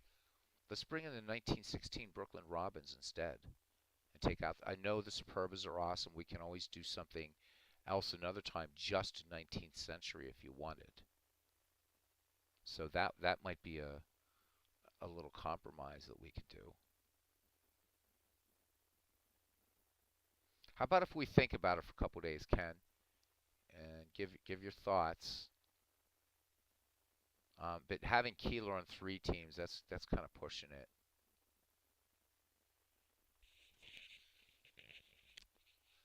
Brooklyn Robins, all right. So what I have to do is just kill a team, and yeah, we'll do it. That'll be easy enough. So Brooklyn Robins. Let me see. I don't think they're in the great teams, so I have to install 1916, but that's easy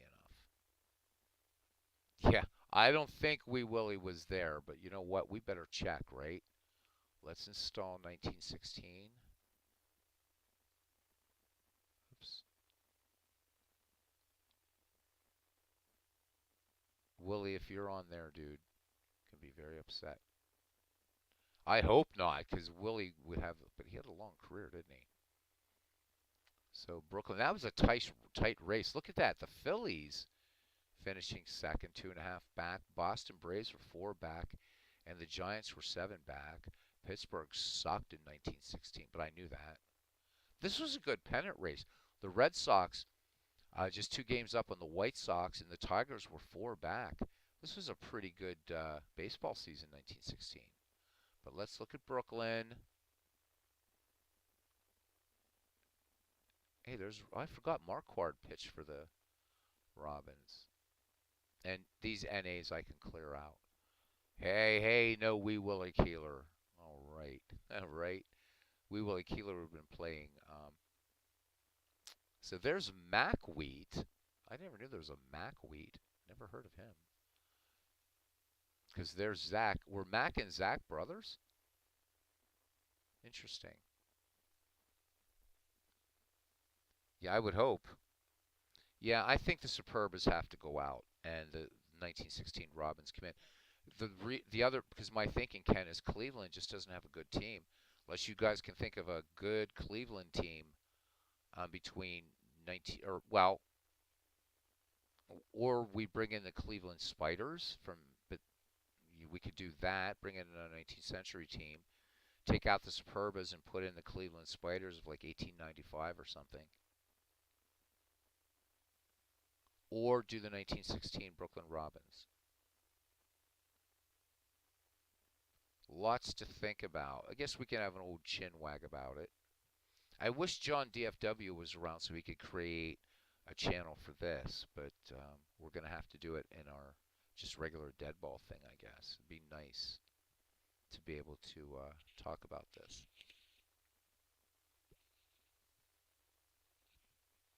We're not going to solve it tonight.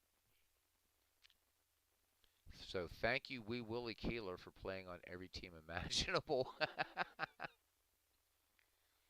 This Robins team's not terribly strong, are they?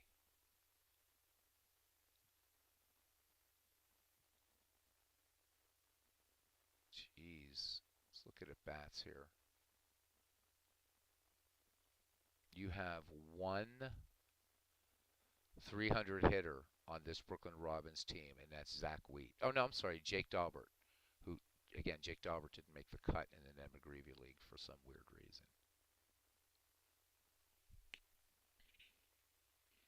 Shit, Daubert is on the Robins and Reds. Well, then that's right. Then that takes out the Brooklyn Robins. Cleveland Spiders. What about the damn Cleveland Spiders? Let me see if I have 1895 on here. We're gonna get duplicate players, but 3 on a team, that's kind of right? Season. What do I have installed here? No, I don't have no, I don't have 1895 installed. So what the hell? Let's install 1895 and see what happens.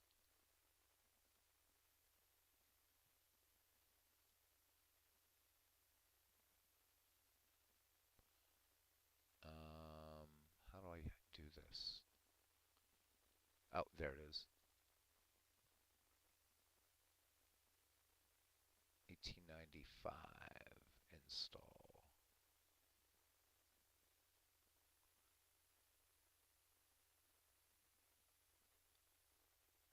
So Cleveland was 3 games back. Oh, we'd see Cy Young.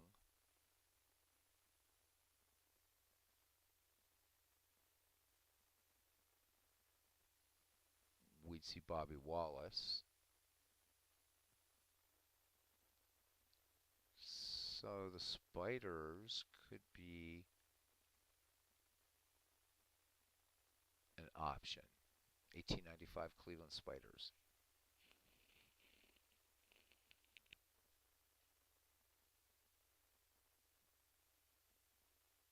I would love to do like a 19th century, like just 8 teams. Just 8 teams from the 19th century. That'd be fun. The wee Willie Keeler factor will always figure in. So, all right, guys. Well, let's sleep on it. We can think about it, and there's probably going to be an outlier there. That's we are going to have some duplicates, but I want to eliminate it again. Keeler on 3 teams. That's too much. One of those teams has to go. It would be fun to have a Brooklyn team, but thanks to Jake Daubert, I guess we're not going to do that either. Why couldn't your Phillies have done better? So Ken says he did a short league of 19th century teams with Diamond Mine. I remember you said you were doing that.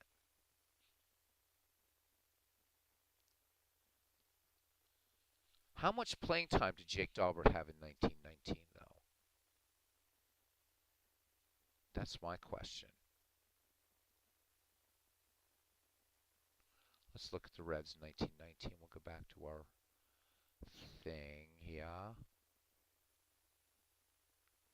Come on, Jake. Be nice to me here. But be an outlier. Of course he's not. And yeah, right?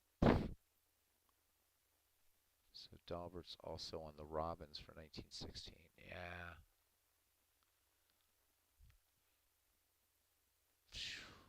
Gotta leave these guys in. Gotta leave the 1919 Reds in. Again, because the Reds, that's the fun thing about the Giants, Pirates, and Cubs. You don't really have to worry about anything doubling up with those 3 because they were the 3 early baseball powers.